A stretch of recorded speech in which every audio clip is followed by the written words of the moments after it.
Good afternoon, ladies and gentlemen. Welcome to Redbull River Runes 2020 LAN Finale, brought to you by AOC, Corsair, and powered by Nodwin Gaming. I'm Han, and joining me on the desk is Floki. How you doing, my man? I'm good, Floki. Hell of a game, hell of a bunch of games we had last night, and we're here for day 2. And we're going to start it off with an explosive match. Zetisbug and Micro. I mean, Micro, winner of 2 of these tournaments, already facing off against one of India's finest, Zetisbug. And let's look at the brackets really quickly from brought to us by last night's games. It's going to be King Sorrow and Swiftblade winning, putting Sorrow in the upper bracket finals. And on the other hand, Zetisbug and Micro are going to have to fight their way into the semi-finals. Floki, walk us through these brackets from last night. Oh boy, yeah. Kyle versus King Sorrow, an amazing match. King Sorrow obviously coming out on top after falling back on SF with that interesting Meteor Hammer strat. Swiftblade versus Mr. Eagle, whitewash. Swiftblade clearly the superior player there. ZXE versus Zetisbug. This was a very interesting match. There was some unconventional heroes being picked. Your favorite, I saw some Nature's Prophet. I remember some Skyrath mates, some Grimstroke. Micro versus No Chance. Well, we all know how that went down. No Chance spanked Micro on Void Spirit, which was his pick. But on Micro's pick, there was just no contest. As we moved into the upper bracket, King Sorrow versus Swiftblade, that match. Well, King Sorrow once again reigned supreme. He chose not to go back for the Meteor Hammer build. Instead, decided to go for a more well-thought and well-rounded approach. He picked a Shadow Fiend once again, on which he won. And let's have a look at the low bracket matches now. So, Kyle versus Mr. Eagle, once again, it was a bit of a whitewash. Kyle, he didn't really have the best of time in his upper bracket match, losing out to King Sorrow. But he did redeem himself against Mr. Eagle and made his way towards the third round of the low brackets. ZXE versus No Chance, it was a decent match. I believe ZXC, he was a little surprised after playing against Zetisbug, and that shock carried on to lower bracket round number 2. No Chance obviously using that to full effect. But that's about it for yesterday's recap, Han. We have lots of cool matches coming up here today. We have Micro versus Zetisbug, which is the very first match. And I just want to say Micro versus Zetisbug, it's old school versus new school. You know, it's the kids with the fast fingers versus the old veterans of the scene who have set in stone concepts. It's like watching, not sure if I should use a cricket analogy here, but I'm going to go for it anyway. It's like watching Rahul Dravid teach Virat Kohli how to bat. There's like a difference there. You know, there's a difference in those concepts. Like the old school is a more stable, more structured approach. Virat Kohli obviously a more dynamic player. But yeah. The hero picks are up. Zetisbug has actually picked Skyrath Mage once again after winning the toss. So this means the first match will be Skyrath versus Skyrath, Han. Oh, what a match that would be. I am so eager to see another Skyrath match. We saw a lot of Void Spirit and I think way too much Leshrac last night. Yeah, we did see the old school versus the new school. And I think people did whittle away the approach of going for towers instead and went for kills. And personally, I do like to see that. I like to see them go for the 3-man kills, and it just gets way more interesting when both of them have 2 kills. It's basically sudden death. Yeah. One of them is either gonna just like go in for the kill, and whoever jumps first wins, unless they make some really crucial mistakes. We saw that as well. So we saw both sides of the table right now. Yeah. And Floki, Skyrath versus Skyrath.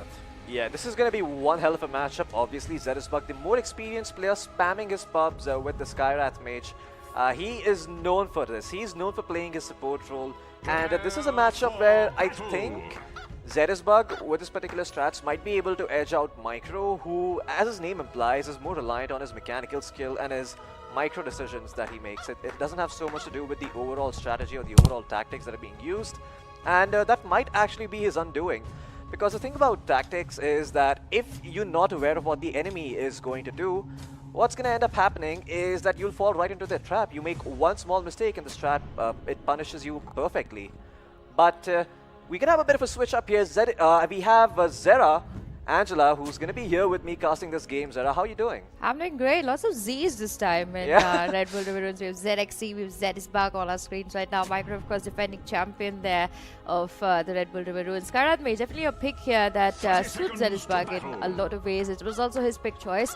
And we just saw him play it yesterday against ZXC, and he was pretty dominating. So I'm pretty excited to see how he's going to pan this out against the defending champion. Meanwhile, Micro, it's very interesting that this player, when he was in in this circuit of one of the best players in the country. When we look at his 5v5 performance, he never really stood out. Yeah. But when you bring his performance to the individual skill set, he's just so good as a player. And he has proven that time and time again. So I'm really excited to see whether he decides to go really offensive with Zetisbug, or does he try something really different, plays with his mind, and gives us a really interesting game to watch. Yeah, I agree. I think Micro's always been one of those players who's never really had a team play around him as much or enable him in particular ways. This is where I would like to allude to the way EG played around Sumail when he first came, right? They always gave him his Storm Spirits, his Shadow Fiends, and Micro never really had that treatment. He was sort of forced into this role where he had to go, create space, make plays on the map, something that he's pretty adept at, but when you force a concept on a player that is kind of fluid and dynamic in nature, they tend to not play at peak performance. You really want to give them as much freedom as possible so that they can let their creativity shine through. Something that Sumail and almost every mid laner in the past who has been renowned at one point have been quite famous for. Absolutely, and for now goes into the mid lane, of course, we do see that it has been the first deny that was called out first before the first creep was taken, and that was definitely Zetisbug getting control of this lane for himself. He does realize that Micro as a player is not going to give him much room once he hits that level 6 mark, so he needs to try and get super aggressive prior to that. Denying creeps will definitely set up the momentum to just go ahead and make a very interesting push. For now, of course, Micro sharing shots there with Zetisbug. Pretty even now. They're waiting for that 1 minute rune, and that's going to be pretty interesting. It's going to be a haste coming out here for the side of Micro, and he's going to be really happy with that. Mostly going to try and take that second rune also if possible. Meanwhile, Zetisbug, he's having good control on the creeps. He's also dodging quite a few shots, but I'm really excited. I'm really excited who's going to turn out to be the winner between these two. Yeah, I mean, like I said earlier, right? So essentially the old school versus the new school. You have old man Zetisbug, who is obviously a veteran of the scene and he has a wealth of experience playing here, compared to someone like Micro, who's dynamic. You never know what he's thinking, you never know what he's going to do. Yeah. And when that happens, you sort of have to be aware if you're the fluid player, because if you make one small misstep, you could end up being punished by someone like Zetisbug. So it's gonna come down to sort of forcing a mistake from Zetisbug. And look at this, Micro on the aggressive here. Blinks in, gets a fair amount of damage off, and Zetisbug, because he didn't get the rune, actually has to ferry out more money and invest in regen, something that Micro won't have to do. Micro is very aware of the rune timings. Look at this. He has the blink dagger, so he will be able to find the rune. And this is free regen for him. Yeah, that's absolutely. He's getting that lane control so well without even doing much. His management of money is really, really good. His management of time is on point, and this is one of the players that I'm really worried will convert this. If Zetisbug is not careful, he's not seeing this young blood really convert. I would say that between Micro and ZXC, ZXC is like a lower version of Micro. Micro is just on fire. So if Zetisbug manages to take down Micro, it'll just mean that, you know, veterans play better than young blood, but mechanics is something that Micro is super strong at, and I think he's among the few players as of now in the circuit who actually still plays this game on the same power level, which is really good to see. For now, of course, we are seeing a 10-2 here in the last instant denies versus an 8-3. Micro going to jump in there, going to silence ZXC. ZXC still in the front lines. They can't blink out of this one. And you see ZXC making a follow-up here, but it's ruin time, and that means Micro can get that invis for himself. One of the best pickups in a situation like that, and he's going to be able to get out of there. Oh my god, if it was anything else... Is he going to die? No, he's going to survive. That was so close. Yeah, so close. So the thing about Arcane Bolt is that it does not get disjointed when you pick up the Invis Rune.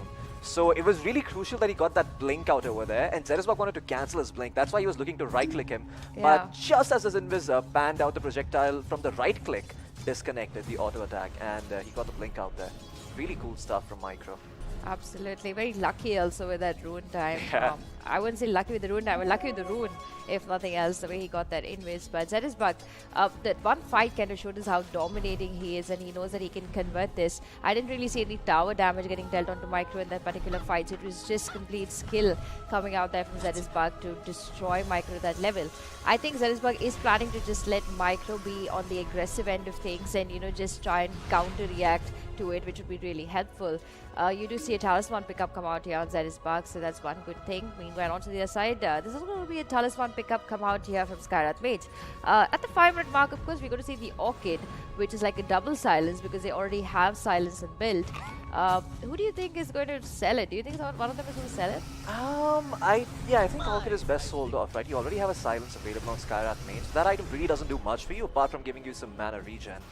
And this is where Zerisbug's experience is going to shine through. You know, he's going to make those better decisions, but for now, Micro is going to make the better mechanical plays. The turnaround comes in from Zerisbug, though Micro might have stepped a bit too far forward. Yet the second arcade bolt is going to finish him off. Zerisbug, beware of old men in a profession where most retire early, they say. Yeah, normally you would expect somebody to just back off from a fight like that. It would just be more sensible, but Zerisbug doing his maths over there to his skills and his cooldowns and his silence time and being able to convert that. And like I mentioned, the fact, he's just going to wait for Micro to make the mistake and then he's going to counter it. And if the hero like Skyrath Mage, if you're the second Skyrath Mage, I think you have a huge advantage.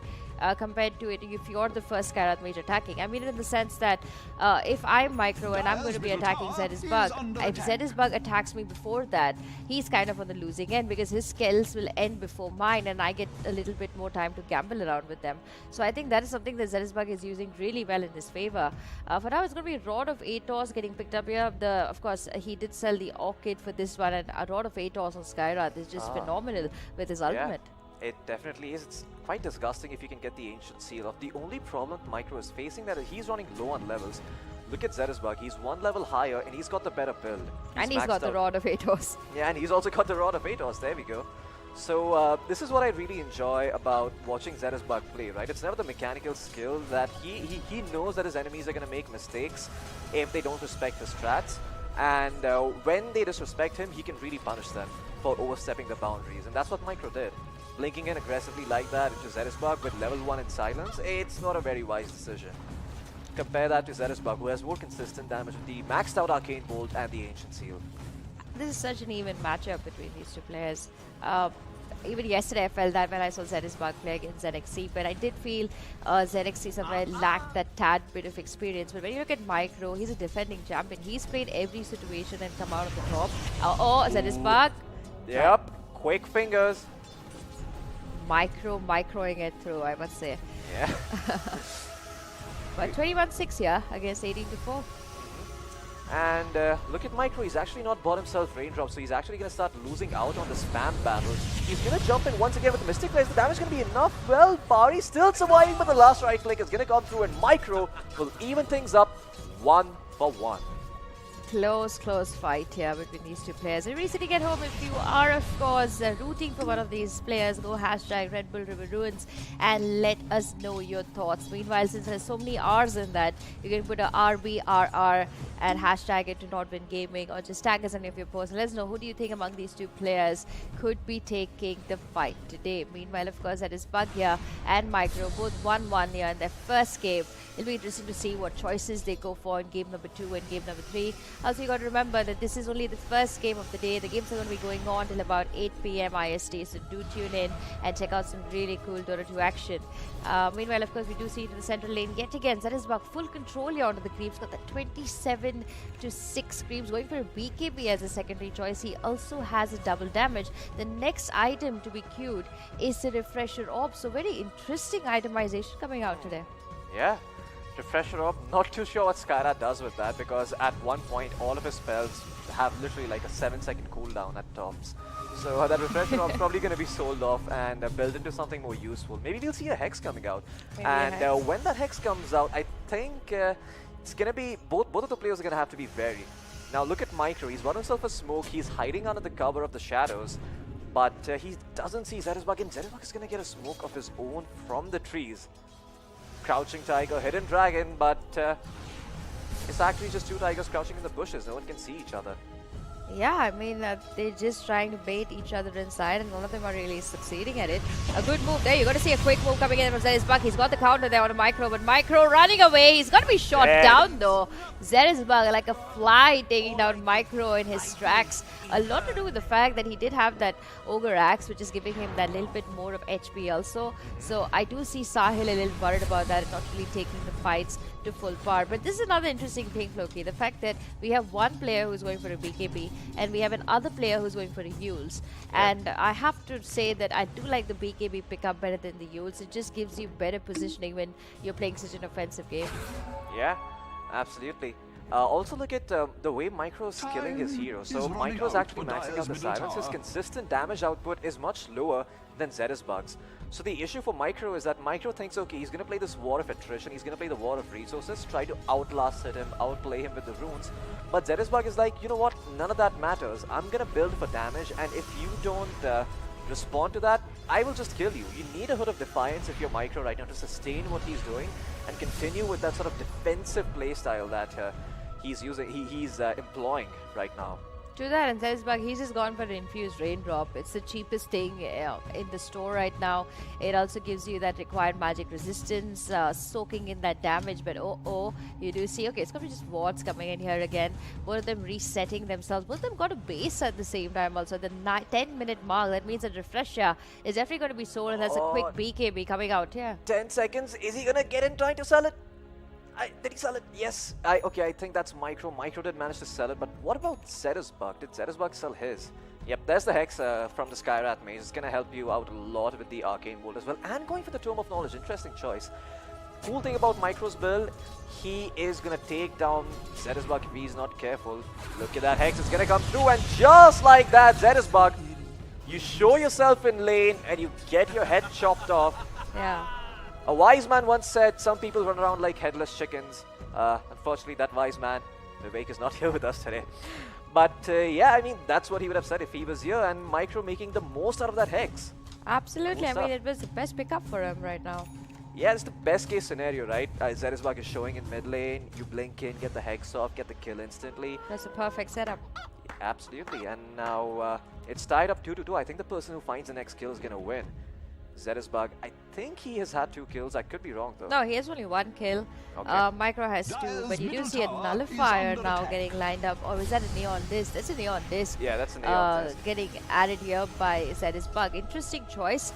I do like this switch up also that Micro has done. He didn't go for the Yules in the end. He just quickly jumped an item and went for a Hex, which has turned out to be really useful. And now he just needs one good surprise attack against Zedisbug, and this game is over. For now, of course, Zedisbug, he is going to get that haste. Just get out of there. He's really, really scared. He doesn't know where Micro is. And the fact will remain that Zedisbug still needs one more kill to even out the scorecards here with Micro. He's going to go to base super quickly.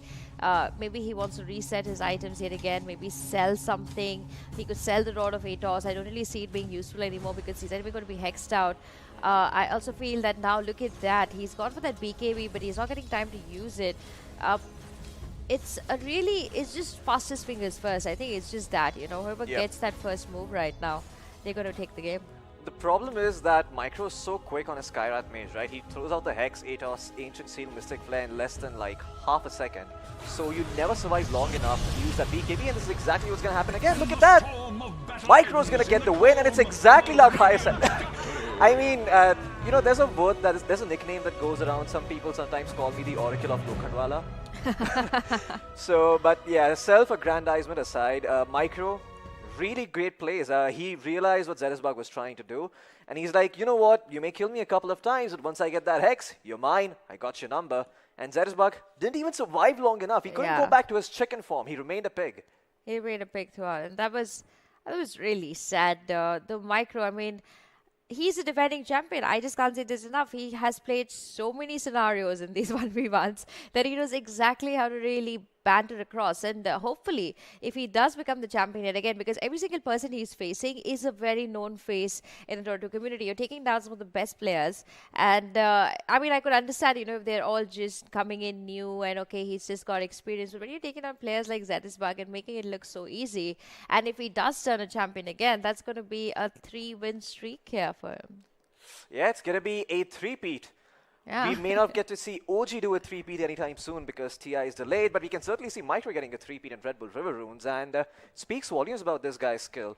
I want to take a moment out to say that Micro, showing the level of dedication he has showing up to River Runes for these past 2 years, I'm really hopeful for the future when I look at him. I believe he continues to play Dota on the side eventually, reach a high MMR, and get a semi-decent team. This guy can really make a name for himself. He has the mechanical skill necessary. I mean, we have seen that time and time again at Redbull River Runes. Confidence for him is not an issue either. Yeah. He is basically a superstar who is locked in a cage right now. And as soon as anybody finds the key to that cage and lets him fly, I think we're going to see Indian Dota rise again. Absolutely. I think he should be a Red Bull athlete. The Yeah. fact that he's been a consistent player through these 2 years and he's looking to make his mark at the third just speaks so much about him. And, it's so sad that we don't have enough Dota 2 tournaments for this player to keep coming out. How you said it is completely right. The fact that he's a superstar where he is caged. And hopefully in the coming year, that is 2021, if we have more Dota 2 tournaments in Asia at least, he should be able to convert. We've just got news, of course, that the second game draft has been completed and it was Micro's turn to pick up. And what else is better than the hero that Zetisbug hates? It's going to be a puck. Yeah, Zetisbug is gonna be like, you know what? I might as well call it over here. I'm done. Just book me my cab home because I need to go. But he's gonna try nonetheless, right? I respect him for that. He's gonna fight it out like a man. He's Yeah. not gonna go down without. He's gonna make Micro work for it. Although I think Micro is gonna be like, yeah, let's see. You were really hype on the Skyrath mage, but let's see what you can do on Puck. It's Mike. When they did show the pucks, of course, on screen, the interesting was Micro's puck had just that extra trophy at the bottom saying MVP last game. Yep. Okay, so that just adds to the pressure here for Zetisbug. The fact that he's just played puck this morning or last night, and he's done really well on it. Looking at the sets, of course, I have to say beautiful sets coming out from both the players. Sentry first. Yay! Yep, he found it. Extra money for Zetisbug. Net worth advantage going his way. Drop down Dota Plus. I want to see what the win rate percentages look like. Yeah, I definitely want to have a look at how many games Micro has played on this hero because I'm sure he's played a dozen million games. Zetisbug, meanwhile, of course, if you look at the mechanical side of this, Zetisbug has no chance. I'm just being really honest about this. But if we can set up some traps, yeah, okay. Some of them will get it. Yeah, some of them will get it. The veterans will. But yeah, when you look at Puck as a character, I do feel that it's not a situational character. You can play this hero in so many different ways, and if we find Zetisbug just finding the right traps on the map, just like Xerxes found the trap with the Nature's Prophet, if we can see this Puck do something really different today, I'm sure he can exit this. The fact that, when we look at the illusionary orb, Micro is going to be targeting in a certain direction. Now, if Zetisbug can dodge the right way, can get the right items, I'm sure that somewhere he can even put somebody like Micro in a tough position. But I'm no pro to really know what they're going to do. But Floki, what do you think? In all honesty, I would be lying if I said that Zetisbug is going to be able to beat Micro, because I just feel Puck is one of those heroes. It fits him like a tailor-made suit. Right? Puck is a hero that relies on making those phase shift outplays, those waning rift outplays, illusory orb disjoints and whatnot. And which better player to exploit all those capabilities than Micro? Good news for Zetisbug is, actually, you know what? There's no good news for Zetisbug because Micro is going to make it back to the creep wave in time, and Zetisbug needs to be careful to not overblock the wave. Oh wait, look at this. Micro actually TP'd back just in the nick of time to get the block off, so he's not going to be at too much of a disadvantage.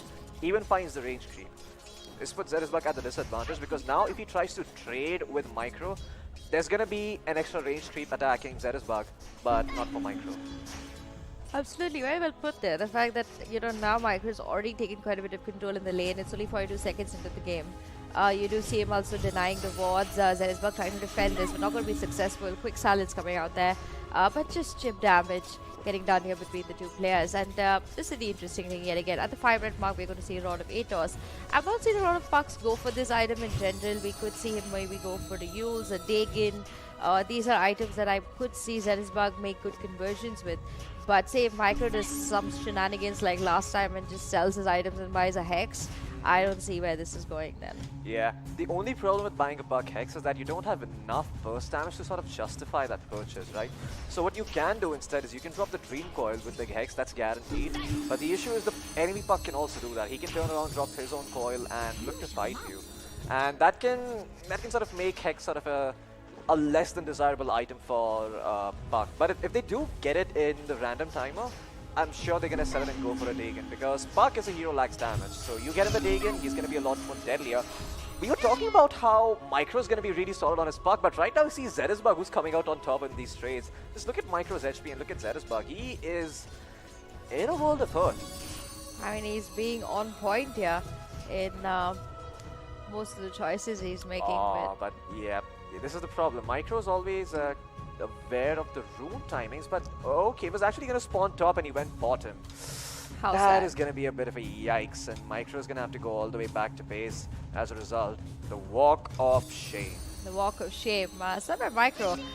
I mean, you know, when I look at a mid lane in general, I always feel like the first 5 minutes is just about getting the creeps right, getting the right momentum, getting set there.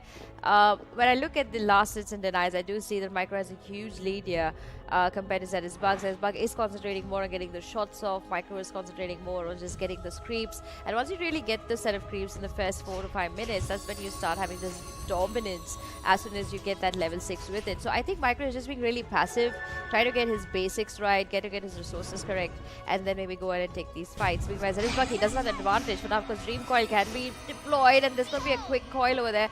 Going to just get out, but we're on the back lines because Zedisbug sharing some hits, but it just seemed like Micro is on the losing end here. Quick silence is going to be enough, and Zedisbug, defending champion, has been taken down in the second game. Just for now, ladies and gentlemen.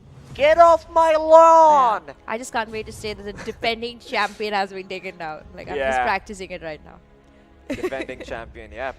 But Zedisbug, once again, I mean, this man keeps proving me wrong. You know, I thought that Micro is going to be the one who comes out on top, but it's Zedisbug who finds the first blood. Although in the last game too, it was Zedisbug who found the first blood. So if history repeats itself, as they often say, then Micro's won this one already, statistically speaking. I mean, Bari being such a good friend of mine, I really got to say that I'm really rooting for him. Like, I just hope he wins. He's been in the circuit for so long. You know, Micro's already got the championship already. We could have another player take it. I'm rooting for all the underdogs. Not because Micro's a bad player, but I just feel that these guys will definitely put on a better fight if they see Zedisbug perform like this. But now, of course, there's going to be another big attack here. And Micro... Oh, the reflexes! The Dream Coil dodge, it's real. Zedisbug makes the plays, but he's going to get attacked by the creep wave, actually. So that's not a very desirable outcome for him, but... the blink bag is going to keep him safe, and it actually became even. That looked so cool for a second, right? Yeah, that was... Oh my god, but no, it's not over yet. We also see Micro jumping in yet again. He wants to blink in and get that shot, but this is interesting. The fact that when we look at the gameplay, because it's so blink-centric, you just don't need mechanics. You need to understand how to move on the map. And when you talk about moving on the map, experience-wise, Zedisbug, I must say, he is seeming so much stronger than Micro. He's getting the things done right in time. So I hope that is a huge advantage that Micro did not consider while picking up puck. Because normally when you're playing a 5v5 game, you just have one puck against you. And, you know, you can do whatever you want. But when there's a puck against your puck, it does get a little complicated. Yeah. Rodabados now in the house, ladies and gentlemen. It's going to be switched out there for a Dagon here from Micro's side. Ooh, big brain from Micro, using the courier to actually sell that Rodabados for full price. He knew he wasn't going to reach there in time, so he's going to get a Dagon for himself. And yeah, more burst damage now. This is where it becomes exciting. This is where we're going to start seeing all that action pan out. And this is going to be peak Micro performance here. This is Micro's night to shine. What do you think about these two pickups? The fact that one of them has gone for a Bracer, the other one has gone for a Talisman. I'm not really seeing a Bracer on a puck. It could be just for basic HP because they both have Dagons also. And in that fact, I do feel the Bracer has more value, but of course the magic amplification that comes out of the Talisman also has quite a bit of value.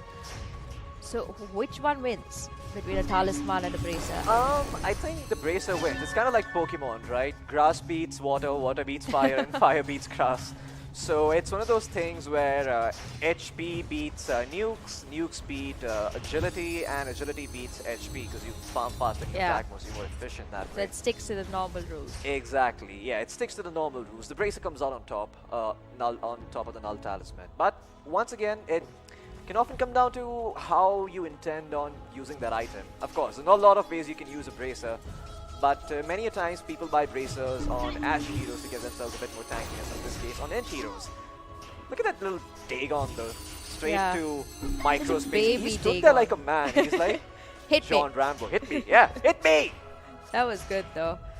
I'm excited. I mean, the fact that they're both going for Dagons, I really want to know who's going to pallet out. It's going to come down, ladies and gentlemen, to that two really quick fights, I think, just like last time. We're going to see back-to-back 2 surprise attacks, and one of them is just going to fight it through.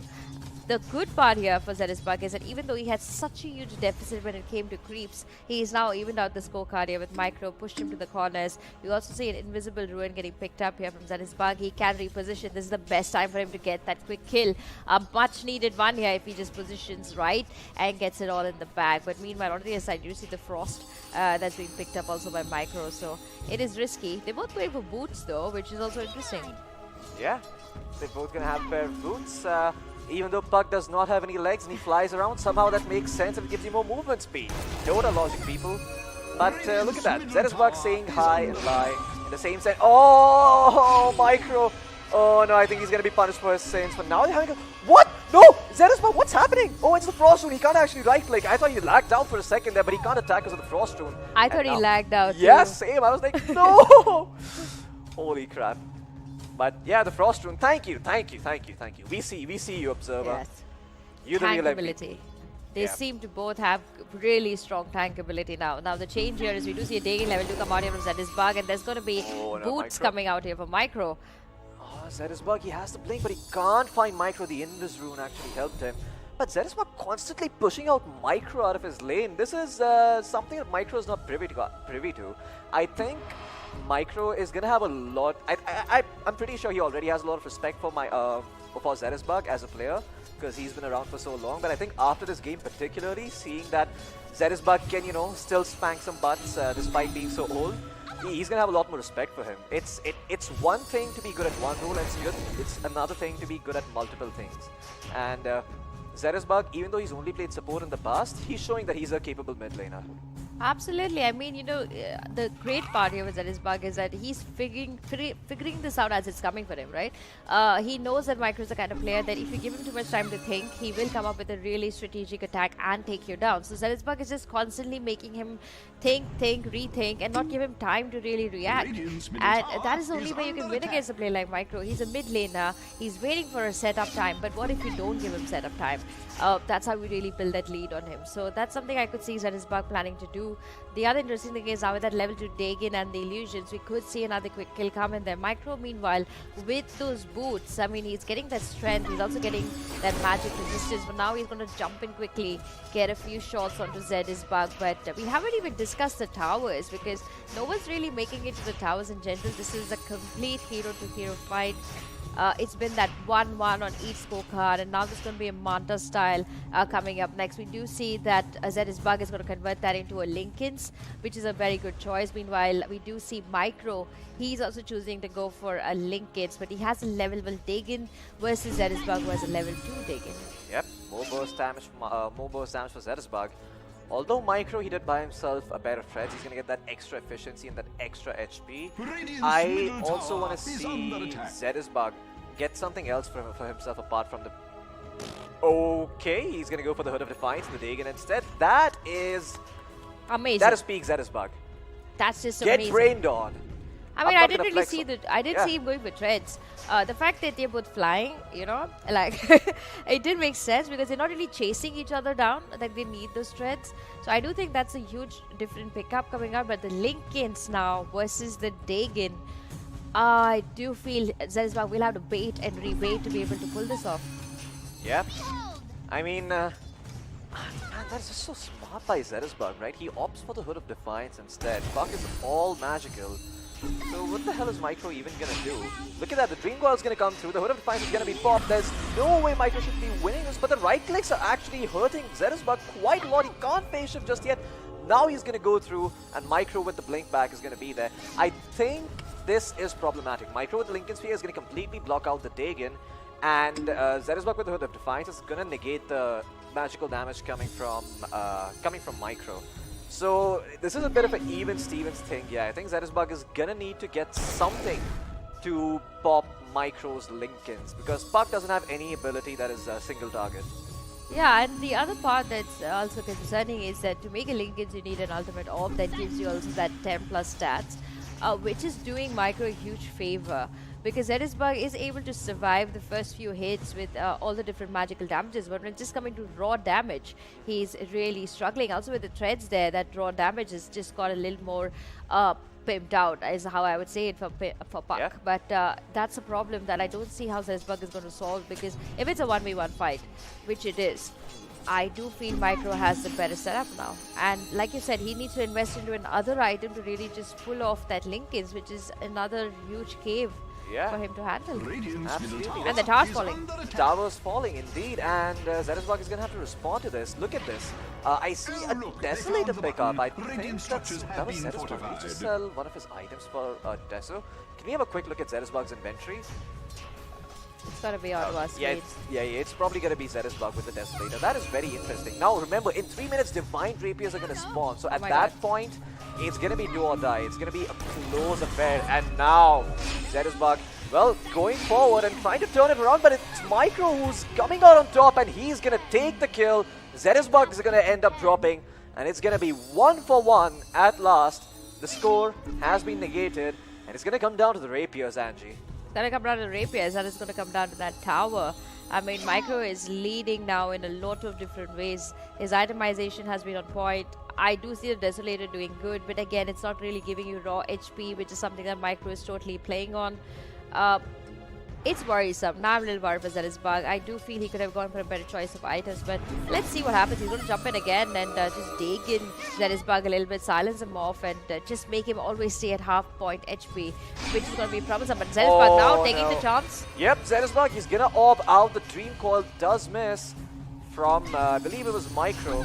But Zerisbug looking to go back in with the right clicks. Micro actually stands his ground, and he's going to eat a couple of right clicks from the Desolator coming out from Zerisbug. So he sold his Dagon off for that Deso. That's what he did. And he bought himself Power Threads.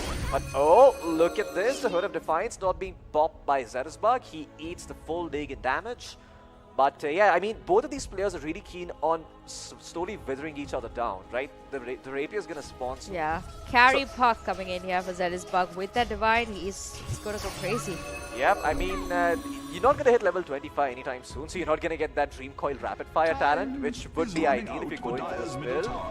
But on the other hand, you do have a fair amount of right click on Drake. Oh, okay, Zerisbug, he missed the coil, but he's still chasing Micro, who doesn't have a coil of his own just yet.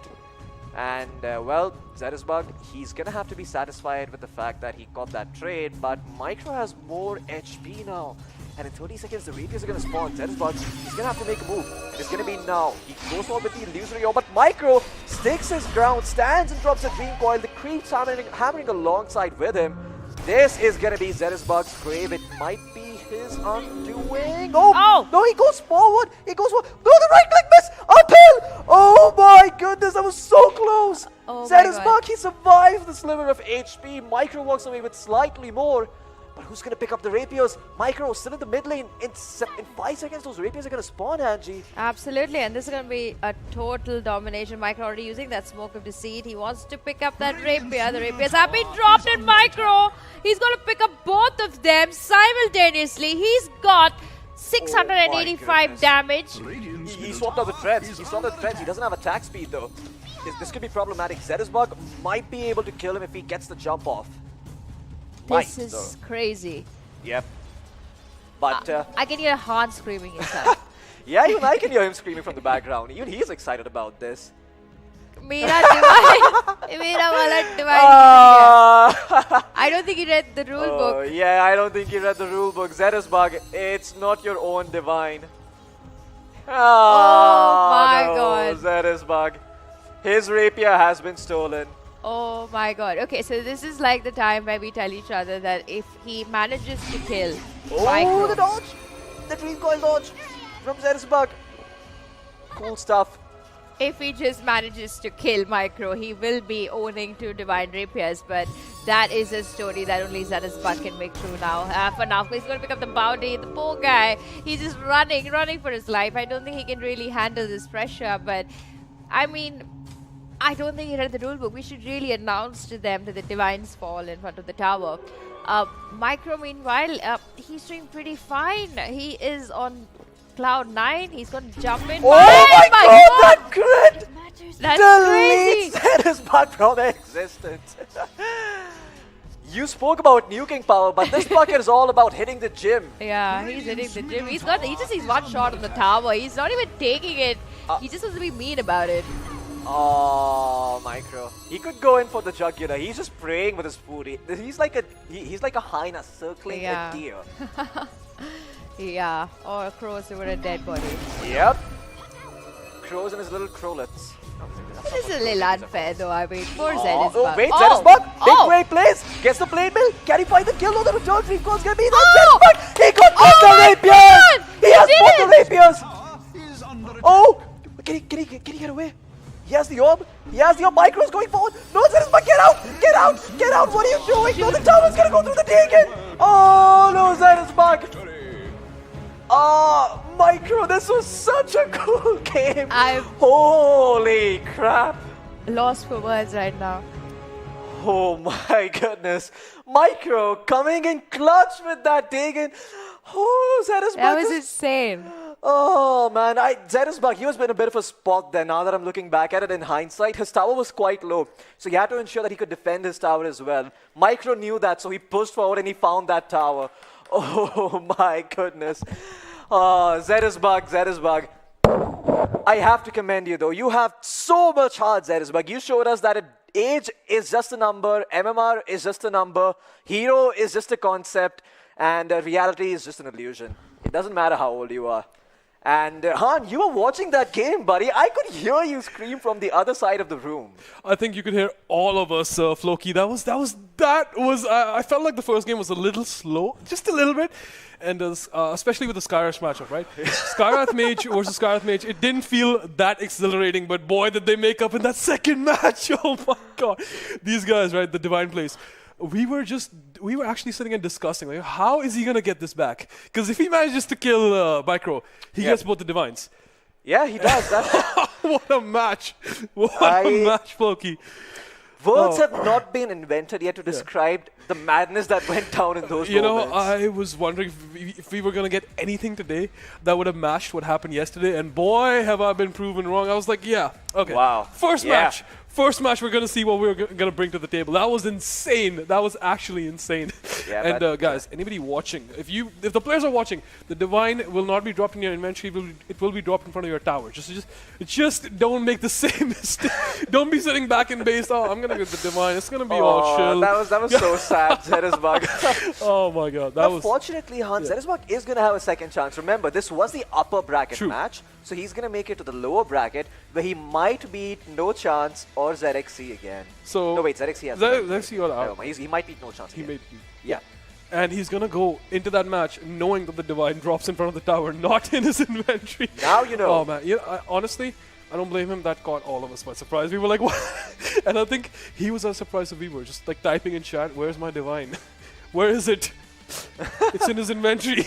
Wait a second. What sorcery is this? What's going on here? And yeah, that was exactly what we came to watch, and that's what we got. Explosive round of Dota 2. The first match of the day did not disappoint at all. I was hoping for a third match, but nah. I think the second match pretty much made up for it. They don't even need to go to a third one. I think my BP just shot. Yeah. All right, guys, we're gonna push to a little break, and we'll be right back with game number 2.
And welcome back to game number 2 of Redbull River Runes 1 vs 1 LAN Finale 2020.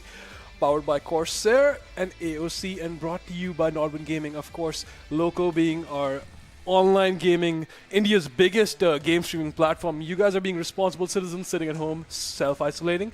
You guys are missing your game tournaments, but miss them no more. Go to the App Store or the Play Store, download the Loco app, and find all the gaming that you guys have been missing right there on your phones, guys. We're back for game number 2. Floki, what a bunch of games that we just... I could not have asked for better 2 games, right? Absolutely. Looking at the brackets...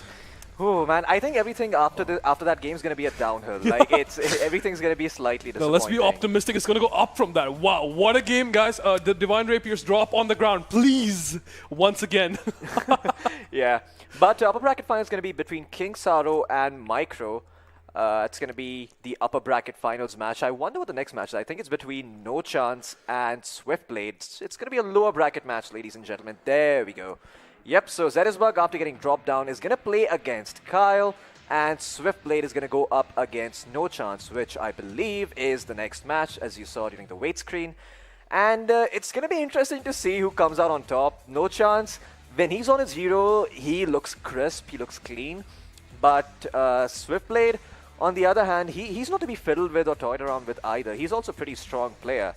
My only concern is that No Chance doesn't end up being his own worst enemy. I know sometimes he ends up thinking a bit too much as a result, and he can that can really get to him and make him play worse than he normally would when he thinks less.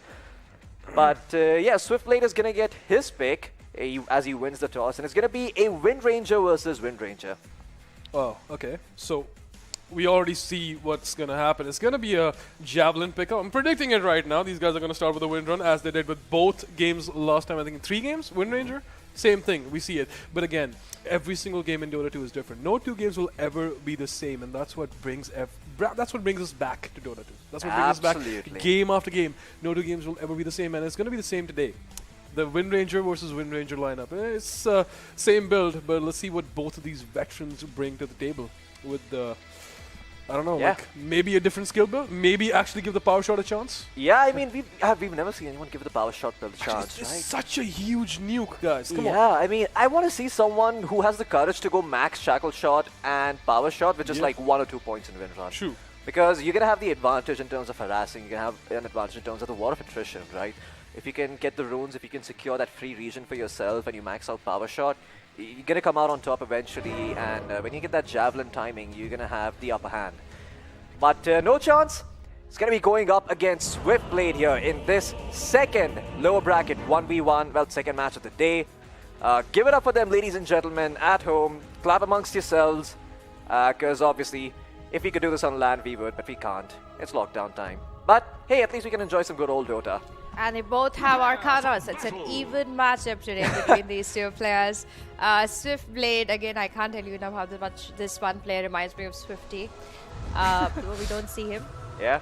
And Wind Ranger, of course, being Swiftblade's very, very phenomenal choice. Yeah, I think this is his choice. And he played phenomenally well on this character just yesterday and had a good scorecard.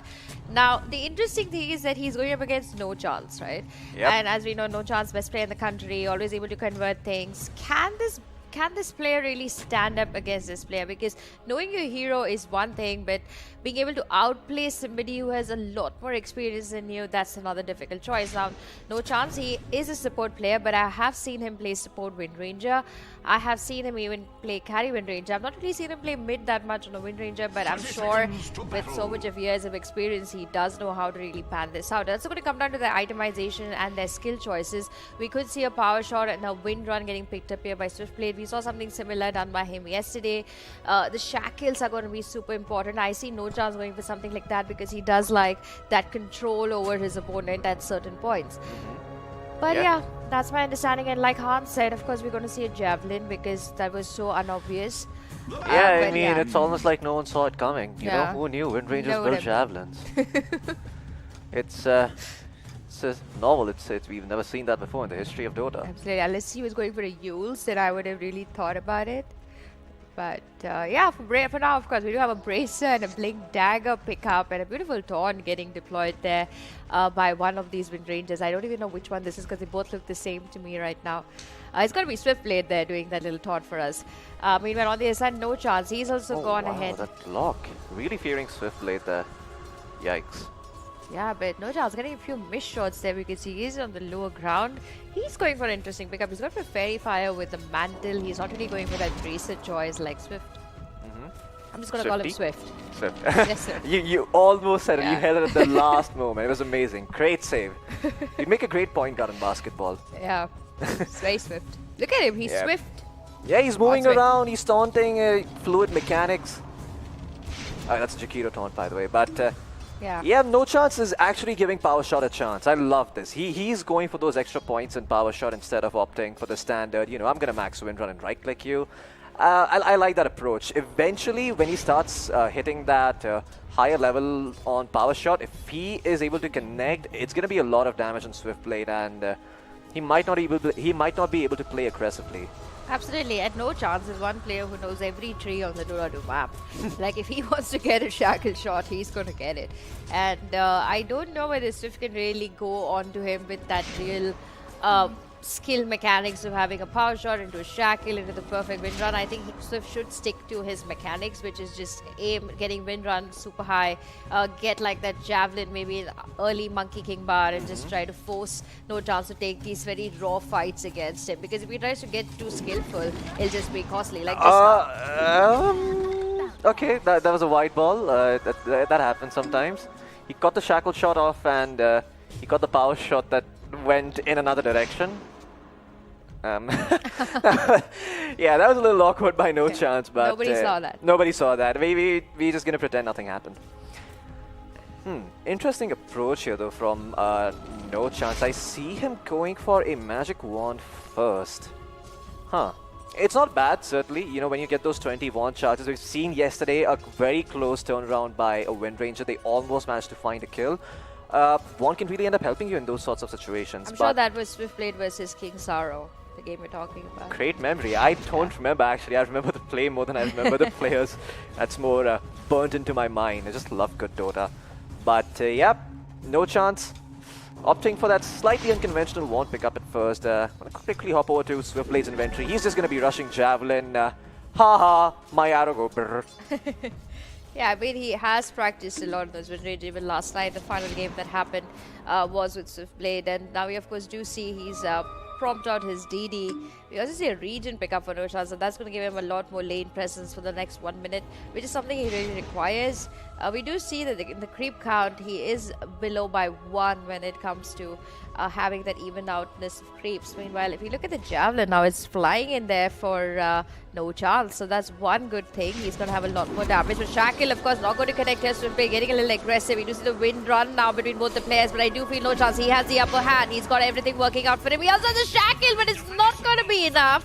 Swiftblade swifting his way in, using his wind run, using his ultimate, and getting that first kill onto No Chance. Completely unexpected. Oh, I was close. Nice try by No Chance. Only 2 levels in power shot though. Only it was a sniper. Yeah, if only it was a sniper. He actually wouldn't have vision though, would he? I don't know. His name says he's a sniper, so he should be able to, look at targets like all the way from his base. Or put more wards behind his star. Absolutely. What are you doing, No Chance? Get to that warding already. Don't you know this is River Runes? You don't get supports. Don't get supports to do it, and you're a support yourself. Yep. But, of course, that was a really quick think kill coming in there by Swiftblade. He had his ultimate, he knew he had the opportunity, and he took it. Meanwhile, No Chance, of course, his region was completely wasted, but now he's going to move forward, blink in, use his own ultimate, but Swiftblade, being as swift as he can be, he's out of there. He doesn't even want to try his luck here, but No Chance. He wants to push this forward, but he can just go for the tower. He's going to blink in, shackle, both of them, and they're out. That's a stalemate, if I've ever seen one. That was an over and out before it even started. Yeah. Oh man, that was so hilarious to look at. Both of those players shackling each other at the exact same time. The 5-minute item is going to spawn. It's going to be a Hurricane Pike. Both of those players are going to sell it up, get themselves the MKB. And this is where it gets really... Oh, he disassembled it. Wow. Oh no, did he get full price for that?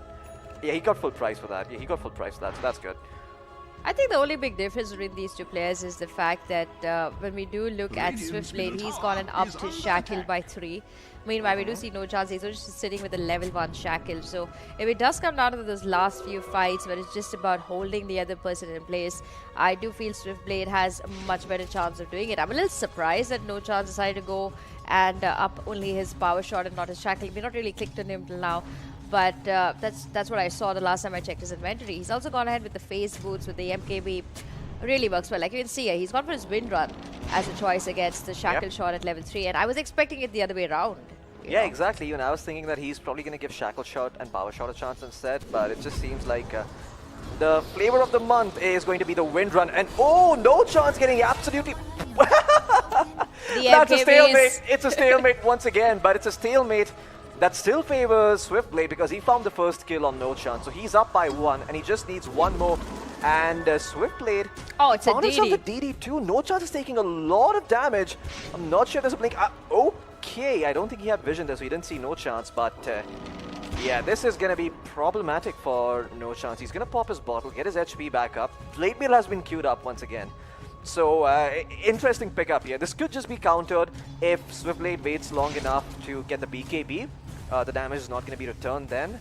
But I don't think this match is going to last that long. I think Swiftblade is just going to go in for the kill as soon as an opportunity presents itself. I'm so surprised I haven't really seen this player play professionally apart from Redbull River Runes 1v1. Because he's getting one of the most experienced players in the circuit a hard time.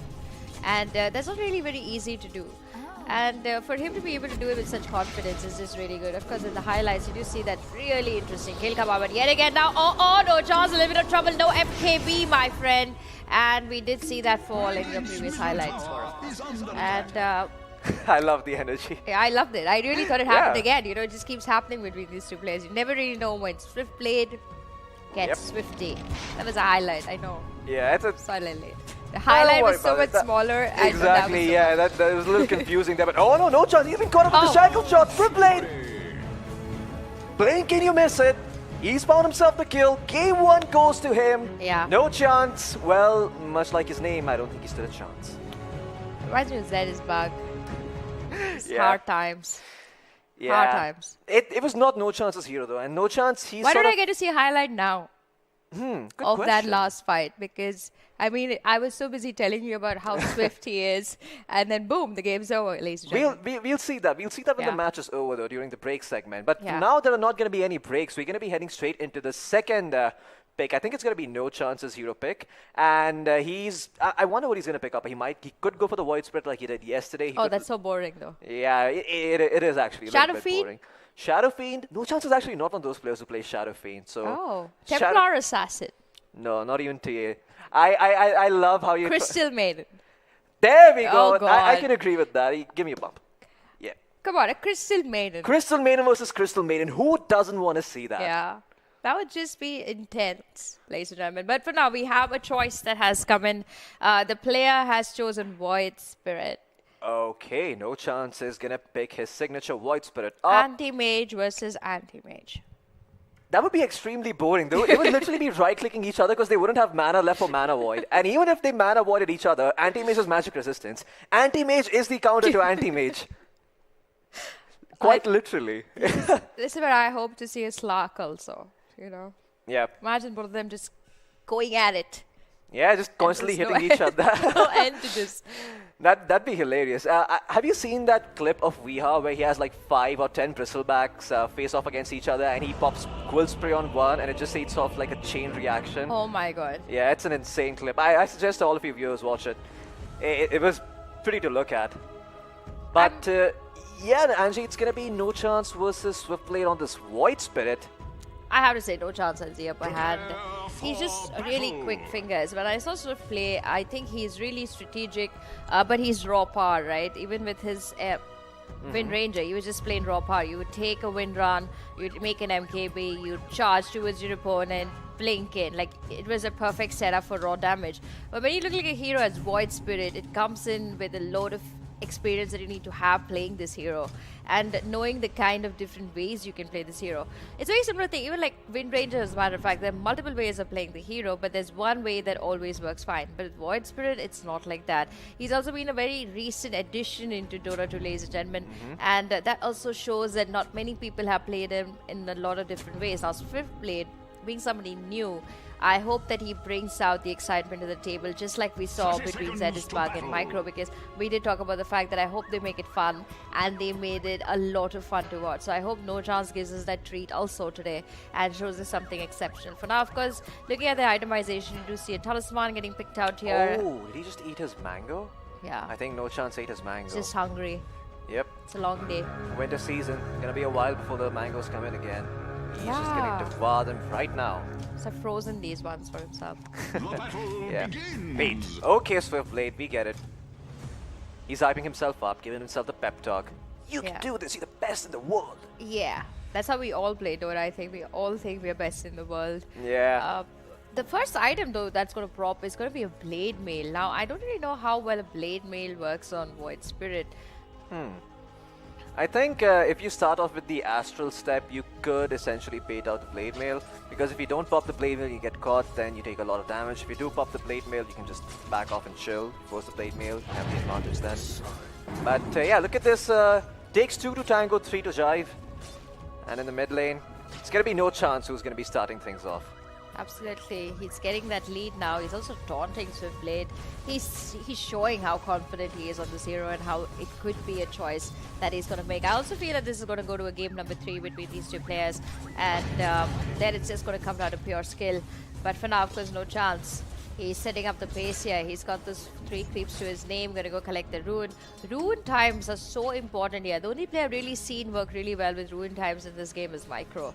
I mean, he understands exactly what to do in the nick of time. Like the 5 seconds before a rune's going to spawn, you already see him out of the lane, ready to pick up his rune. He plans out his attacks according to those runes. So it's really nice to see. I hope I see other players do that through this tournament. For now, of course, we're going to see a Bracer pickup come out here. Meanwhile, No Chance on the other side. He's going to go ahead and also pick up a broadsword in this inventory. Meanwhile, few shots getting shared here. Both of them just trading evenly. But when you look at the denies, of course, you do see 2 denies in favor of Swiftblade. Yep. The new patch makes it so though that the denies don't really matter as much as they did before, so it's not the end of the world, it's more about ability usage. And speaking of that, No Chance on point. Connects with the Astral Step, and it's going to be the end of that. Well, well, well. This is going to be a slow game as expected from Void Spirit.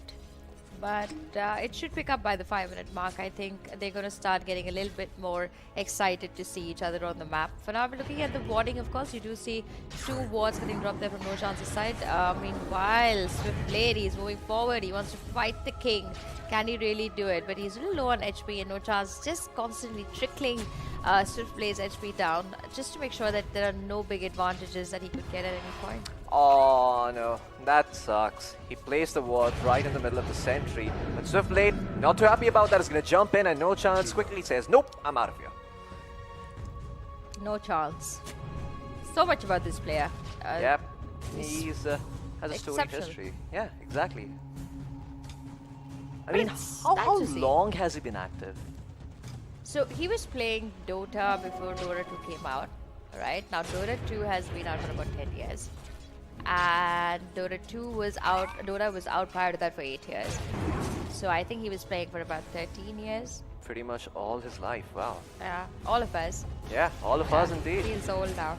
But more about nostalgia later. Oh no! Swiftblade bought into the Astral Step, but the Resonant Pulse is going to protect him. Thankfully, he lives to fight another day, but he's going to have to make a sad trip back to the base. Means No Chance is going to have all the time in the world to get these creeps, no one to really contest him. And the first item is going to be coming through in 1 minute. It is going to be the Blade Mail. The Arcane Rune is going to spawn in the top lane. But yeah, I'm not sure if... yeah, there we go. So it's not... The rune's not going to spawn now. It's going to spawn in a bit. Okay, interesting. Swiftblade actually opting to go for more regen here with the healing salve. Huh. I don't know. I think getting regen is a huge waste of money in this mode. unless you're really leveraging that regen and you're being aggressive with it. Yeah, that's true. I mean, you just take a quick bait attack Yep. and then come back and just regenerate and re-go in. But now, of course, we again see a quick clash between these two. I don't really see any of them dying. And that would mean they just share a few shots and come back. And there is a DD coming up soon. They also have the Blade Mail coming in soon. So they're going to both go for the Deadless, if I'm not wrong, as a choice. They're going to pick up the Crystallises first, just to increase their crit chances and improve their variables in this particular fight. But meanwhile, for now, of course, with Blade getting a few shots there, no chance, in full control. He's going to stun him for a little while. So Blade, can he really get out of there? No, he's not going to be able to do that. And that means no chance. He gets the first kill on the board, and that was a good first kill because at the rate it was going, I never really thought we would see a first blood. I sound really pessimistic. Sorry? I sound really pessimistic about this hero. Yeah. No, I mean, it's not the most fun heroes to watch. It's a lot slower than something like an Ember or a Storm or a Shadow Fiend. You know, there's a lot of downtime for this hero, and this hero is more about conceptual knowledge than he is about mechanical ability. Of course, you know, you can use the Yule Scepter to set up the Astral Step. Sorry, the Astral Spirit. And yeah, there's not a lot of room for mechanical skill on this hero. Yeah. Yeah, I think that's the major problem. For now, of course, we do see the Orchid getting picked up here from No Chance. That Silence definitely going to give him that upper hand. He's also going to Treads now, which is going to give him that little bit of HP that he requires in movement speed to just chase down somebody like Swiftblade. Meanwhile, Swiftblade, I'm interested to see what his optimization is with this. For now, because we're going to quit Silence on Swiftblade. He wants to get out. The Blade Mail is going to be the pickup, and he's not going to be selling it. And with that, No Chance. No, he died! The double damage on Swiftblade, it does no damage! Oh goodness, that was close! Swiftblade with that clutch Astral Step Oh, at but the they're last not done moment. yet. No Chance wants a revenge, but not going to get it. I want to watch a highlight of that. That was really well played there. I didn't expect that DD to be propped. Yeah, he was very close to dying. I think the Orchid almost had him. But then he bottled in between and he was able to get some HP back and turn around with that. But look at this. No chance. Smells blood in the water. Goes forward with the silence. Is the damage going to be enough? Yes, it is. Finds the revenge kill. And it's going to be even Stevens once again. I mean, I hope that Swiftblade decides to sell out this Blade Mail because it's not really the best choice in items. I like the way that No Chance just got that lead on creeps, moved on to that. Actually, he doesn't have that many creeps to his name, but he's been able to anyway pick up that Orchid.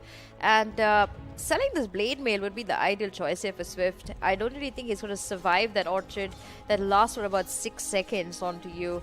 It's another quick kill there for No Chance. You're going to see that Ruin pick up over there. He's going to jump in also quickly, just silence him off, get a few shots. That's really cool Astral Spirit, but he walks into his enemies once either.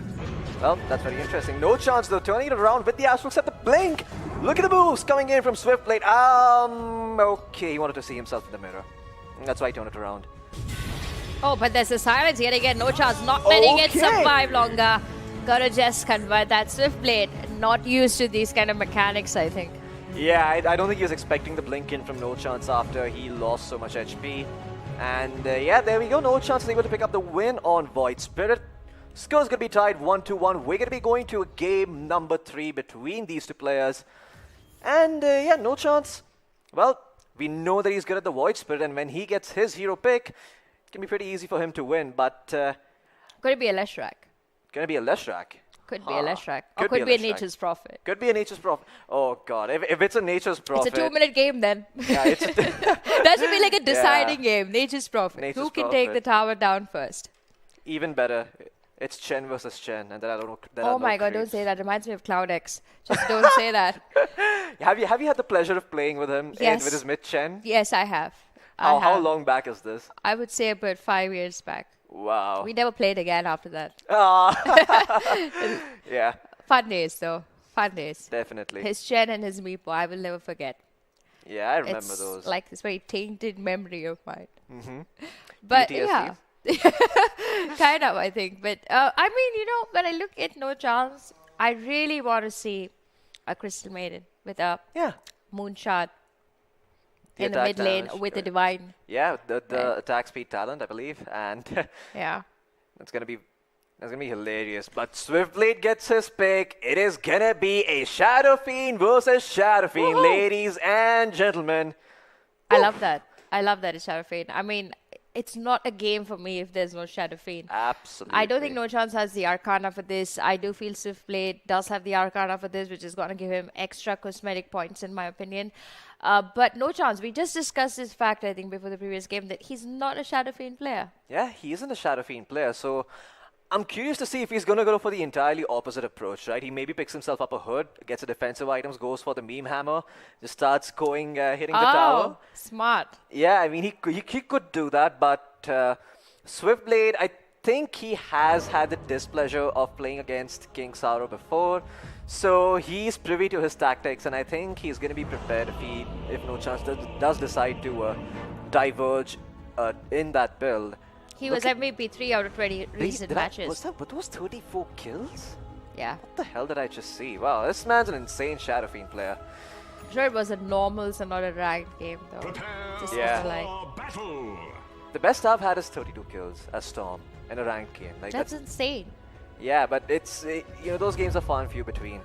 It's like after I dropped like 400 MMR, and I just woke up killing after. noobs. Yeah, killing noobs. I mean, when you're 400 MMR down, it can be, the games get a lot easier. Like you don't even bother looking at your teammates. You're just like, you know what? I'll just win this myself. And if I don't win this myself, I should probably just quit Dota. Playing with your toes. Then you're just like chilling. But looking at these two, of course, we do have No Chance choosing his side here. He's going to be on the Radiant side versus Swiftblade, who is going to be on the Dire side. Gone for a Bracer as a first pickup. Meanwhile, of course, we do see No Chance there. Picked up the Gauntlet and also the Circlet, but not converted it into a Bracer. Decided to go for a Magic Stick in the place of that. So that's a good start here. We also see they're both level 3, so they've gone for 2 levels into their raises and 1 level into their Necromastery. So that's the basics. You also see a Yules that's going to be added here into the stash from the side of No Chance. So you just want to go for the very simple combination. Yules your opponent, use your Reclamo Souls, and finish him off. But Swiftblade, we've seen him play with this hero, and he's not a big Yules fan. Yeah, so No Chance is moonwalking. Yeah, he's lagging. Poor guy. Poor guy. After 13 years of Dota, he still lags. Yep. Okay. Yeah, that sentry ward didn't really spot out a lot. Oh, this is kind of going to suck for No Chance. Both of his wards have been spotted here by Swiftblade. So if he gets that sentry, if he just pushes in the lane right off the bat, he's going to be able to get that extra money from those observer wards. Really good return on investment. And that could make the difference. You get some extra money for yourself. You get that item faster. Yeah. You use him up in the air first, and then you forget to press Requiem. Quick cast, like Hans says. Yeah, quick cast. Do you play with quick cast? No, I don't play with quick cast. I really prefer to be precise with my abilities over being quick. Okay, I have quick cast. I don't have abilities. Quick cast is really good for some heroes, though. It's good for Mirana, Crystal Maiden. Mirana, Crystal Maiden, Earthshaker. Yeah. Especially heroes with long cast points. When you're in a clutch situations, if you're trying to click, that adds an extra layer of delay. It can be removed. Quick cast is really good when the enemy is juking. Absolutely. For now, of course, we are back to basics here, ladies and gentlemen. After that first very quick game where we did see both these players evening it out between each other, I do feel this could also be a tower game because Shadow Fiend just does such good raw damage. There could be another choice that they could make. For now, of course, No Chance here. A little low on mana. Swiftblade, meanwhile, he's going to be upping his mana game a little bit. 1 minute 26 seconds onto the clock. They have about 5 creeps each. Going into level 5 very, very shortly. Swiftblade going to just jump in with that link. Raise. Yep, second raise is going to come through. There's a third raise to follow up. It's not there from Swiftblade just yet. What? That was confusing. Okay, Swiftblade, I think he's just showing mercy to No Chance. But, well, never mind, he's not showing any mercy. He's going to blink and find the kill with the medium raise. And the TP out in his face over his dead body. I mean, that's the problem with a hero like Shadow Fiend, he's not at all item dependent. You just need to have really good mechanics with him. And Swiftblade, with that kind of confidence going behind the tower, just shows us how skilled he is. Of course, going to blink in now yet again. Raise. No Chance this time. Wants to try and take a fight. Going to be raised on again. He's going to send the third raise. And that's going to work there. No Chance. Beating skill with skill. And going to be able to even out the scorecards yet again to a 1-1. Fight was fire fast. with fire. Fight fire with fire. And if it doesn't work, just run. Or Run. call the fire truck company. Did I just say the fire truck company? Isn't there a better word for that? The fire truck company. The fire department. We call it an ambulance, but what do we call the fire truck company? That's a mystery for another time. I'm going to think about this while we watch the game and give you an answer. Yeah. I like how we've caught ourselves in the middle of a dilemma, but no chance, no dilemmas on his end. He's going to be blinking in like a madman, chasing Swiftblade like a hungry Doberman. And he's also going to find the Frost Rune. Frost Rune is so underrated. I haven't seen anyone use it as much as some of these other runes. I've seen people use Haste, Invis, and DDs, but Frost Rune, I haven't seen it being utilized very effectively so far. It's also a very new rune actually in Dota because honestly, like I have not played the game in a little while now and I haven't really seen this item. Oh, Swiftblade, he's channeling the Requiem, no chance. Bye-bye, baby. Oh, he's out of mana. He's out of mana. No chance gonna turn around, but he doesn't have enough damage. Swiftblade was a bit too far forward. Slight miscalculation. Quick maths failing, and both are gonna walk away. That was good though. That was pretty good. Yep. Good for no chance. I mean, he was really close to dying there. I am not sure how he survived, but if Swiftblade actually had the mana, no chance was definitely dead. And this is sort of the problem with Shadowfiend, right? If you're in a 1v1 and the enemy just blinks on top of you and starts channeling Requiem, what the hell are you gonna do? You're already late by that time. You can look to blink away, or you can look to right-click. You can look to blink away. But if the enemy is smart, he's gonna right-click you first. Yes. Yeah, it's I mean, this matchup is just so high in terms of mechanical skill. The delay, the raises, the distance, and everything. This is the thing about these more damage-intensive heroes, right? You look at Shadowfiend. What is he? No mobility. He has no way of going around the map. He is pure damage. So when you're caught in these sort of situations, every right click you make, every little piece of movement that you do, simply walking around, really adds up. And that's why Shadowfiend is one of those fundamental heroes in Dota, where if you just want to get better in general, if you play a lot of Shadowfiend, you're gonna get a lot better. You're gonna get a lot better at Dota. Yeah, I mean, it's just got so many things involved. He seems like such a simple hero, but he's so complex. You have 3 raises that move at different paces in time. That's the only thing you're really relying on. You have a Requiem of Souls, which is again so situational. You can go for either raw damage, but if you look at the way these two are playing these heroes, it's just very interesting to see. Yules, of course, coming in there from no chance. He didn't have his Requiem. 1 second remaining. That is unfortunate. Yeah. Yeah, he almost had it though. Like I thought that's gonna be Swiftblade's death. But now he has the Invis rune, and the Yules is gonna be back up in a bit. If he pops it right now, he could find the kill. But I think there's a sentry ward mid, so it's gonna spot it. Absolutely. Meanwhile, Swiftblade, of course, nothing taken away from this kid. I mean, he's doing phenomenal, being able to beat this pressure. Know this, ladies and gentlemen, that it does feel like it's not a professional event because it's not on land, but there's a lot of pressure onto these players. He, of course, being very new to this kind of pressure, playing against a player who's lived in this pressure and won under this pressure all the time. I do see No Chance having a lot more control in this game on a hero that he's not comfortable with, but Swiftblade, he's just wanting to do something. No Chance, meanwhile, he's going to use him. Requiem, this time available. Going to be destroying Swiftblade, but Swiftblade, he's got an opening. Oh no, No Chance, you had the... Oh no, he didn't use his raise! Slow fingers. Slow fingers, I must say. That was just slow fingers. Yeah, that was just slow fingers from No Chance. Ah, that was a little painful to watch. Yeah. Look at that, that's your highlight right there. He got the first raise off, he's holding on to the second raise, he doesn't use it, he thinks he's gonna right click and get the kill, save that mana, and Swiftblade says, thank you very much, I will take that kill. Mathematics. Yep. I don't know how strong No Chance is with maths. I'm gonna ask him. Yep. Because that was his kill. I mean, I think, yeah, that was his kill. I think it's not a matter of math, it's just a matter of not seeing your abilities on time. And this is what happens, right? This is why Swiftblade picked the hero. Something that No Chance isn't privy with. no. Okay, I know this seems very easy to say, but okay, I'm gonna have to hold on to that thought. For now, No Chance is gonna disengage with the Yule Scepter, and Swiftblade is gonna have the positioning advantage. He can just man up on No Chance. Thankfully, No Chance has the bottle though, so he's gonna have a lot of charges to work with, a lot of regen coming in his way. But yeah, when you're playing a hero who you've only had like 5 or 10 games on compared to someone who has like 20, 25, 30 games on. 100, you mean? 100, yeah, I mean 100, 500, 1,000, maybe not 10,000, but yeah. When you have those many games on a particular hero, that difference in experience, it can be quite intimidating. You haven't played that hero before, so you don't know how far you can push your limits. Like, No Chance there, he thought that he's gonna find the kill, the right click's gonna do enough damage, but then he learned that it's not. And you compare that with someone like Swiftblade, he wouldn't even think if he was in his position. He'd just use his 2 rays and be like, you know what, doesn't matter, mana, yada yada yada, I'm happy that I got the kill, I'm gonna move forward with life. Yeah. And this is sort of the problem. Some of these heroes in Dota really cater to certain personality types. And Shadowfiend really is, he's one of those heroes that really suits an aggressive player.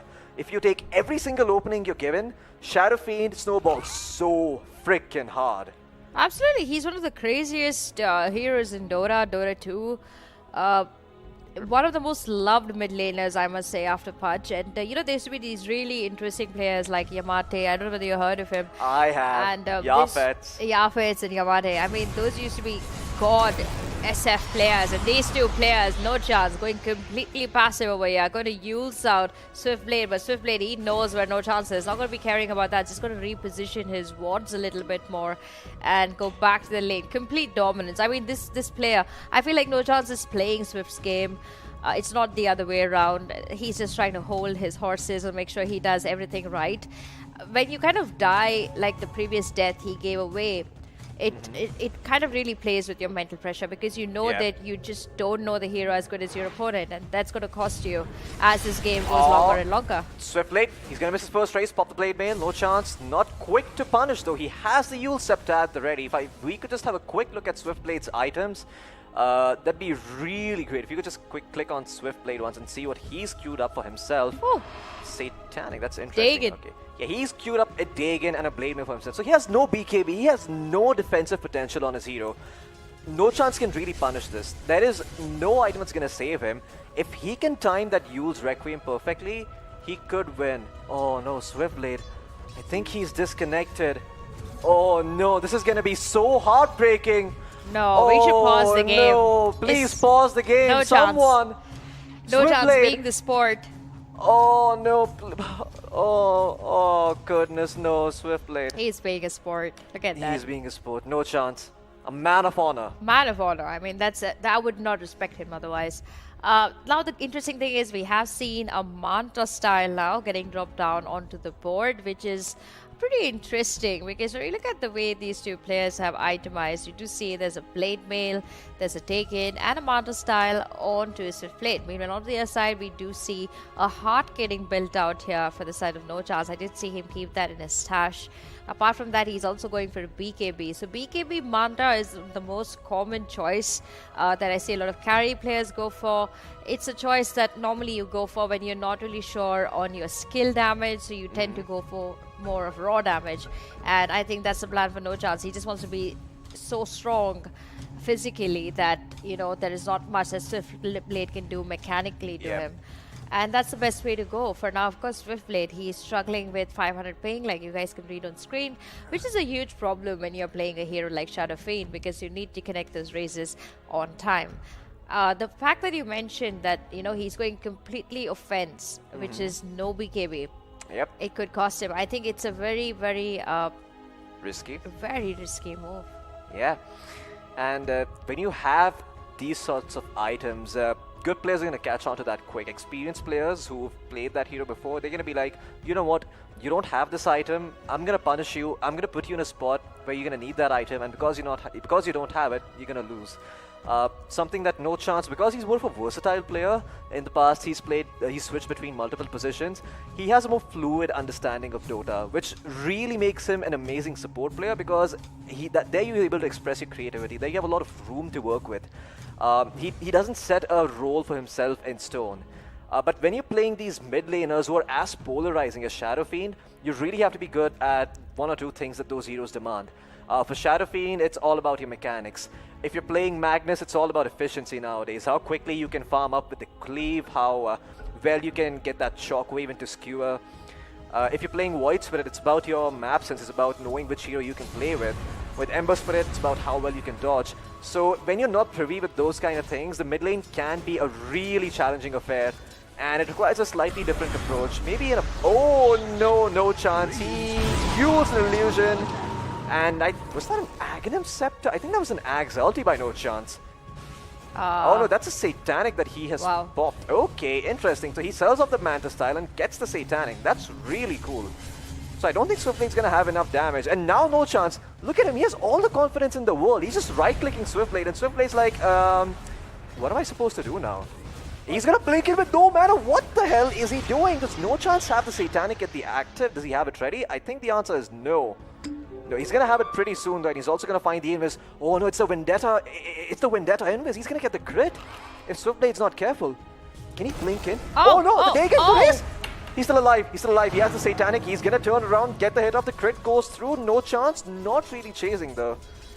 I mean, he has a complete opening now. He's got the better itemization. Oh, he's got the Yules in the air. Where's the raise? No chance. Ow! Yep, there's the raise. There's the right click. No chance. Back at it. This is what I like about this man. He plays to his strengths. He realized that he doesn't understand Shadow Fiend, so he's making up for the fact that he's not going to be able to execute those raises. Much rather go for Satanic. Let's play something that I am privy to. Let's leverage my HP instead of worrying about making those sick highlight reel plays. Absolutely, and that's the best way to look. Sometimes the simplest things are the easiest way to run with them, and no chance realizing that needs to TP inside. His tower taking a lot of damage there, needs to get this kick quill. He does know that Swiftblade is somewhere getting desperate now, and he's going to take full advantage of that factor. Swiftblade, meanwhile, still chipping down on that tower. No chance controlling the momentum, getting reset. But meanwhile, now we do know no chance. He just one kill. Just one kill to take down Swiftblade, and he's going in for it. He wants to try. He's going to give it another patient move. He knows the Blink Dagger is on cooldown. He's going to aim for the bar, pushing Swiftblade into this really devastating, desperate position of defending. Going back again with that Arcane Ruin. I mean, this is a complete favorite game to No Chance. The only thing he needs No to chance. is play, Has the ulti. Is he going to wind it up? The answer is going to be no. The Satanic at the ready, though. He could turn around if he wants to. No Chance might end up going down if he's not careful. The Blink Dagger not yet available on Swiftblade. He could have chased forward, but deems it too risky. He's trying to take the tower, I think. He knows that the score is even right now, so if he gets the tower, he's going to find the victory here. Any one of these players, whoever finds the kill, I think they're going to find the victory. And the score is tied at 2-2. Oh my god, did he just cliff? Yeah, I think he clipped the creep wave, and no chance going to turn around, destroy that creep wave. He has the Satanic active, but his tower is going down slowly.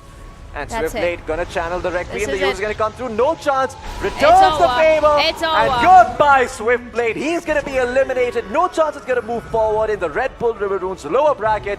Ladies and gentlemen at home, give it up for No Chance, the veteran of the Indian Dota scene. He's gonna be moving forward. Swiftblade, he showed a lot of heart. Unfortunately, heart is not enough. You need to think. True. And well, when you can't play that well, you just think, you buy yourself a Satanic and you just be hard to go on. I think, the funny thing was that we saw No Chance get really passive early on into the game when he realized he did have that skill set to do it. But Swiftblade, it was odd for me that he went passive. Because he should have really gone aggressive at that point. Absolutely. I mean, when you have so many offensive items and you're just sitting duck, it can be really detrimental because those items are not giving you value immediately and you've completely itemized in one direction. So you have no other potential. And on a hero that like Shadow Fiend, that is it's so bad because you can't protect yourself from the raise damage, you can't protect yourself from the right-click damage, and as a result, you just end up being this one-dimensional glass cannon that has to somehow outplay the enemy with an item disadvantage. Yeah, talking about glass cannons, this guy literally built a Satanic. I was not expecting that, Floki. Yeah, that was definitely very clever. Wasn't. That was very, very clever by No Chance. I was watching. That was nail-biting action. Honestly, I didn't expect a Shadow Fiend matchup to be that intense and that exciting because once Swiftblade got that 2-1 advantage, I was like, okay, this is going to be pretty straightforward because he's going to push that advantage because at 2-1, you know that you can do things that your opponent can't really risk doing. But wow, Yeah. just such like perfection. Really well played to Swiftblade, but congratulations to No Chance for just showing everyone why this guy is a professional Dota 2 player. Yep. You know, just not bending to the pressure, being 2-1. Yeah, I would have broken. I would have been like, you know what? I'm going all in. If I die, I die. You know, I Yep. don't really care. But this guy played it, calculated every single move. My Kept a God, level head. my He kept a God. level head, and that's what matters in situations when you're in such a when there's so much pressure surmounting. Yeah. You need to keep your cool, and you need to identify what is it that you can fix immediately.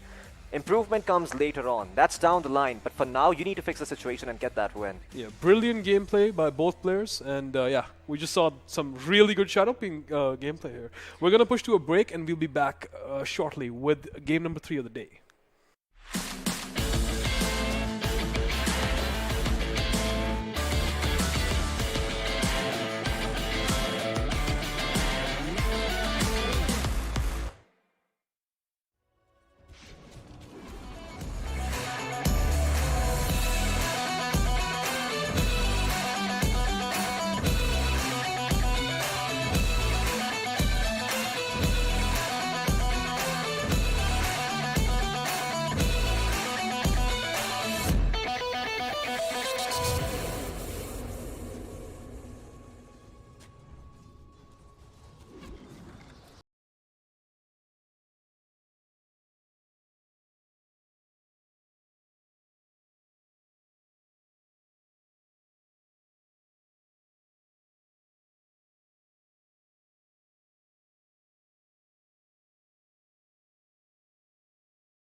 Welcome back to the Redbull River Runes 1 vs 1 Championship.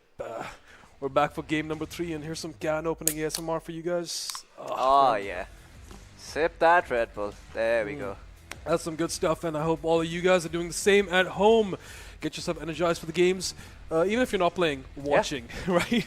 I mean, those games were electric, I have to say. Second game, in a different way, but electric nonetheless. Certainly, both of those games. That Satanic pick, that was so smart by no chance. He's like, you know what? Sometimes keep it simple. Just get a Satanic, get the HP, get the lifesteal. Yeah. And yeah, it's really that simple. Just right-click. Activate Satanic, right-click. Easy win. That was no chance's plan. Put as simply as possible, Floki. Yeah, everybody likes a glass cannon with like an orange shield on it, yeah? Yeah. We're going to move on to the brackets. This is going to be the third game of the day. We're going to see, let's see, it's going to be Kyle versus Zetisbug. Yeah, there we I'm go. looking forward to this one. Kyle redeemed himself against Mr. Digo after being thrown into the lower bracket, and Zetisbug, yeah. I want to see Zetisbug.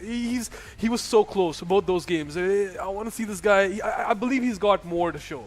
I don't think he's done yet. I really don't think that he's done yet. I think he definitely is holding back on us. I think so. We haven't seen his Invoker just yet. Maybe he hasn't played it in a while. But yeah, Kyle and Invoker, two names that are synonymous. Even in Dota, Invoker's true name is Carl. So close enough, my man. Close enough. That yeah, I mean that's no coincidence. By the way, I'm pretty sure he planned it out all along. Definitely. But yeah, I really want to see what an Invoker versus Invoker would look like. We haven't seen one. We haven't seen an we Invoker. haven't seen one. No Invoker, no Arc Warden, no Meepo. What's going on, guys? I thought this was a mid 1v1 championship. We're just seeing again and again the Void Spirits. But it's going to be something different from the last game. We're going to be seeing a Skyrath again from Zetisbug. Skyrath Mage, yeah. The first game was, I think the second game did make up for the first Skyrath Mage game. It was a little not as exciting as you'd expect. Micro actually managed to turn the tide. And now it's going to be, well, Kyle versus Zetisbug, 1v1ing each other. Oh, look at those stats. Look at those stats, Floki. Those are amateur stats for these guys, by the way. We look at them, we're like, oh my god, 400 wins and like total of 800 games. Those are amateur stats for these guys. These guys go on 4,000 wins. Yeah. And I mean, that's where these guys sit. Absolutely. So, and, well, all that wealth of experience of playing those games, like you mentioned, is going to be really, really helpful. Yeah. But yeah, I'm going to take a quick break. You enjoy the show with Angela. Angie, there you go. Certainly, the Skyrath Mage lineup, guys.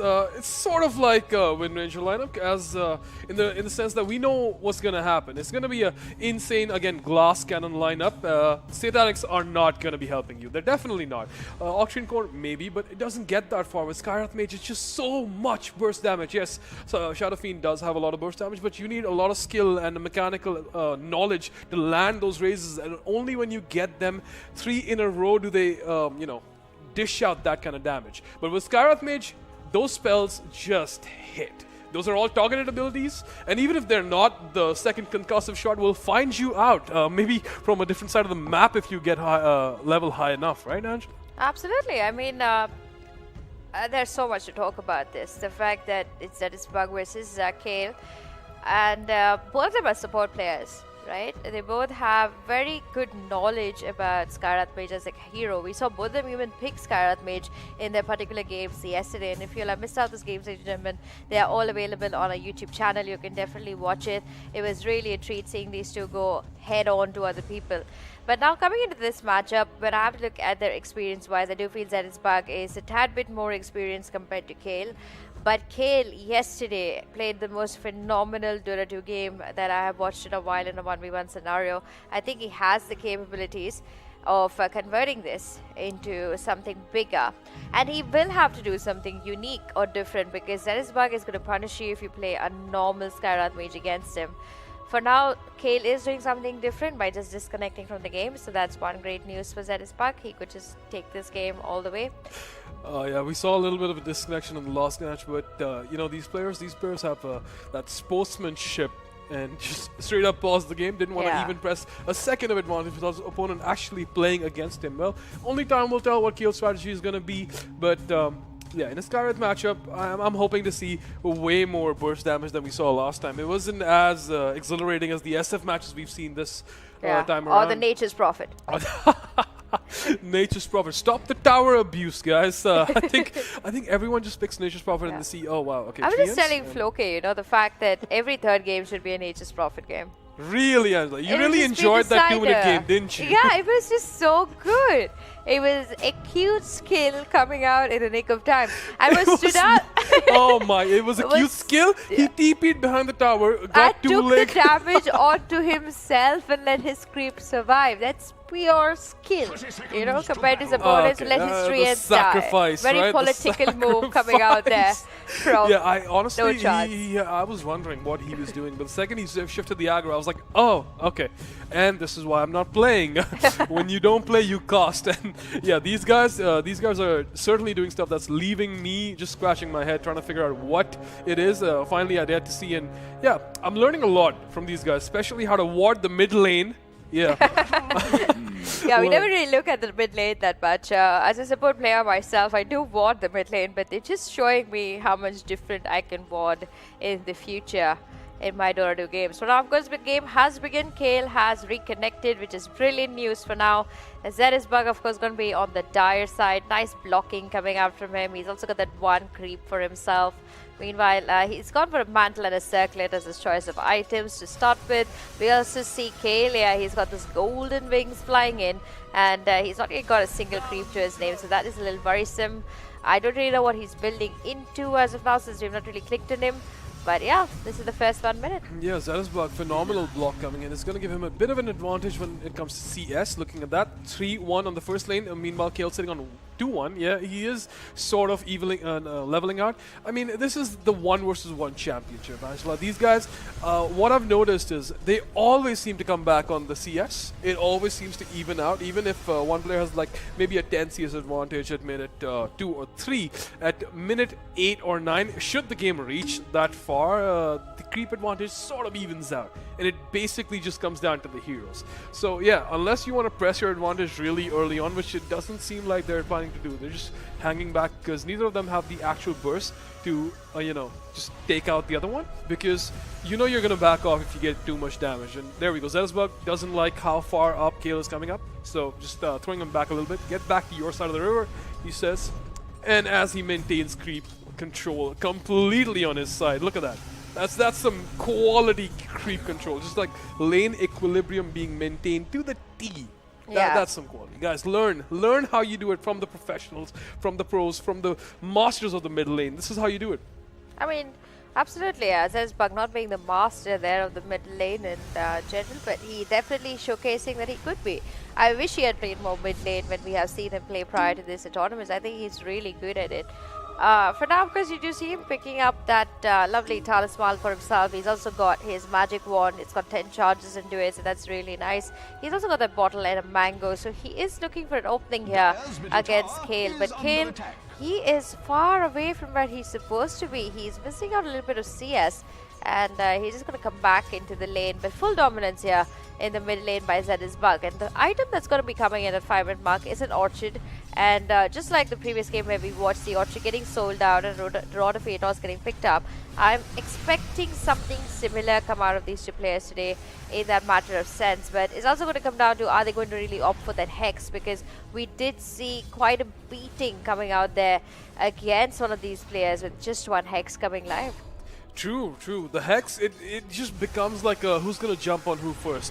And before the Hex, if you've got vision, you got to maintain it, because if your opponent has an Hex, you need to be playing really safe. But honestly, Angela, I'm going to have to go against you on this one, because I don't believe these guys are going to be selling the Orchid. That's a high... Oh, there we go! The first kill. Like I said, these guys dropping way too low. Just didn't keep too much of a tab on his HP, and yeah, Kale just going to back up instantly, because he knows that Zetisbug is going to be back in the lane, willing to punish any kind of misplay.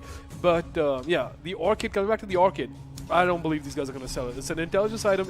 It completely just breaks away your arsenal from you, because these are both magical damage heroes. Yeah. They have 4 targeted abilities, and you can't use any of those for 5 seconds, and you're going to take the burn damage, the amount of burn damage. So let's see if one person does go for the ADOS and he ADOSes the other. If he gets silenced while his opponent is ADOS, they're just going to be standing there looking at each other. Hey, How you doing? Just, yeah, we're gonna back away, reset this fight, right? True But that. I think they'll have enough gold to pick up an 8-offs anyway. Yeah, I mean, Eventually. I'm hoping that they do have, because that's like one of the strongest items as of now on Skywrath Mage. Meanwhile, looking at the item progression, you do see that there are 2 null talismans now in favor of Kale. He's also turned that magic stick into a magic wand. So he did win that first fight majorly because he had those null talismans way before Zetisbug could complete his second one. And I'm sure Zetisbug has realized this. And of course, there's quite a bit of shots getting dished out there. Kale frontlining this. He's got this kill. He's got it in the bag. And that's going to be a 2-0 scorecard in favor of Kale. And Zetisbug completely taken by surprise today. Oh my god, he's gonna jump in. Yes, Zetisbug looking for Kale. He's still in the mid lane, barely full HP. And Zetisbug is going to try and punish him. Oh, a lot of damage going on from both sides. Kale is silenced and goes down. Zetisbug is not gonna go down that easily. He says, yeah, you're gonna go to my side. And before you even get back to your side, I'm gonna secure another kill for myself. And he's not going to let that score sit on a 2-0 and gets killed, but Zetisbug trying to get away now. Kale looking for a kill. There we go. The silences come out. Both of them are silenced. They have nothing to do but right-click each other. Not too much damage. It's in the name. Skywrath Mage. Yeah, a mage that's silenced, can't really cast spells, isn't worth much. There we go. Kale going down again. Oh my god, the score. It was so perfect. It was a 2-0 victory for Kale. It's just been taken away so fast. Zetisbug is sitting on a 2-2 now. Oh, the next kill is gonna be the match? It's gonna be the match, and these are like the fastest games that we see compared to Void Spirit and Shadow Fiend. It's Skywrath Mage. They always give us good games, and it just comes down to the itemization. Like Han said, the fact that they're not selling the rockets, they're keeping it. It's just gonna come down to raw damage.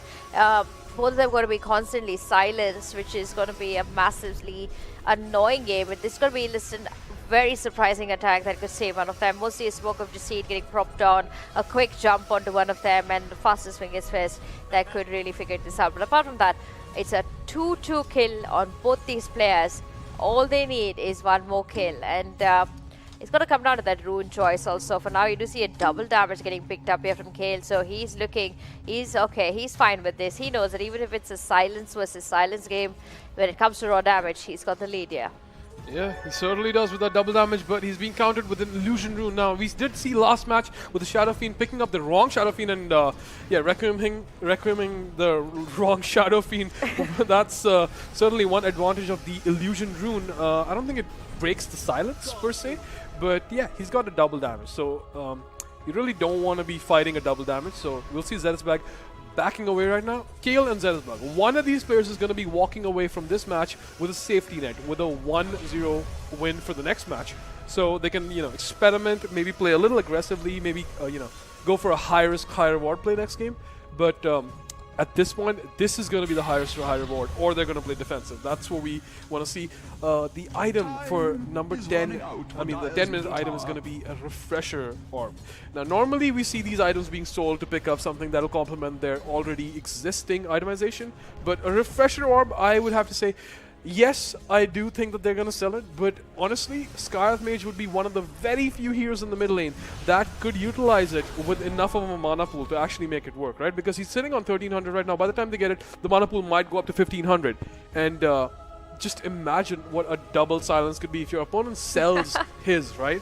You're going to have double abilities. And personally, I stopped playing Skywrath Mage back in the day when your Agam Scepter would give you unlimited ultimate charges. That was insane. That was Dota. I loved that, right? If you have enough mana, you can do it, yeah? Yeah. A 3000 mana pool emptied in the matter of milliseconds. And you had enemy heroes just sitting in their base. They didn't even know what happened when 3 Mystic Flares just fell on them. There we go. And right there, Kale's probably going to fall on Zetisbug. Zetisbug too fast. Ooh. He's picked up a Frost Rune. This is good here for Zetisbug. He knows that for the next 59 seconds, Kale does not have his ultimate.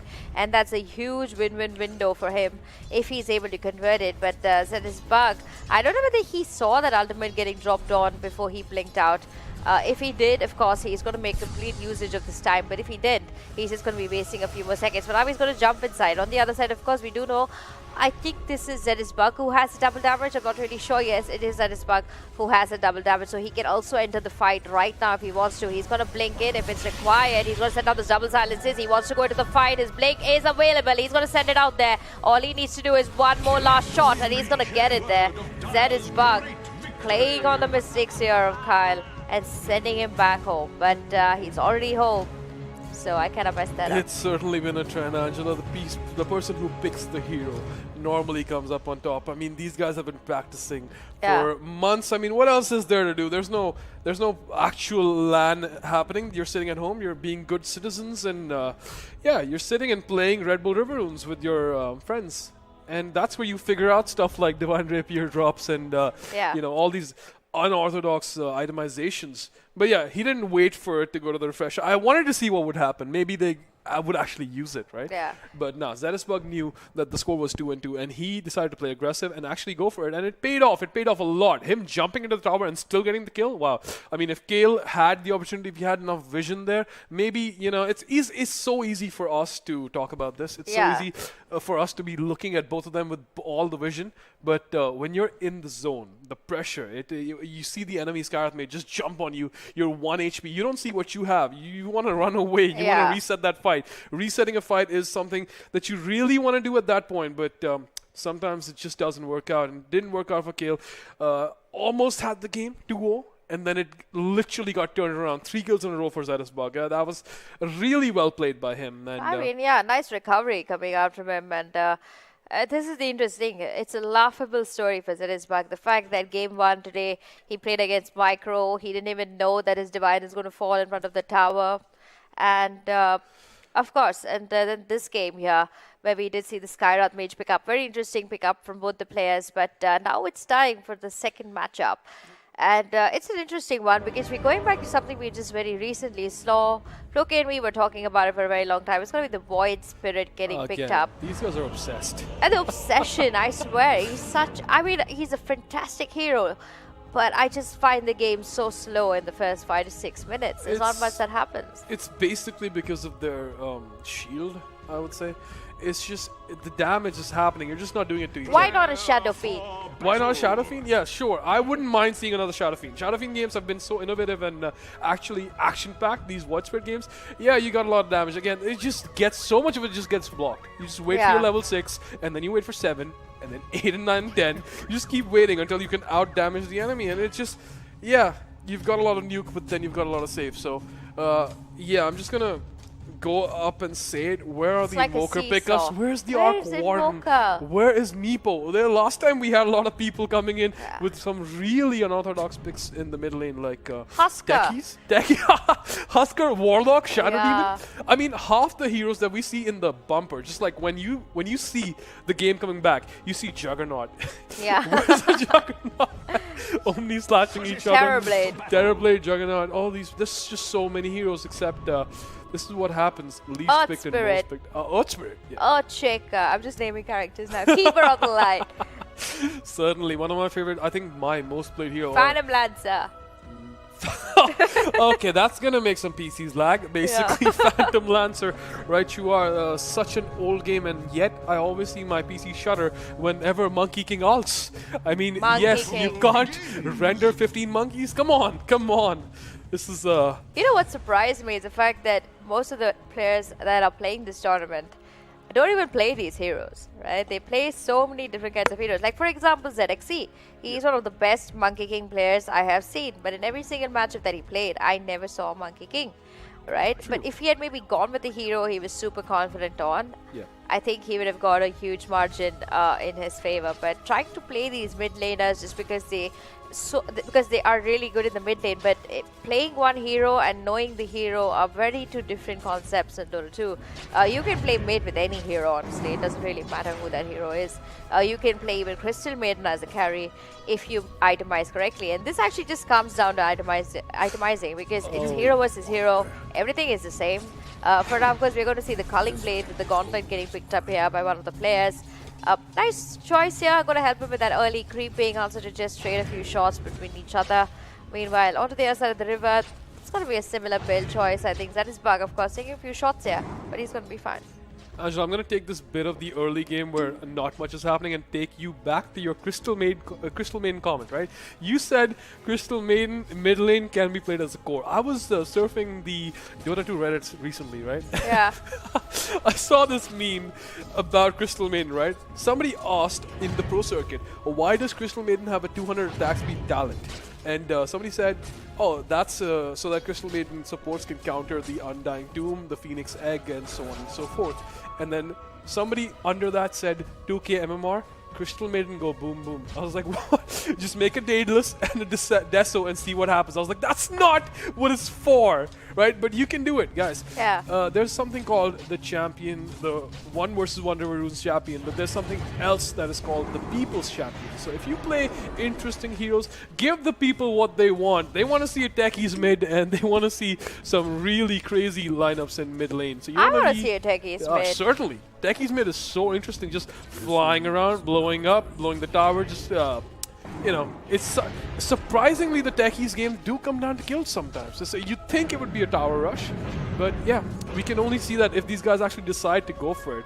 You can catch them, I mean, all the viewers on our streaming platform, local, are sitting there waiting, and all they're getting is Void Spirits and Shadow Fiends. Not complaining about the Shadow Fiend games, but look at this Void Spirit. It's been 2.5 minutes. What have you seen yet? We have seen nothing. These guys are just chilling around, waiting for their levels. They don't care. They know that they're not going to take enough damage. Both of them, look at that. They're shamelessly leveling up the pulse. Shamelessly. They're like, yeah, okay, what you going to do? You don't have enough damage to even break the pulse. Talk about my HP right now.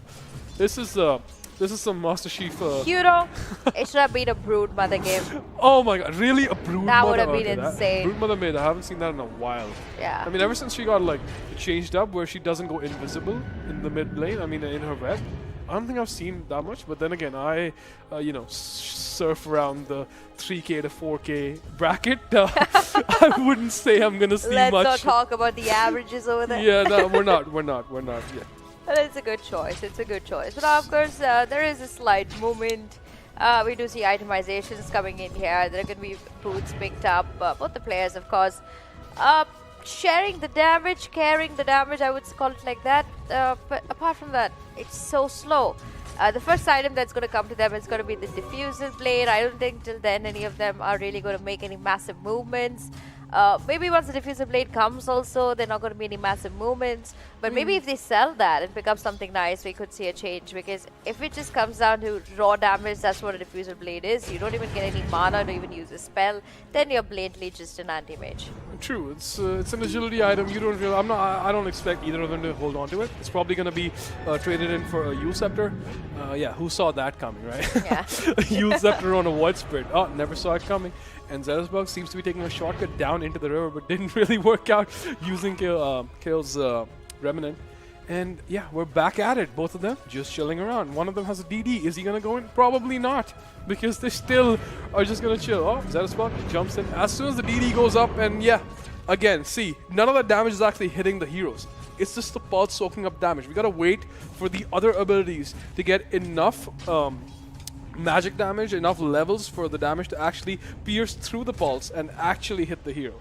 So we're just going to be waiting for the diffusal to be sold for a Yule Scepter. This is some classic Void Spirit gameplay right here. Yeah. Because honestly, all the Void Spirit games, I don't think any of them were as exhilarating. I don't even know why they are going for Void Spirit. Maybe it's a safe pick, right? Because Zeresbug won the last one. He honestly, he wasn't supposed to win that. How do you win that? Yeah, Leshrac, yeah, definitely. A Leshrac with a blade mail, wow, that's a lot of damage coming in. Yeah, there's some stuns and some pulse wait, Angela, what's going on? Zeresbug has his diffusal, but he's not TPing the base. Kale on the other hand is already back at base. Is he trading it out? I think he's trading it out. No, I think the timer is already gone. He's going for boots Both now. of these players are holding on. Wow, have I been proven wrong, guys. 10,000 hours of Dota, and yeah, just straight in my face. Both of them just keeping their diffusal blades on intelligence heroes. What is going on? I don't even know what's going on anymore. These guys, they seem to be wanting to hit each other really hard. They don't care about magic damage. But the next item is going to be Ags. They want to silence each other, but these guys don't care about the spells anymore. It's going to be an MKB coming out next, mostly, for one of them. Sure. If they want to hit that extra damage, whoa, there we go. Some astral steps going in. A lot of damage being dished out. Zeresbug falling solo, doesn't even have the mana to finish it, and there we go. There we go. That's the kill. First kill of the game from Kale. I mean, this is really interesting. The fact that they both realize that if they keep the diffusal blades, it's just fighting raw damage, and that is so much more easier. Just become an anti-mage. Why fight like Void Spirits? Makes sense. I think this was the best way for them to really finish this game also on a faster note. But at the same time, Zetisbug, he needs to be careful because this is an important game. Yes, he has taken game number 1, but it's not like Kane's going to let him take game number 2. For now, they're going to be a little bit of tad-fight tidbits going on between these two players. But Zetisbug taking shots there, not only from the player, but also from the tower. And knowing that Kale, he wants to go inside, but he has no mana because of the diffuser blades. He's going to just back off. Meanwhile, Zetisbug trying to get a catch here again, not going to be successful. 33-30 in the creeps. And Super Runes are spawning now. Both of these players so low on HP and mana. They're going to get the runes though. Maybe fill each other back up. And what contradicting items though? They give a diffusal and then an Agnums. I know. It makes no sense. I mean, I would have expected one of them to sell it, and I was just wondering where the mana is going. Am I just not in this game? I mean, yeah, they have a diffusal, and yeah, wonder where the mana went, guys. Both of them, just if it was gonna get any slower, just reduce their mana, see how that works out. And yeah, the blade mail pickup probably gonna come in pretty soon. Maybe the axe is gonna get this sold. Could actually be the longest Redbull River Runes game that these two are aiming to be in. Seriously, I mean, yes, the puck game was long, but that was so exciting with the divine rapier plays and everything. This guy he's literally standing next to his tower and not moving, even though he's got a haste rune, guys. Come on. We gotta get a few kills in here. Oh, there we go. I think as if they heard us, almost connects the Remnant, misses. And Kale activates the haste rune, backs up to the safety of his tower, and gets Zetisbug almost coming into the tower, but Zetisbug does not fall low enough for Kale to actually want to do something, and jumps in! What a bunch of just evasion, just evading each other. They don't even want to go near each other. They want to wait, like, just maybe for another item or something. Just, there we go. Kale is going to pop that invisibility rune with a bit of a crit on Zetisbug, but at this point, both of them don't have enough mana to finish the other one off. Jumps in, warps into the Shadow Realm, comes back out. Absolutely.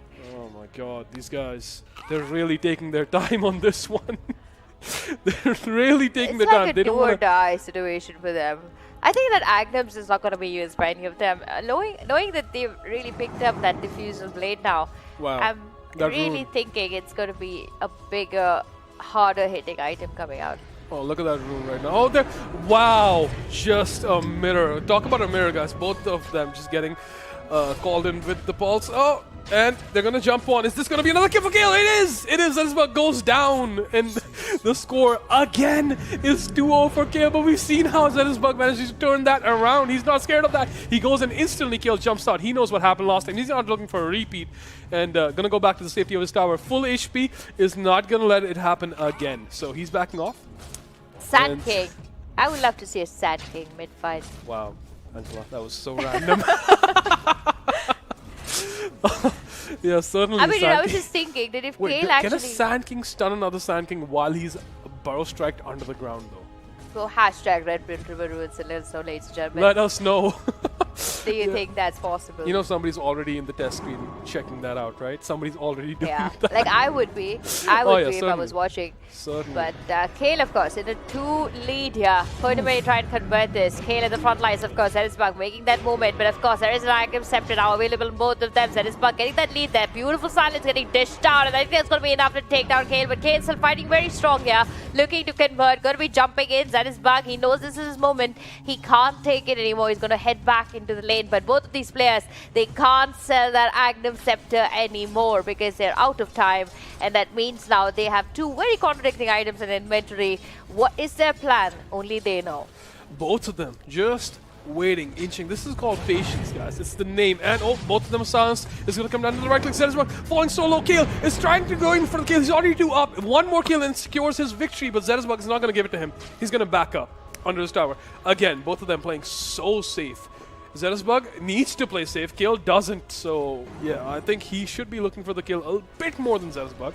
Zetisbug's going to stay in the lane while Kale backs off to his own fountain. Going to get a refresh on his bottle charges and his HP and mana. Oh, wow. Zetisbug certainly made the right call, staying in lane as he is granted a regen rune by Lord Gaben. And he's going to use this opportunity to actually get a haste rune as well. So, yeah, in the terms of just runes, he's hit the jackpot, both of these runes. And I think double damage would have been better. Yeah. But, yeah, you can run down your opponent, but I don't think he's going to be the one doing the rundown while Kale goes in, instantly gets silenced by the axe, both of them silenced again. It's just a game of silences right now. Just silencing each other. Oh, there we go. The pulse does not hit. The Remnant misses. And Kale. I don't know why Kale is playing so defensively. I think he wants to secure his second hit. He just wants to secure it. He's already 2 up, and he just wants the second. He does not want to give Zeresbug the slightest chance to come back in this game. I mean, he just bought a Blade Mail, which is another very interesting pickup. You know, somewhere I do feel that Zeresbug can just sell this Agnum Scepter, get a quick BKB up and running on him, and take this through, because it is a really tough game. He's also going for a Blade Mail himself, which would technically mean we are back to square one in the scenarios of just the characters being the same. But if one of them makes a change on that Agnum Scepter, it definitely is going to be helpful. I do know the fact that when you do sell an item post the 30-second mark of the buyout time, you get only half the gold back, but is gold as necessary as getting the right items in the bag? That is something that Zeresbug needs to figure out, because he is a 2-0 scorecard right now. He doesn't really want to push this to the third game, because that's just going to increase pressure on him.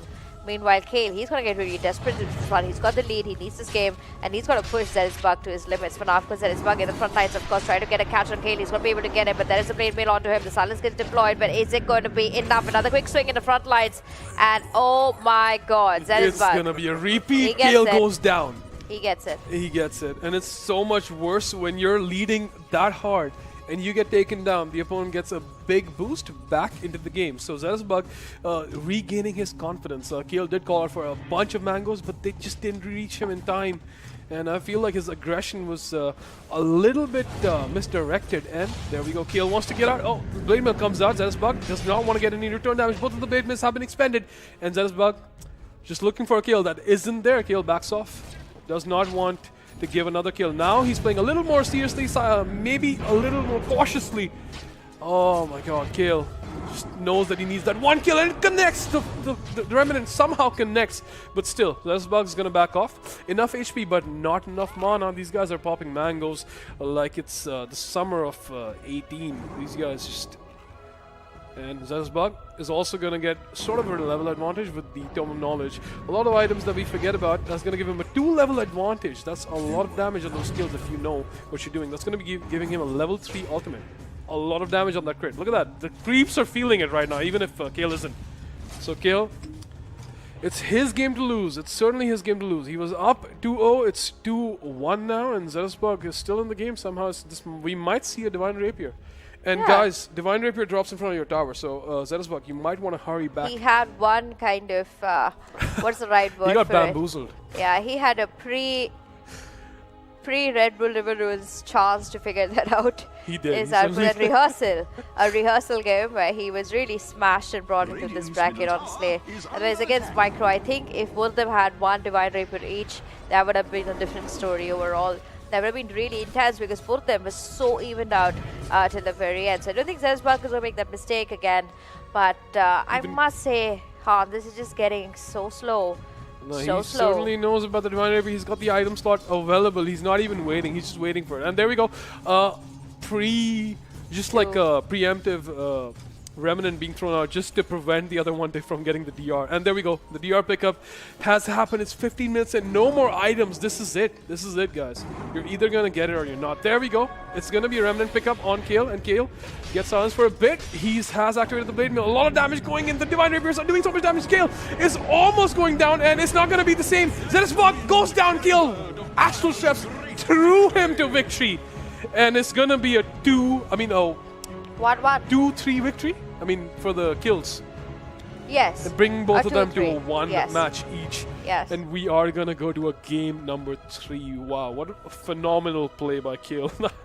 Oh, that was a final. That was a kill worthy of the, match victory kill. That was the final kill shot of the entire match. Just astraling through your opponent. Not even touching him. Just astraling through him to claim the third kill. Absolutely. For victory. I mean, it just came down to those perfect Blade Mail usages. They both did great at that. But I do want game number 3 to be a little bit more intense. I didn't really see them do much on skill basis, it was just a lot of back and forth. These players are made of metal. There's so much more that they have under their sleeves that they haven't really showcased to us. They're going with the very basic things, which is nice. But, you know, when you're at this moment where you're like a game away from really being part of the top 5 or the top 4, then you got to be really careful as to what you really want to play. Do you want to go something that everybody is playing, or do you want to try something new? I think both of them can try something new. I wouldn't be surprised if we see a Warlock versus Warlock in the mid lane.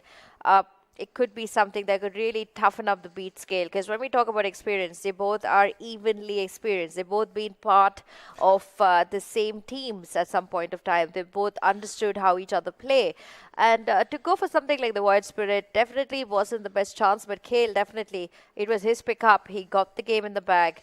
Now it's time to try something new. And I have to say that, of course, finally, at a time like this, if nothing else, Bug will pull out a card that he's most comfortable with, and that's going to be, of course, the Grimstroke. Yeah, I'm smiling, Angela. I'm smiling not even because of the Grimstroke, because I knew they can't pick Void Spirit again, because we've already seen it. But no, they we're could have going to be picked up an graced. anti-mage heart. We are going to be graced with a Grimstroke. And the Dead Wives. Do you remember the Dead Wives joke? Yeah, I did hear that. Yeah, Floki just diving into the lore. I mean, I did that too. When I should have been paying attention to economics 101 in college, I was sitting in the back reading Dota 2 lore, and I regret nothing. Okay, so it's gonna be a Grimstroke deciding whether Zetisbug will advance or kill. And honestly, Zetisbug is a mean Grimstroke. Absolutely, he's really mean and Grimstroke. But what do you think about Zetisbug's strategy in this, Angela? And the strategy I'm referring to is give your opponent 2 kills and then take 3. I think that's so worked mean. out in the first. That's so mean. That false sense of hope. It worked out in the first game. Second game, almost he got the second kill, and that was total style points coming in from Kale. But this time it's Zetisbug's hero, and he's won the toss and he's picked up a Grimstroke. Now this hero, certainly new to Dota. If you haven't been playing Dota for a long time, you are one of those players that played Dota 1 and you're like, oh, I'm an OG. I've been playing with Dota since 2010, before Dota 2 even existed. Now my children are 15 years old. Yeah, you wouldn't know about this one. This is a recent addition. Not exactly like recent, but yeah, it's one of those new heroes. Not just like Void Spirit. Just like Void Spirit, of course. And well, let's go through the spells just quickly before the match even starts. Oh, there we go. Just the most convenient pause before we even begin. The first spell is called Stroke of Fate, right? It's basically like a swish of his paintbrush it is, just going through every single creep, and the more units it goes through, the more damage it does. That can be devastating when you're sitting in a lane with 10 creeps and the last hit is you. Yeah, those creeps are going to increase that damage. It's going to literally bring you down to half HP. The second one is the Phantom's Embrace, which again, Floki did illuminate us on enlighten us on what that does. It's basically his dead wife that goes and clings onto the enemy and silences them. So yeah, definitely making use of his family, helping him win even when in death. Third one is going to be Inkswell. Based on how close he stays to his enemies, is going to be a damage over time plus a stun if he manages to stay right next to them when the channeling ends. And the final one is something that we're not probably going to see because it's more of a team ultimate, right? It's going to be linking 2 players, 2 enemies, and whatever happens to one of them happens to the other one. So that's something that we probably won't see, but it's not going to limit these guys because they've got so much in their arsenal. There we go. Zetisbug denying his own ward. Not even the gold. You're not even going to get the gold, Kale. You're going to have to work for every little bit of gold in this matchup because this is my hero. That's what Zetisbug is probably thinking right now. They're going to back off for the creep lane just blocking and creep equilibrium. I think we're going to see a bit of a slow start because both of these players, again, they need levels. Zetisbug knows. This is where I feel like when I started playing Dota, Angela, this was one of those things that really showed you that somebody is an experienced player, right? Of course, I started the game, instantly used my skill points and picked up a certain skill. But the professional players, they always wait to see how the matchup fares, to see where they're going to need what. So this guy hasn't even picked up the skill. If you look at Zetisbug on the other side, Kale and Zetisbug, these guys haven't even... Wait, I think it's... They both haven't picked up any skills. Oh, there no, there is Zetisbug Zed. has picked up the Inkswell and the Phantom's Embrace. And Yeah. on the other side, it's going to be a Stroke of Fate, like almost clockwork, just showcasing their skills. And Stroke of Fate, hard to land, but when you do, boy, does it do a lot of damage. One of my favorite heroes to pick up. This guy was so overpowered when he came out. The third skill made you invisible. Not invisible, but you weren't targetable. We're not in this world. You couldn't hit the player when they had. Yeah, games up. invulnerable. It was so overpowered, but then again, that's Valve's cue with new heroes, right?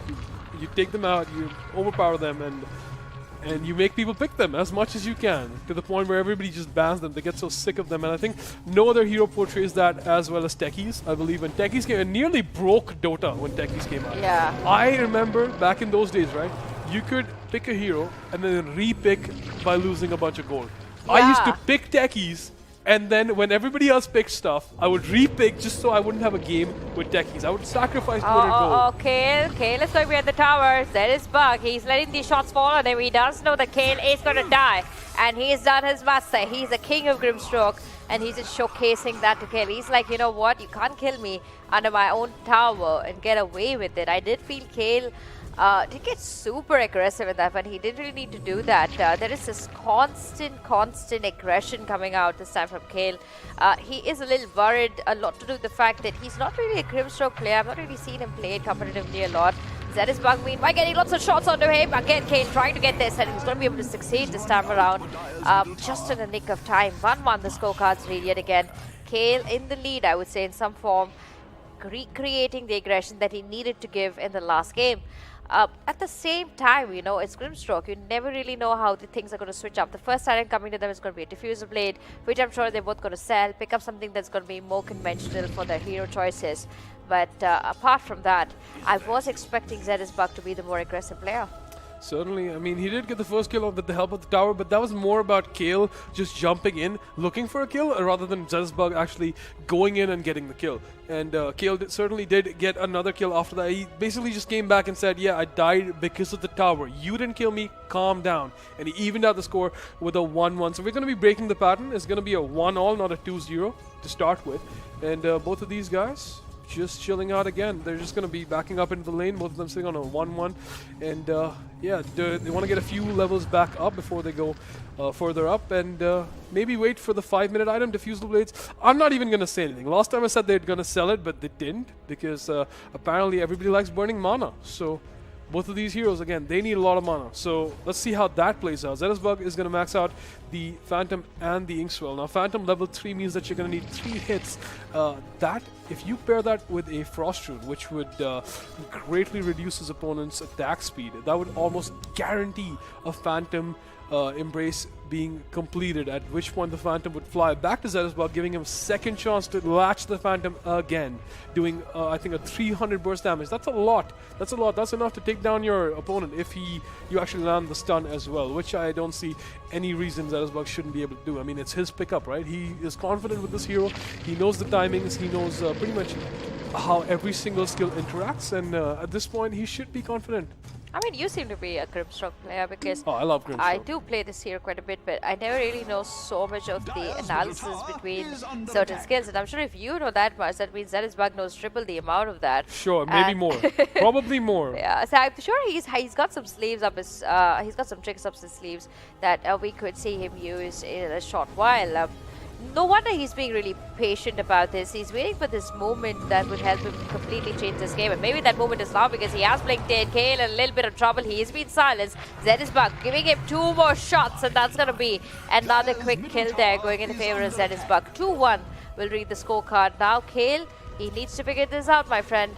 It's going to be too late otherwise. It was a perfect initiation by Zetisbug, already latching the Phantom and then blinking in with the Inkswell. Like I said, if that stun goes through, it gives you the ability to latch a second Phantom. Kale didn't have any chance over there. Any chance.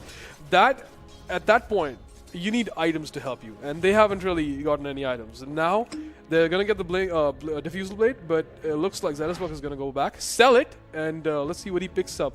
On the other hand, he's gonna pick up a Blade Mail and an Orchid. Really interesting. Wait, it's gonna be Zetisbug with the Orchid, yeah.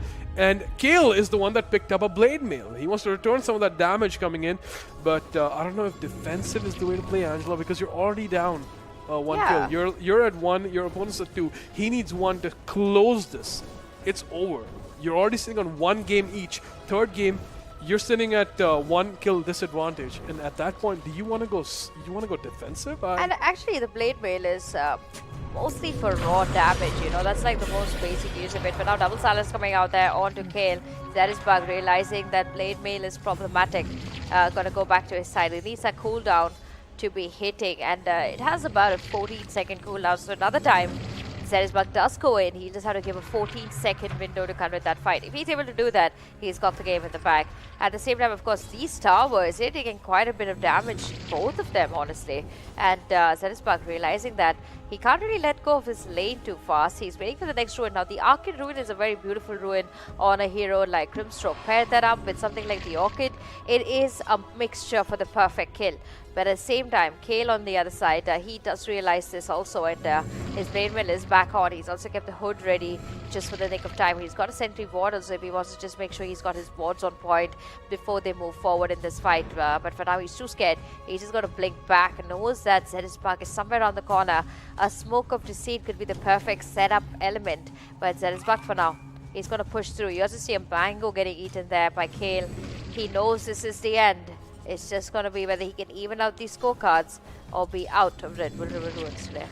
Yeah, I certainly got schooled right now. I thought the Blade Mill and the Hood of Defiance pickup was a weak strategy to be implementing this far into the game. But yeah, we saw the amount of damage that he actually just reflected on Zerisbug, and it forced Zerisbug to actually rethink this entire strategy. Because if you're going to go with the glass cannon, the guy's just reflecting all of the damage, and you don't have the issue to back it up, it's going to leave you at a bit of a disadvantage. He had to immediately go back and rethink his entire strategy. At this point, yeah, I'm gonna have to take back my words. Kale has forced me to eat my words, actually. Just like Zerisbug ate that damage. So Zerisbug doesn't look like he's gonna be that just open for another kill, because Kale, he has the sustain and he's got the reflect. So he's looking to exploit another jump maybe by Zerisbug, but let's see. I don't think Zerisbug is going to give in that easily. He's figured it out. He knows that there's way too much damage coming back than he's actually dishing out, because I believe the Blade Mill reflects damage before it's actually been reduced by the Hood of Defiance. So Zerisbug is taking way more damage than Kale is even taking from his abilities. So he's actually hurting himself. So that should be Something he needs to think about. He thought about it though. Yeah, he's going for the BKB next, and the good and the bad about this is we're not going to see the end of the game anytime soon. The bad is that once those BKBs do come out, it's going to be approximately that very close to Divine Rapier time. And in that case, of course, with that Blade Mail also available on the side of Kale. Oh, look at how defensive he is. Literally sitting behind the tower, Angela. His tower is full HP also, that's the other interesting thing. Oh, that's true. That is true. Zerisbug's tower, we did see it a second ago. It wasn't doing too well. It was at 50% HP. And meanwhile, Kale hasn't even let the creeps come in. I think that has something to do with him leveling up Stroke of Fate and just constantly pushing out the wave. Since the start of the match, he has been pushing out the wave non-stop, hasn't even stopped for a second. And look at that. He's using abilities that barely do creep damage just to push out the wave. So he hasn't let those creeps. Maybe this is a hidden strategy that he's trying to go for. What is the item he's going for? It feels like a necro book. It is. It is the hidden strategy. He's going for the tower, guys. Oh my God! Has Zerisbug figured this out yet? Because it's gonna be a really, really bitter-filled reveal when he figures out that, hey, I thought I had this game in the bag. I was up 2 kills, and suddenly my tower is barely 30% HP left. Yeah. The other tower, Kale's tower, is back at 100%. Wow, this is gonna be something. I would love to see how Zerisbug deals with this, because in a group, the creeps are really susceptible to Stroke of Fate, but when they stand alone, like 2 Necronomicons, like huge, really beefy units, just standing there, it's not easy to take them down with a hero like Grimstroke. I mean, look at this. He's actually teaming back. He's going to get the Abyssal Blade. That's going to be a massive pickup, which you sell, and then, wow, that's a level 3 Necro. Oh my God. Oh my a level 3 Necro versus a BKB. Zerisbug in his trap. He's in his trap. He actually thinks they're going to go for a 1v1 fight, but I do realize, Kale, He's going to go for the tower, and Zenisbug, I don't think he's realizing anything that's happening around him. This could be devastating for the player. He's got everything going for him to keep himself alive, but who is going to defend that tower? He picked Grimstroke, and I think it's just he's so confident in his ability to kill the enemy player, but he's not going to get the chance. If this lane gets pushed far enough as a Grimstroke, how are you going to deal with a level 3 Necro when your tower's already down to 40% HP? This is the first time that Zenisbug's creeps have even seen Kale's tower. And there we go. That's the reveal on the Necromicons. They're literally eating away at Zenisbug. Look at that. He's literally going down. He's going to be forced to pop a BKB, but no, he almost dies. Barely 30% HP left. He sacrifices his own HP to save his tower, and now he has understood exactly what Kale is going to do. Yeah. And he realized that he's scared. He's scared. He doesn't know. He's like, oh, I'll just bring up the solutions and think about this after a few seconds. And of course, Grimstroke, of course, he's going to be going for a tombstone here. Kale doing everything right in this 1v1. He's figured out how he can win this game. He can't win through kills. It's too risky. It's game number 3. Let's take down the tower. That can't really be fixed. Really on the backlines. You really can't really. How are you going to answer that? How are you going to answer this aggression? That is it's basically just subliminal aggression on your tower. You're not getting picked off. What are you going to do with the scythe when he never reveals himself? He literally never reveals. You haven't seen him in over 3 minutes. Zenisbug. What is going through your mind right now? Is he going to blink in with the hex? Is he going to actually go for it? Because at this point, your tower is so vulnerable. You do need a 1 kill. Oh, look at him. So aggressive, so aggressive. He's waiting for Kale to show up to defend his tower and jumps in, jumps out. There we go. Zenisbug does not want to be just taken by surprise. He just jumps out. So he's sort of, I think, going in the same direction. Maybe just showing Kale that, oh, if you want to go for my tower, I can go for yours just as easily, right? It's not just you who's going to be going for towers. If you want to play that game, yeah, sure, let's do it. And Zenisbug does not want to go back. He's literally going to stand his ground. Oh, really back. Oh, it's going to be a big BKB from both players. But there we go. The Necromicons, the second Zenisbug goes away, they target the tower. But they're going to get taken down, not doing too much damage. So maybe this game goes to Divine Rapier because Kale's strategy of the Necromicons doing enough damage for the tower takedown doesn't seem to be working. Zenisbug is certainly trading HP for tower survivability, basically.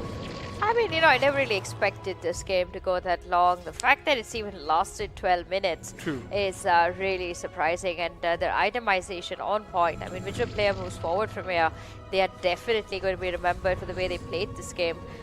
It takes a lot of skill to really be countering each other at every second that's passing by, handling so many different elements of the game and being able to come forward. For now, because we do see that in the scorecards, Zenisbug, he needs 1 more kill for himself. Kale, meanwhile, he knows that he needs 2 kills on Zenisbug. He's going to try and maybe take down the tower as soon as possible, but it's a far-fetched idea, and it does seem like Zenisbug has figured out exactly what he wants to do here.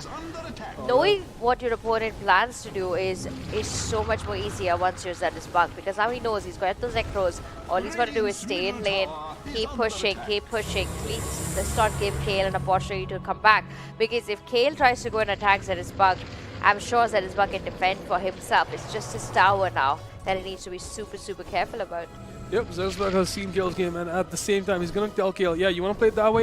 You can play it that game, and he's queued up the Desolator, Angela, because you know that nothing else takes the tower down faster than a Desolator, maybe? Maybe Desolator on a Spirit Bear? Wow. Maybe with a Leveler? I don't know, I'm getting carried away here, but yeah, that Necromicon really not paying off for Kale and Zenisbug. Understood the game. So he, I feel like, has way more of an advantage when it comes to pushing the tower because he's up 2 kills, right? And so this is insane because now it's 30 seconds away from the Divine Rapier. One of these stars are going to fall down in the next 30 seconds. We're going to have a winner moving forward in the next 30 seconds. Depends on the Divine Rapier pickups. Oh, that's a huge creep rate from Zenisbug. Oh, he's getting very, very... Oh, is that a BK? It feels like that was an unintentional BKB pop from Zenisbug. He's going to put his 50, BKB. 51, 52. Zenisbug, you need to wake up. You need to know that your Divine's going to come.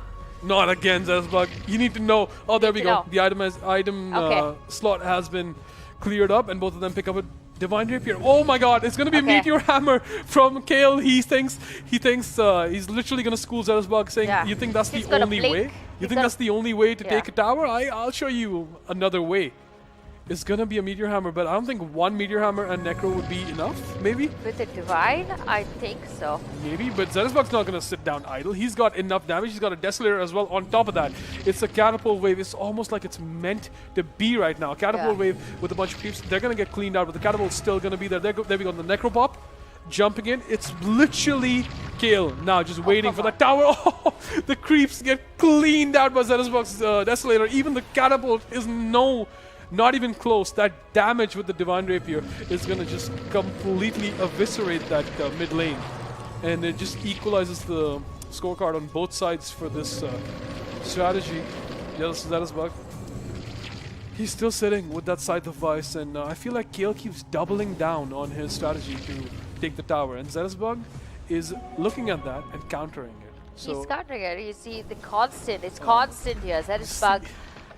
You know, this is the point where you have to think about the possibilities, and I really see only two possibilities. Zeresbug going in, hexing that player. He's got the Divine, he's got the Silence, he's giving a few more shots and just head back. There's a lot of individual damage that's over here, but Zeresbug, he wants to take this chance yet again. He needs one kill now to turn this for himself, and meanwhile Kale, he's converting. They're really low on health. Both of them just sneaking away from each other. No one's looking at the creeps as of now, and that is the risky part because both the towers are pretty evened out. Zeresbug needs to head back into the lane. The tower's getting hidden on, but it's going to survive for a little while longer. Meanwhile, Kale, he's teaming to base. That means he needs to walk back. That's going to give Zeresbug enough time to converge if he wants to. But when Kale returns, he's returning with full health, something that Zeresbug doesn't have the privilege of. He needs to go back, pick up a rune for himself, and come back into the lane. But is Kale going to give him that opportunity? He's going to smoke him to seat himself just to reach faster, drop down those Necronomicons. He also knows that it's ruin time, so he could head for it. And meanwhile, Zeresbug is going to head back to base. Rune's going to be bottom, but I don't think Kale cares about that. He's invisible, going next to tower solo, and it's going to be the Meteor Hammer combined with the Necros. Is it going to be enough damage? Zeresbug is all the way back in base. He needs to TP back to save this tower right now, as he is.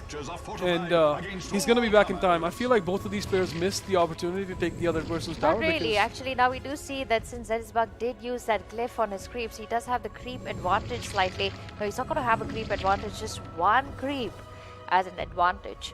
And that's not going to be enough. Oh, the glyph. I completely forgot about that one. So wait. So Kale still has the glyph on. Yep. So that's why Zeresbug can't just jump in and take the tower down. However, Zeresbug does not have the glyph. Yep. So the next Meteor combo. Oh, what are we watching? It's going to be a BKB with a Meteor. Oh no! It's going to be too much damage with the Desolator. Well played. That's what I was expecting. I was expecting that even if Kale does get desperate about the tower and comes for it, it's not like Zeresbug could not kill him. There was always this harder opportunity that Zeresbug could take down Kale, and that's a major reason why Kale even got desperate enough for the tower. Oh, but he somewhere, I think, on the way forgot that Zeresbug's build was basically designed to just be very individually strong, and that costed him this whole game. But what a phenomenal game. Yeah, certainly. These guys... Oh, that game. I feel like Zeresbug had it in the bag, and then Kale made him actually work for it. He actually made him work for it, and Kale got really impatient there. He knew that he's going to jump in and Zeresbug is going to be there. I think he underestimated the amount of damage Zeresbug would actually output with a Divine Rapier and a Desolator, especially on a hero like Grimstroke that doesn't have much of a base, like much base armor. Just completely got destroyed in 2 hits. I believe Kale was expecting that to happen to the tower, but it happened to him instead. Exactly. And that Rapier pickup, honestly, Zeresbug used it to perfection. He knew that he's going to go in for the tower. He used the glyph. He baited him in. And Kyle got a little bit too greedy. He just jumped in. He thought he's going to get the tower in time. He could have done that before, actually. Yeah. When he was channeling the Meteor Hammer, he could have gone and hit the tower, maybe forced out a glyph, backed off, then come back in. But he didn't do that, and as a result, you know, you don't take every opportunity you've got, you end up losing. Yeah, you end up getting thrown out of Redbull River Runes. You had that game. I feel like at that point, you've got a Divine Rapier. You're probably going to do more damage with just right-clicking the tower. Hit it, Meteor Hammer, what, 2.5 seconds of channeling time? 2.5 seconds, you could hit the tower 3 times with about 400 damage per hit. It would have done way more damage than It would have done way more damage than Meteor. I think he was counting on the Meteor Hammer to disable the tower enough for the, maybe the Necronomicons to even out the damage, but still, it's still going to do not as much damage. Yeah, I just thought that I just thought that the moment Zeresbug dropped low after the end of the trade, I thought Kyle's just won it. Like, he's got it. It's in the bag. Yeah. All he has to do is go, force the goddamn glyph, and then just right-click the tower down. But he was so scared. He didn't know where Zeresbug was, and as a result, he ended up dying. At this point, I feel like Zeresbug baited him by using his glyph. Just, like giving him the glyph. So you give your opponent a false sense of security that I don't have the glyph, so why don't you just go for my tower? The next my tower's level my play. shiny little tower with the 2-hit HPs right here. And why don't you go for it? And he did. And Zeresbug showed up right behind him, even shinier with that BKB. 2-hit his opponent, guaranteeing him the kill with the 3 kills. And we're going to be pushing to a break. After that, exhilarating Grimstroke matchup, guys. We'll be right back.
Welcome back to Redbull River Runes. We've had a really exciting day of a bunch of lower bracket matches with people redeeming themselves from yesterday and in the morning.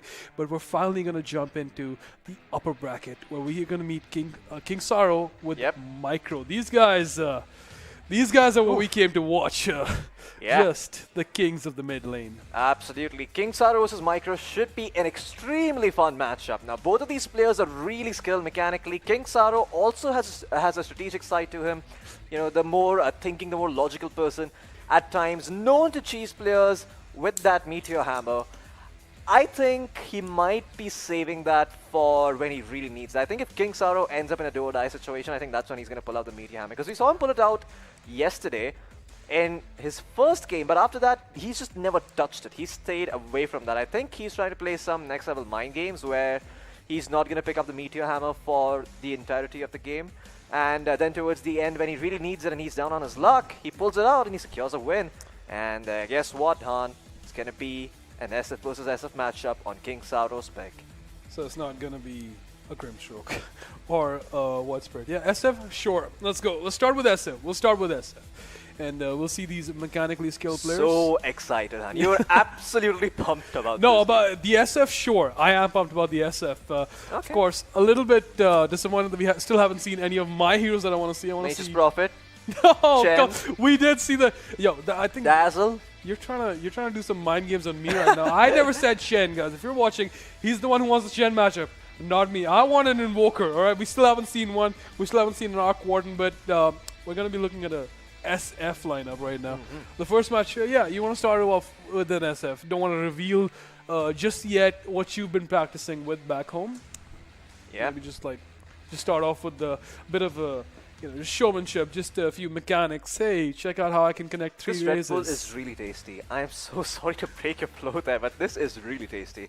Ladies and gentlemen, if you're sitting home, go grab yourself Let's one. take a sip break. Yeah, and if I see you at LAN, you know what? I'll buy you one. That's my promise. But LAN's not going to be here anytime soon. What is going to be here, though, is the 1v1 matchup. As we're going to jump into the game, King Saro versus Micro. Yeah, one of them has Angelo's favorite thing in the world, an Arcana. Yeah, it certainly makes it easier to spot the players. Yeah, sure. And it's going to be Micro with the Arcana, just boasting his mid-playing skills, just walking, chest out. Clearly just walking into the mid lane, just dancing as well. Look at this guy. He knows what's up. King Saro, 2-1 his opponents, not a stranger either. So I feel like it's not going to be as easy as Micro thinks it is. I mean, yeah, honestly, I'm actually honestly very happy that it's a Shadowfiend versus Shadowfiend. Let's start with that. Those are the fun matches we've seen this Micro, this meanwhile, anybody with an Arcana, I always give them extra points, I think. Star points. Star points. Micro being a star himself, defending champion there of Redbull River Runes versus King Saro. Champion in his own name, to be able to make it so far. He's had a really long time from yesterday to today making it to this game. If he's able to defeat Micro, that would just be insane. He should be really happy. It'll be a huge feather in the cap for him. But at the same time, King Saro, he needs to understand that his opponent is super skilled, super experienced, super everything. And it just comes down to his placement, just comes down to his flow in the game, just comes down to his itemization, his choices that he makes against this player. And Shadowfiend is completely a skill-based player. A hero, and if you're able to really showcase your skill with this hero, nothing can be taken away from you. The other amazing thing about Shadowfiend is he can be played in so many multiple kinds of ways that at some point you do have to question the fact that can he really come in with a new gameplay, something that will completely even surprise a player like Micro into making a mistake. Can he really have that offense and defense at that 50-50% mark to create that scenario where Micro feels that he needs to question the movements he's making on the map. So there are lots of things that King Saro actually needs to consider against this matchup. For now, of course, you want to start off with the itemization. You do see slippers getting picked up here from Micro side. Meanwhile, King Saro, he's also planning to go for something similar. Just going to start off with a few raises. They could also aim to go for a tower game. It's the most comfortable choice. But knowing how aggressive these two players are, it's going to come down to who's going to get that first kill. Nearly perfect race timings, almost like synchronized swimmers, these guys. showcasing their skills in the mid lane. Micro just playing a little aggressive, goes on to the other side, King Saro's side, and then King Saro right back onto Micro's side. So both of them, none of them are gonna get intimidated by the other one. So both of them really feeling confident. I feel like both of them are familiar with this lineup. Not gonna give the advantage to either one of them. So there we go. Just piling on the raises. Micro showing his aggression early on, just showing why he's been crowned the champion of the mid lane 2 years in a row. And is it gonna be a third one? Those raises and the blink do tell a similar story. Maybe it is gonna be a third one, or is King Saro gonna put an end to his dominance of the mid lane in the Indian subcontinent? We will find out really quickly. I mean, Another looking 15 at this. minutes is how I would put it. For now, of course, we do see the item coming up. It's going to be a Hurricane Pike. Works really well on a Shadow Fiend. Would one of them keep it?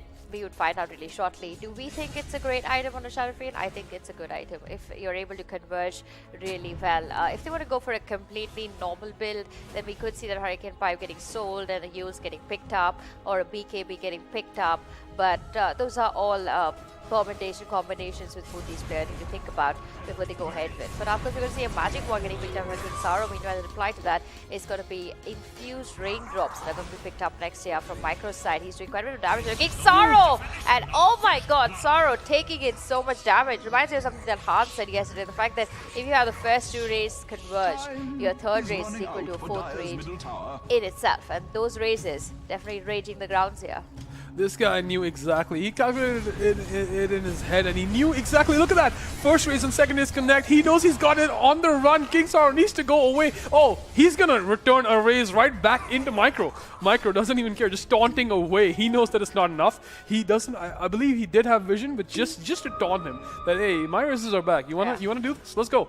I mean, this is so different from the No Chance game we saw. Like, it's complete raise versus raise. It's so amazing to watch. These guys, they just want to showcase their talents. At this point, it's basically a bragging match. Which one of us has better raise mechanical skill?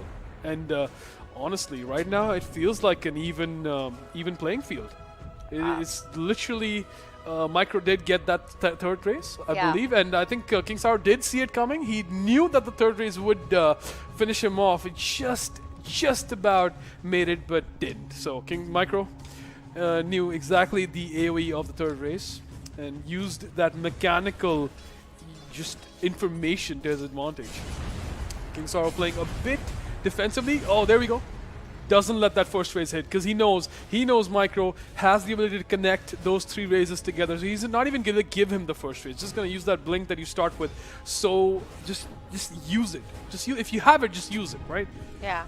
But just going to remind these guys that the loser of this match, even if you do get knocked out, oh, there we look at the blink dodges. The blink dodges, definitely. Oh, that's going to be deny on the ward as well.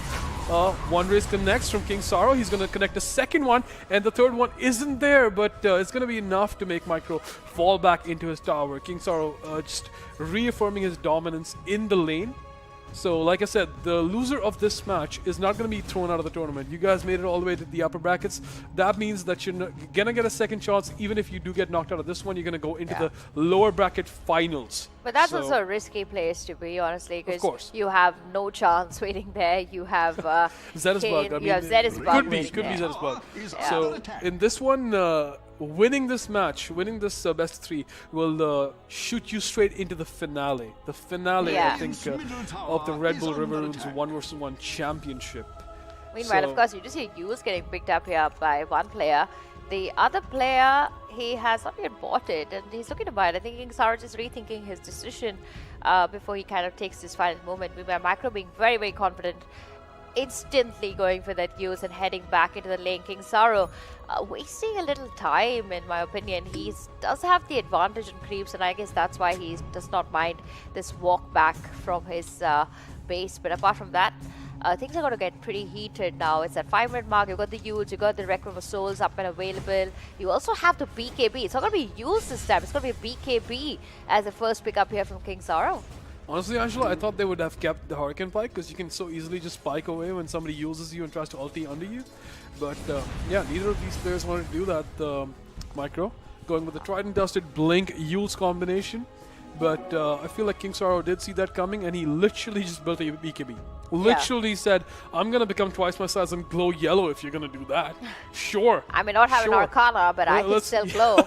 Yeah, watch me glow, King Saro says, as he's going to taunt his BKB straight into the mid lane. Not even going to reveal it. He's already revealed it, just hitting the creeps. He's going to say, I have it. So you want to come? Or what? Are we doing this or not? He's just waiting, and King Saro giving a lot to think about for Micro. Micro just standing in lane, maybe needs to reconsider his itemization, because there's not going to be much of a magical damage exchange with that BKB on his side. Oh, there's the ult. If he times this perfectly, he didn't. The BKB comes out, and the raises almost connect. Third one does not connect. This is what happens when you have a haste rune in your pocket. You can use these risky plays and actually get out if they don't work out.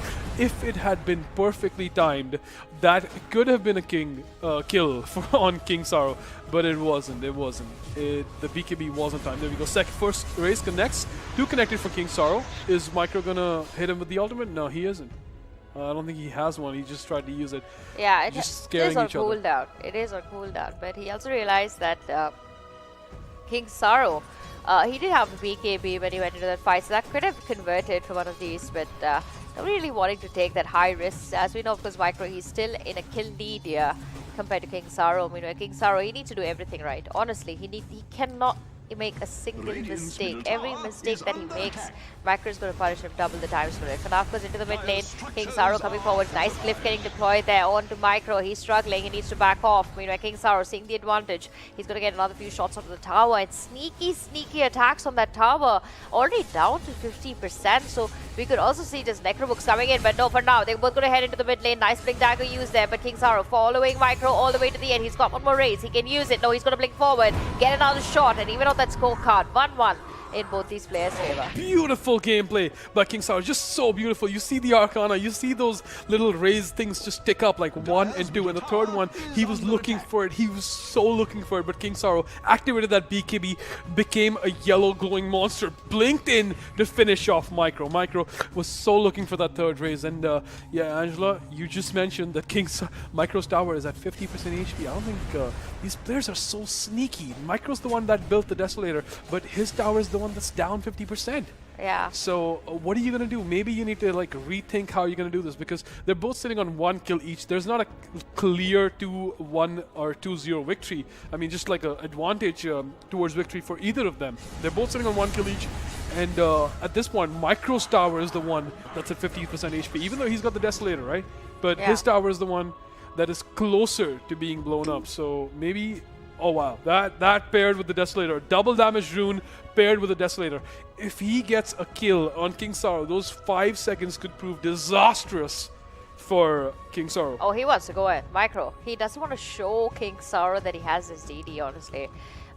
It's a very dangerous way to give it away, especially knowing that your opponent, as of now, he may not have the BKB available, which is the best time for Micro to attack, but he needs to be really careful on how he decides to make this attack. For now, he's going to back off. He tried that, not really faring in his favor.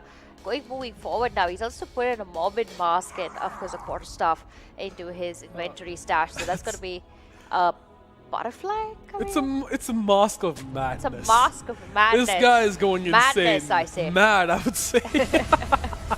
Going for a mask of madness, yeah, we I see even the thought strategy. it's a butterfly. I didn't even think that he would want to go into silence. Sure, why not?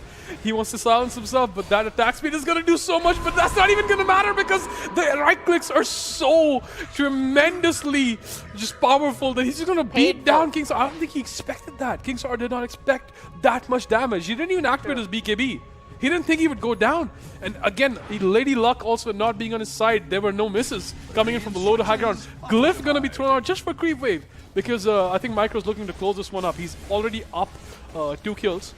And oh my god, he's picked up a Satanic. This man does not want to be matched. He knows he's going to go in for King Saro. He needs to activate that BKB.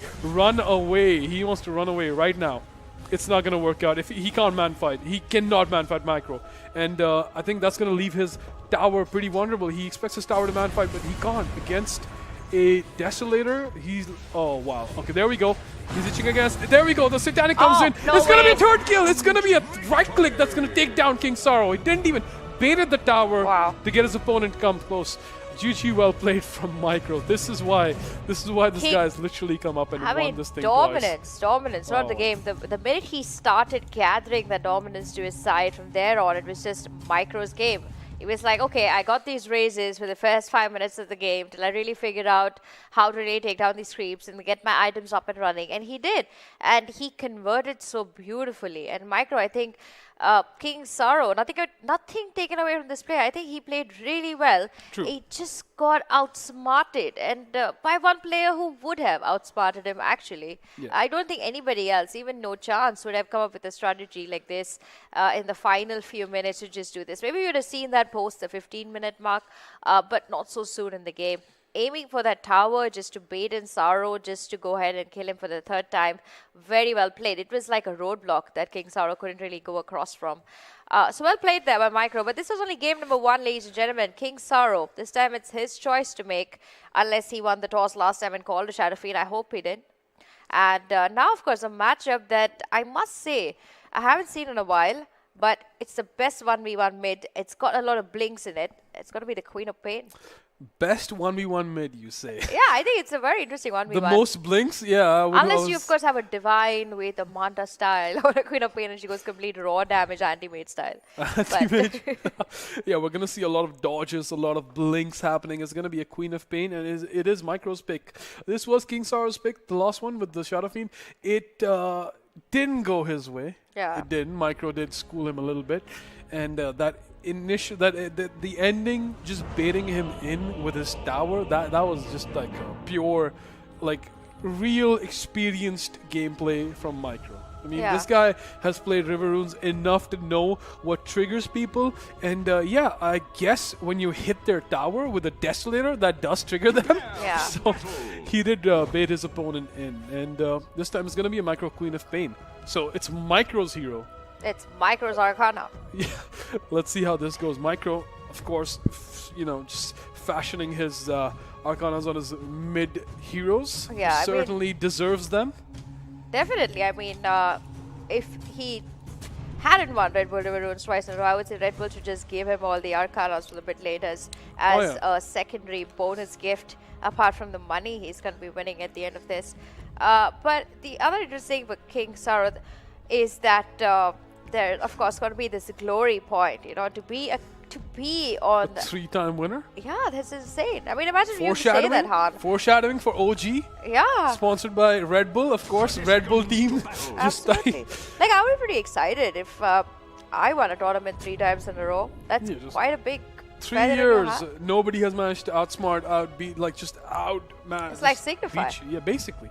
Just never losing in Yeah. the mid lane. And Just he being doesn't the need king no of the mid team. lane. He's YOLO solo. Yeah. Killing it. I mean, to be beating King Sorrow to claim the title of king, Oh, right? that's just like under the belt there for King Sorrow. But of course, you do see him now. He does seem quite comfortable on the Screen of Pain. He's gone ahead, already made his itemization and his choices for his skills. He's gone ahead with the Blink and the Screen of Pain, something that we've seen quite often. But normally you also see one level of Shadow Strike at the very beginning of the game that just gives you a little bit of momentum onto the mid lane. But yeah, going completely onto the other side. Micro going for that Shadow Strike for himself with the Blink. He's also going for a Circlet. It's going to be turning into that Talisman for this player. The first five minutes of this game is going to be pretty slow, but after that I think we're going to see a lot of kills once they get that Queen of Scream that's going to be getting called out. Scream of Pain, these heroes, so much damage, but then again, not as much.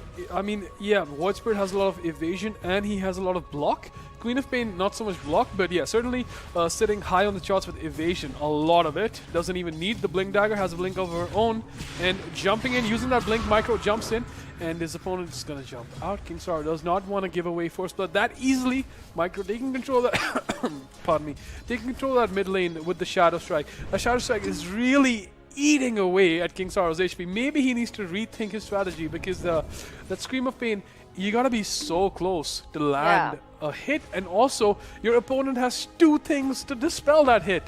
So I don't know, maybe rethink that strategy. I mean, yeah, sure, the dagger, again, you can dispel.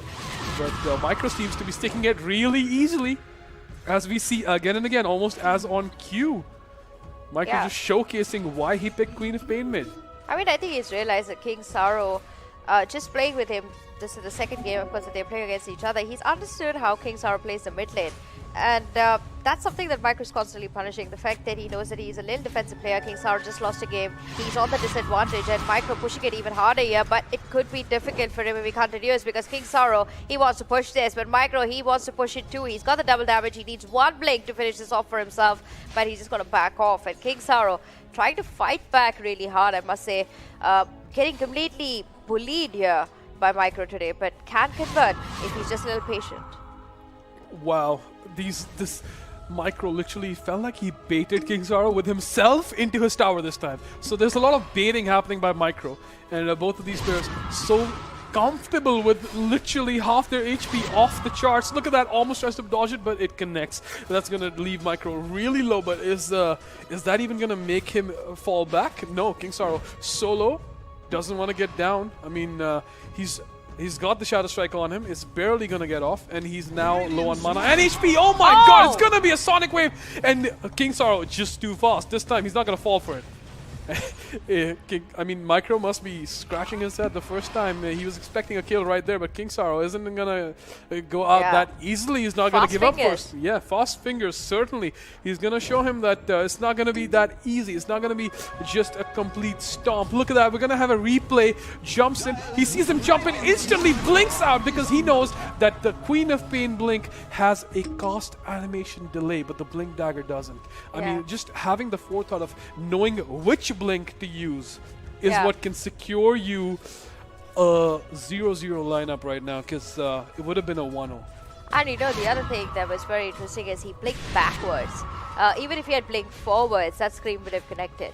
But to have that instantly to know that I just need to do it this way, that's the only way to work. It's so easy when you're looking at it from a third angle. But when you're in that scenario, to even know that that's your spidey senses tingling, that this guy's going to come in and he's going to kill me, that is really interesting with this play. I'm really looking forward to seeing King Sorrow play more professionally. I do feel that he has the skill set to play against these certainly has the reflexes. Yeah, definitely. I mean, he says that he's facing a bit of lag, but that blink would prove otherwise. Like, that was lightning fast. You blink and you miss the blink. Basically, it was that fast. You would have been like, wait a second, why is this ultimate on cooldown? 145 seconds? Wait, didn't that connect on someone? The score is still 0-0. How'd that even happen? How did Micro miss it? But then again, King Sorrow literally just letting us know why he is in the upper bracket finals, why he's battling a two-time champion for the chance to be in the finals of this Redbull River Runes 1 vs 1 championship, why he's going to be literally showing Micro that you won the first game, but that's not going to dishearten me. I'm still here. I'm still fighting. I'm still confident in my own abilities, and basically my experience just sitting in this mid lane, playing hour after hour, day after day, just practicing non-stop to face off against somebody like you. I'm sure he knew coming into this tournament, if he planned to win, he would have to take down the two-time champion. I'm sure he knew that. And this is his chance. This is his very important chance. And even if King Sorrow does not win this, he still can fight back Micro in the finale. It's actually a very good time for King Sorrow to be facing Micro, because he doesn't have to worry about getting eliminated. He will still move only to the lower bracket and bara come back into the upper bracket, because he's proved it once that he can make it to the upper bracket. But playing with Micro at this given point of time just shows him how powerful Micro is as a player, what are the weaknesses that he sees in him, and how he can exploit them if he does make it to the grand finale. That's very important for the new players who make it into this arena, because Micro doesn't really care. He has played so many players. This is just another player for him. But for an underdog to it's just another title, right? Yeah, just another title for him. I mean, you do it twice. After that, it's just on the back of your hand. But King Sorrow, I would say losing this game is not a loss here for King Sorrow today. Sure. Losing to Micro, you want to say it's a victory on its own because a wise man once said, even when I'm losing, I'm learning, and that's a win in my book, right? Yeah. And while the game is paused, I'm gonna take a shameless plug at our sponsors. I'm gonna just Woohoo! give you It's guys not a the Red shout Bull. out. We're gonna go with AOC Gaming. If you want to look at the best monitors out there, AOC certainly has them. Corsair, with some of the greatest gaming peripherals. You need a headset, you need a mouse. Check them out. Loco, India's biggest gaming streaming platform. Yeah, So if you're I sitting watch. at I home- watch a lot of different streams there on Loco. They're pretty good. Kind of a replacement of Twitch for me for the Indian streamers, because honestly, it's just an Indian streaming app, Yeah. which makes it so much more Available easier on to both see the all App the new Store and the streamers. Play Store. Yeah. And yeah, it is. And bringing it all together, making it happen, Nodwin Gaming. I think Home. home, exactly. Home, I think. I Yeah. think that's the one. Red Bull knows us pretty well. Come back to Nodwin Gaming for all things Indian gaming related. Oh, what a match! We're looking at the upper brackets. This is. I was hoping for some interesting heroes, but sure, these guys want to hit back with the Queen of I mean, Pains, I don't but mind Queen of sure. Pain. She's at least so much better than a Void Spirit, right? Yeah. I mean, I think anything is better than the Void Spirit, Angela. Like, what are we looking at? Like, what do you want to see instead of the Void Spirit? I think an Omni Knight versus Omni Knight. an Yeah, Ember just- Spirit. I would love to see an Ember Spirit. Sure, we saw versus one. Ember It was Spirit. really interesting last Yeah. time. So one. Yeah, we saw one. One. Yeah, one. In the gazillion games that have happened. True. Yeah, more Ember Spirit probably. But then again, none of the. What you about the know, Magnus? Magnus? Do you mean the meta Magnus just straight up into the international pro scene? Just completely dominating every single pickup? Yep. They're not even Magnus. banning him. They just won. Whoever gets it first gets it. But you know what? There has to be one all-star game with Punch. I think that is sure. one thing that we need to add if Micro wins the Red Bull title again. For the fourth year, there should be an all-star game featuring Micro versus Micro. Sure thing. And we're going to go back into the game with a blink and scream of pain. Just, just test the waters a little bit. Make sure your game isn't lagging, as I think all our Indian gamers are familiar with it. But yeah, seems to be working pretty fine with those blinks coming in. And it's going to be a bit of a reset with the runes. Gonna fall back a little bit. And looking at the itemization, wow, okay, King Sorrow is going to be fashioning a Meteor Hammer. Maybe going for that tower. Maybe doesn't even want the kills. And Micro, he certainly knows why he's got a crown. Just those extra stats. He's building an Orchid. An Orchid paired with a Diffusing Blade. Now that is a deadly combo. Angela, you're going to slow and silence your opponent with nowhere to go. You're just going to be free hitting him with all your abilities available. Meanwhile, King Sorrow doesn't have anything to counter that. He's going in for the tower. So if he does get caught out, it's going to be really bad for him. It's going to be a free kill for Micro. If he gets that Orchid, or maybe, maybe he's going to sell the Diffusal. It feels like that's what he's going to do. There we go. The Diffusal is going to be sold, and it's going to be turned into an Orchid, I feel. Yep. There's the gold, there's the Orchid. Completed. On the other side, King Sorrow has finished his Meteor Hammer. So, really different strategies from both these players. I mean, I don't really get the Meteor Hammer or the Queen of Pain. Yes, it's a great item, but if you're trying to aim for the tower, this is going to be a long 15-minute game. Microsoft going to let you reach his tower. He baited people to take his tower so he could kill him, right? Exactly. So it's like the worst itemization, I would say, for King Sorrow. Even a Lincoln, for me, would have been a better choice. A Dagon would have been a better choice. But when you're going against Micro and he has an Orchid, there's not much you can say to him because he's going to just silence you, he's going to scream at you, he's going to send you a Shadow Strike, and then he's just going to completely annihilate you back to your tower, and then your Meteor Hammer isn't going to be useful. Oh my god, those stats from the Power Thread switched on strength are really what kept him alive. 200 HP, barely surviving. That was a full combo from Micro. I don't think he was expecting that. And he wasn't expecting King Sorrow to survive that, but he's going to survive that. Not only is he going to survive it, he's going to grab himself a regen rune and get back to full HP. Wow. Micro goes in looking for the rune, but it's already gone. King Sorrow sitting in the safety net of his tower's AoE. I love this. I love that. That's an Agnum Scepter coming in 10 minutes. One of the most useful items, but I don't think Micro even cares about the Agnum Scepter. He wants to go and get the skill. Quick silence, quick silence. He can blink it if he requires. He's got a DD, and he's going to call this one for himself. Oh, jumps out just in time, but not fast enough. He had already taken too much damage. Tried to TP out, but one final tick of that dagger, it just does so much damage. I think the dagger's was pure damage, now it got changed to magic, right? But Yeah. it didn't matter. It didn't matter. He had done so much damage with the double damage rune that it literally didn't matter. That dagger was enough to bring that kill home to Micro. So it's gonna be he's gonna be opening up the scoreboard with a 1-0 lead towards Micro himself. I think it's And, a 2-0 Is- lead. Oh yeah, wait, is it? No. He did manage to dodge that Sonic Wave. What's going on? Oh, for a second I thought Micro wasn't aware, but he was clearly aware. He waited for KingsR to finish channeling, and just at the end he blinked out, guaranteeing as many hits as possible. Yeah. I mean, really, are you as KingsR right now? I'm speaking to KingsR. Did you honestly expect that to hit him? Did you honestly? Did you expect that to hit him? He could have walked half a millimeter to the left and missed it completely. So yeah, maybe different strat gets instantly silenced right away, and again trying to get the meteor hammer down. I mean, this is the difference between honestly being a professional player and just being an underdog. The fact that you think your one strategy will be pulled off, but look at that. The minute Micro saw that there's that item in KingsR's inventory, he's been punishing him so hard that it's so difficult for KingsR to recover now. He has to wait for the active separate time, because every time he walks into the lane, that's exactly what keeps happening. It's going to be silenced, it's going to be blinked on, there's going to be a Sonic Wave that Micro is just going to walk away from. Effortlessly blinks away, effortlessly. This guy knows exactly what's going on. He knows what his enemy is thinking before he thinks it himself. And if we notice, look at the mini-map for a second, Angela. Those wards are so clearly indicative that Micro is waiting for KingsR to make the mistake of actually trying to, sneak his way into the trees next to the tower. Yeah, KingsR is not it's not gonna be able to do that, because Micro will see him so, like, literally a mile away. He's gonna see him a mile away. So Yeah. I don't think this, meteor hammer is actually gonna work out. And I don't know. It just seems like this itemization is losing KingsR the game unless he tries to do something different. He has had the opportunity to hit the meteor hammer twice already, but it's hit nothing but the ground. Yeah, So it's done nothing. it's like a failed meteor. Oh, Fail. there we go, jumping in both Oh, of them for the come room. on, Michael guys. really low. This is an opening. Come on. Sara should have taken this opening. But This is it a was- bait again? Because Micron is known for those.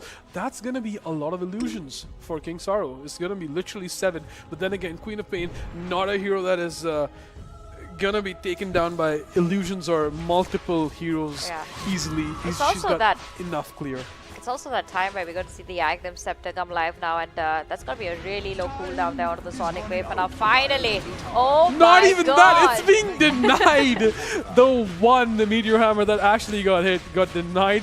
But the tower's still taking a lot of damage, and there we go. Stream of Pain will reveal the real Queen of Pain. And Sonic Wave comes in.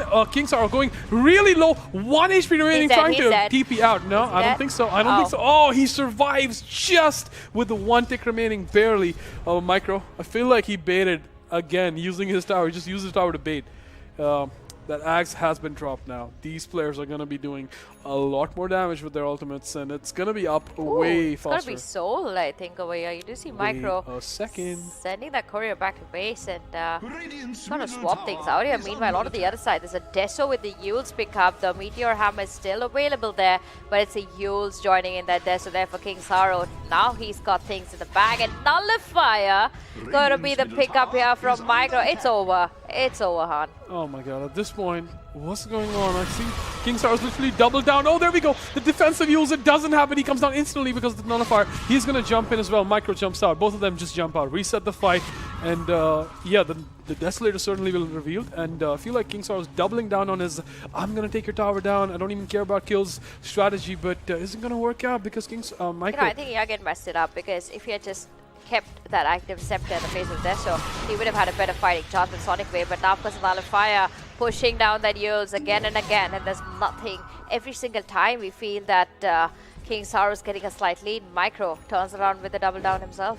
It's not even about, I mean, yeah, he's dispelling the silence with the Yules, even though Yules doesn't last more than half a second. But I feel like it's more of a psychological warfare that Micro's, just going in for, because you feel slow, you feel lethargic, you feel like your hero's not moving, not responding to how fast you're actually playing him. Because yes, you have dispelled the silence, but you're still not moving fast enough.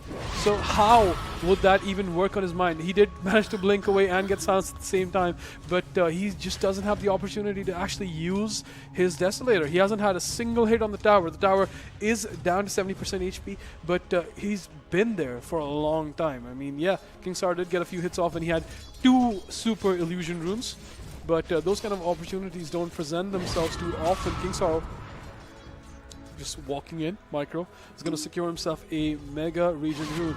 The runes in this game mode, the Mega Region runes, they are not dispelled. They're a little slower than normal runes, but they don't get dispelled. So you can actually dive towers, dive your enemy heroes, and keep regenerating your HP and mana.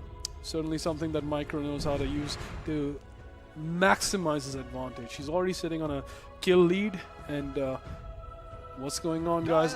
Back in the lane, it's KingSar using every second that he gets to just do a little bit more and more damage. Oh, there we go, Nullifier and the silence.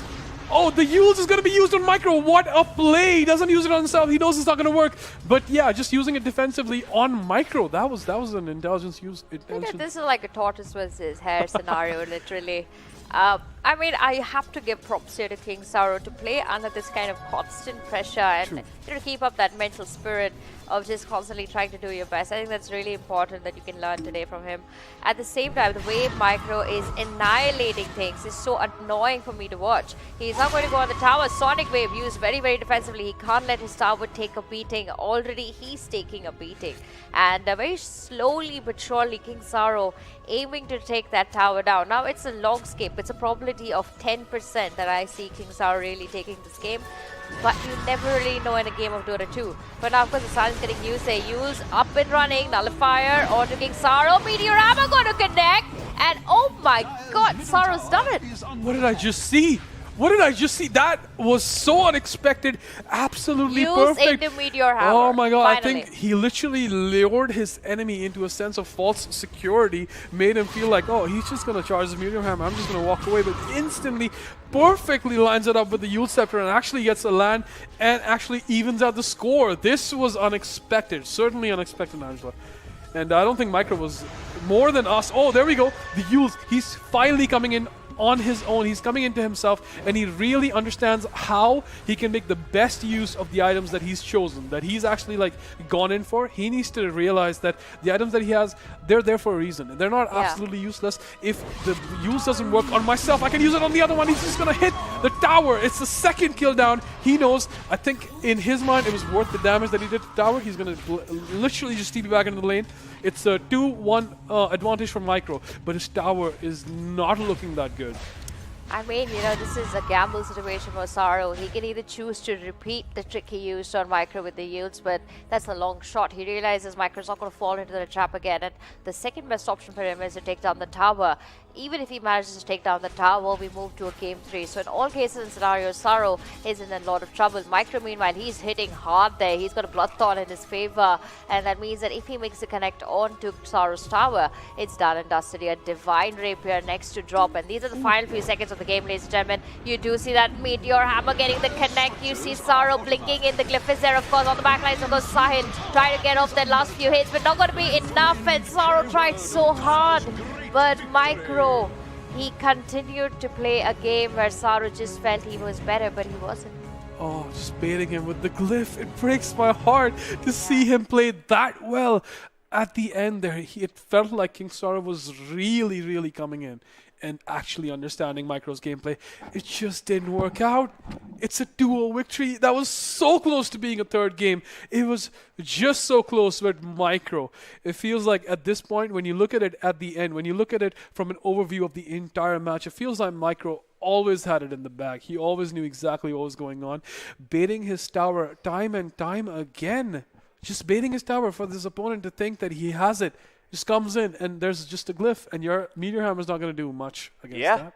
Road's not over yet though. KingSar still has a second chance. Remember, he will be making his way to the lower bracket finals now, where he will be squaring off against the winner of, I believe it's going to be No Chance versus Zetisbug. And after that, we'll have the decider to see which of those two are going to go to the grand final. So it's not over yet, King Saro. I think this is a good opportunity to look back at the replays and study what Micro was trying to do before this next game comes up. True. Because if you noticed, Micro's always max dagger on Queen of Pain. True. And that's how he likes to play. Yeah. So if King Saro can pick up on that, and if King Saro can just sort of replicate that build and give Micro a taste of his own medicine, I think he would have a much better early game compared to what he had this time around. He performed really well, don't get me wrong. But he made few errors here and there, blinking into the tower like that. Slightly questionable at that point. But yeah, regardless, he's going to have a second chance, so it's okay. He did really well, I think, in the last half of the game. The first half, not so well. Feels like if he actually had that first half figured out, he would have done way better in the second half, because we looked at his Yule Scepter being used offensively, actually, once he figured out that the Nullifier is going to completely, dissuade any advantage that the Yule Scepter provides. He used it offensively. And this time it used, like, he blinked into a glyphed tower and then got caught up by a creep wave. Absolutely. So that literally could not have gone any worse, like just bad luck, I guess. Again, bad luck and a really smart play from Micro, just baiting his tower again, right? But yeah, we've got 4 players left in this tournament, guys. It's going to be Micro, Zetisbug. We just saw... Micro, Zetisbug, King Saro, and No Chance. Yeah. There we go. The top but yeah, the brackets are going to players. be on your screen very soon, I think. And we're going to have a quick look at what the lower bracket looks like. After, of course, seeing what the upper bracket is. So that's Micro moving on to the grand finals. He's going to be our first finalist of the day. I don't think we've ever taken the time to praise Micro. Look at that. The only person who actually gave Micro a bit of a tough time was No Chance. He was the only person who actually took a game off of him. Zetisbug couldn't, King Saro couldn't, and we'll see if Micro is going to get the 3-peat here at Redbull River Runes.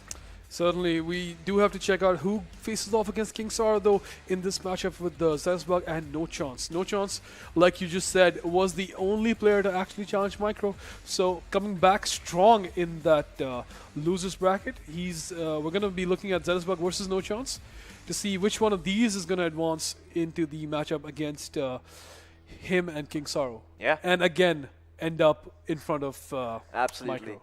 It's going to be a bit of a rematch too between Zetisbug and No Chance. We have already seen how that panned out last time around, and this time, No Chance, he has a chance for revenge. You know, Surely. It's going to be interesting to see what he decides to pick up when he gets his pick.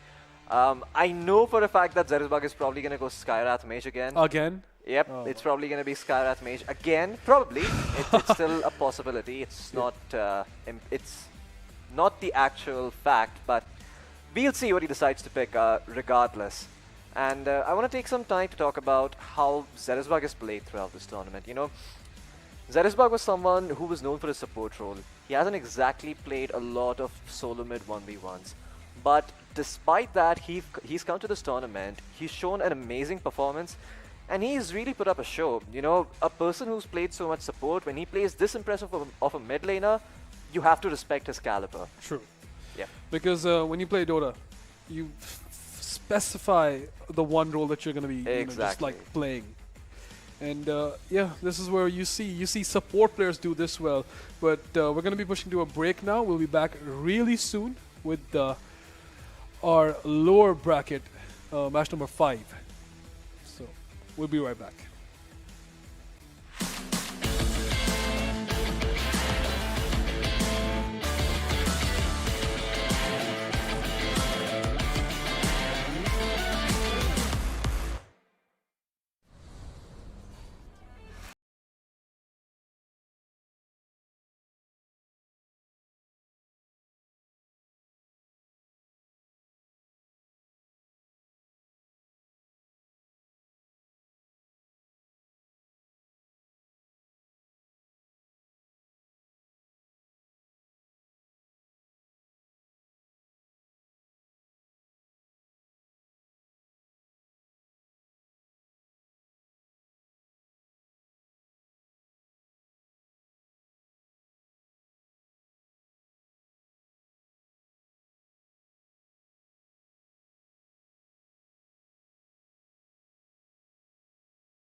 And we're back with game number 6, the lower bracket finale. No Chance versus King Saro. Yeah, King Saro. He's displayed a very good Shadow Fiend, and if No Chance has shown us anything, it's that Shadow Fiend may not be his strongest suit, but he'll still find ways to make it work. That he will. I mean, That's we satanic pickup. just saw No Chance absolutely decimate Zetisbug. And Zetisbug had been a really, really strong contender up till he met No Chance. We're going to look at the brackets real quick. It's going to see what we're left with, and there we have it. Losers bracket, round 5. Zetisbug versus No Chance. That was a clear 0-2 victory for No Chance, and that's going to just throw No Chance into the game.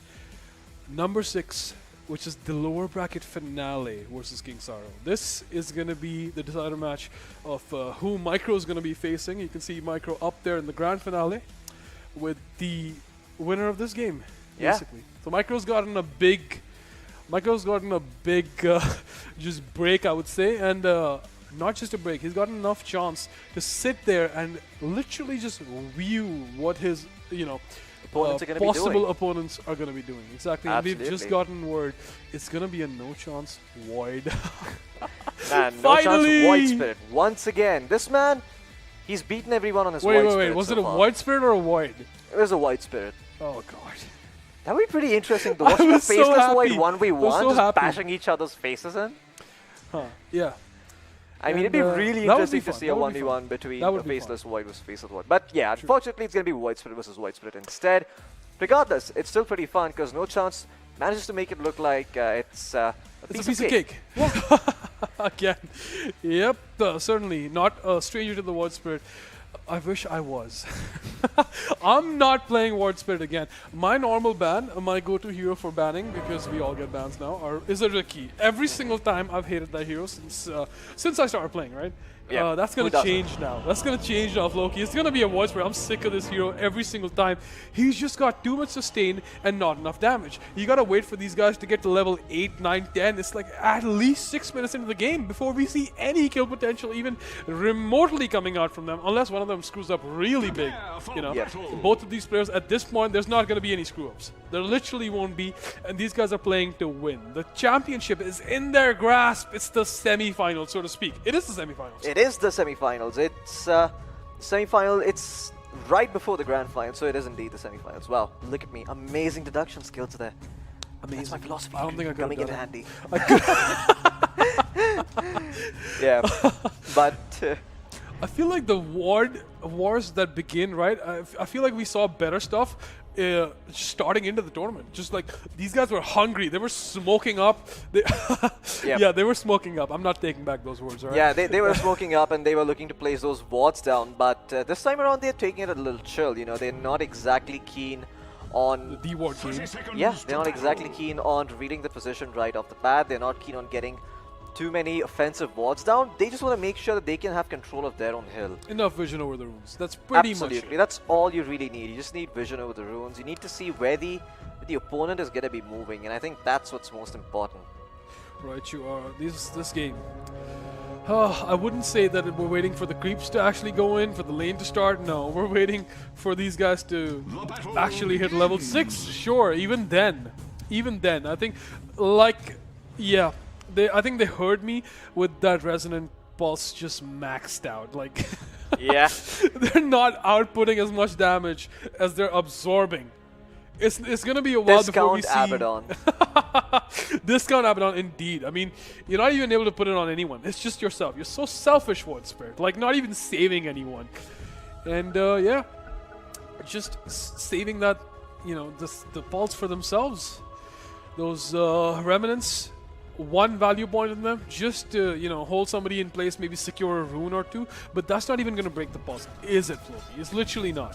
Yeah. And good strat from No Chance, letting the wave actually push out so hard. I mean, in this situation, right, if your opponent blocks the wave and you don't block at all. Oh, King Saro, yeah, he got that astral step in, but he didn't really capitalize on it. Instead, looking to secure creeps. Look at that wave. His ward got de-warded by No Chance, and it's going to be a sentry for sentry. Not much happening. Just a battle between creep aggro and just maintaining creep equilibrium. That's pretty much it. What you see in any Dota game. It's not something that you see much in the 1 versus 1 River Runes, but you do see it when there's a Widespread versus Widespread. There we go. The rune being secured with the Remnant, like I said. That's literally what you're using. It didn't even damage him. He's got the pulse on him. He doesn't care. Look at that. Wow. Didn't even 134 crit. Didn't even... It didn't even scratch him. No chance. Yeah. Yeah, it just tickled him. You're like, ah, that's funny. Yep. Feel a little tickle in my underarm. There's literally nothing. I mean, we've seen this matchup so many times. They're just waiting. Oh, KingsAro, he dodged that Astral Step. The Dissimulate's going to come through as well. KingsAro's dropping rather low. There are tons of Radiant creeps piling up, though, so no chance. Gonna be deterred as a result, and he's just gonna call it quits. He's not even gonna cancel a 10-second healing salve. He knows the Dissimulate's gonna come up, the Resonant Pulse is gonna come up, and yeah, if you do have the Resonant Pulse active and you don't take any damage, consumables do not get despelled. So certainly these people know that, and that's why he didn't even take a chance going in without his ulti to back him up. Oh if he needs to get out. No, the rune actually ended up spawning in the top lane, and no chance was there to bottle it. The Astral Step, they're going to perfectly latch onto no chance. The double damage is going to be popped. The shield protecting KingsAro for now, but the ability is going to protect him for long. The double damage rune doing a lot of work, but no chance. Realizes he's a bit too far forward and backs off wisely. They're not even worried, Floki. They're not even... Have you seen how casual he is? He knows he's not going to die. Yeah. He knows he's not going to die. He's not. Oh, but he's got the Astral Step now. And KingsAro, who doesn't have level 6, ends up taking a fair amount of damage. But he's got the pulse to back him up. He's got the pulse to actually like just give him that safeguard that he's not going to die. And gets a salve up. These guys are really investing a lot on consumables. I must say, they are just biting each other down and making sure that none of them actually save up enough gold to make a big item. But it's not going to matter. It's not going to be a cheap item coming in at minute 5. It's going to be an Orchid, which is the great item, actually, because you can either keep it and have a silence on the enemy, and there we go. Yeah. Or you can sell it and get No something. chance. Yeah, he's 1v1ing KingsAro. Unfortunately, the creeps don't really favor the trade for KingsAro, so he's going to have to back off, pop that salve, just chill for now. That's the third salve we've seen this one. Yeah, it's the third salve we've seen from KingsAro. It's a lot of salves being And a used. salve on the other side as well. These guys are spending a lot. Yeah. And there we go. The pulse, just level 4 pulses, That not shield letting is any going to end damage up go. breaking. The creeps have dealt a lot of damage, but look at this. KingsAro is actually going to pull him back in. The tower shot's not going to connect because no chance is quick with the Dissimulate, and KingsAro, he's quicker with the Blink Dagger. And they just back off and reset the fight again. Yeah. Now So the it's cool- almost like they're Now the waiting. cool thing is, No Chance always likes building Orchid Malevolence on Void Spirit. So he's and just gonna get one. yeah, he's just going to get one for free.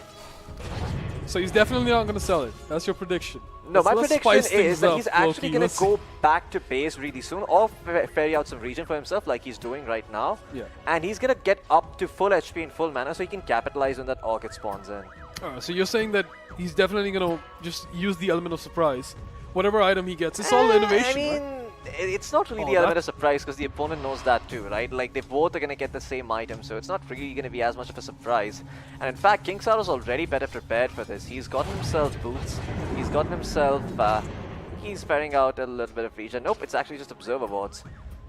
So yeah, KingsAro's going to be well aware of the Orchid timing, and it's going to be a couple of seconds from now. No chances though. He is running low on mana. Both of them. Huh. But I gotta say, Floki, hasn't it ever happened in Dota that you know something's gonna happen, but when it happens, it still takes you off guard? It has happened. So you could very well know that the Orchid is coming in, but the second it actually comes in, it takes you by surprise because you didn't actually see it happening. You didn't actually think that he would jump and use both charges on Astral Stat. And I gotta say, as much as I've been hating on Widespread, the last Widespread game that we saw, the last victory with the Widespread, was nothing but style points. The guy cut through his enemy with the Astral Stat. Didn't even touch him, just cut through him straight away. That would make a brilliant cinematic. Yeah. Honestly, yeah. If we see more of that, I don't mind. Oh man, you remember those old Dota days when they used to animate on the WC3 mod? That was amazing. Oh my god. Yeah, I remember Dota those films. stories. I remember Terrablade's Revenge. staying up at 4 a.m. just watching one more animation. Yeah, but KingsAro, he's gonna be a little bit aggressive with the Orchid, and no chance. He realizes that KingsAro has no defensive potential now because he already used it, and he might end up paying the price. KingsAro taking a lot of damage and gonna use both of his steps to get the hell back to safety.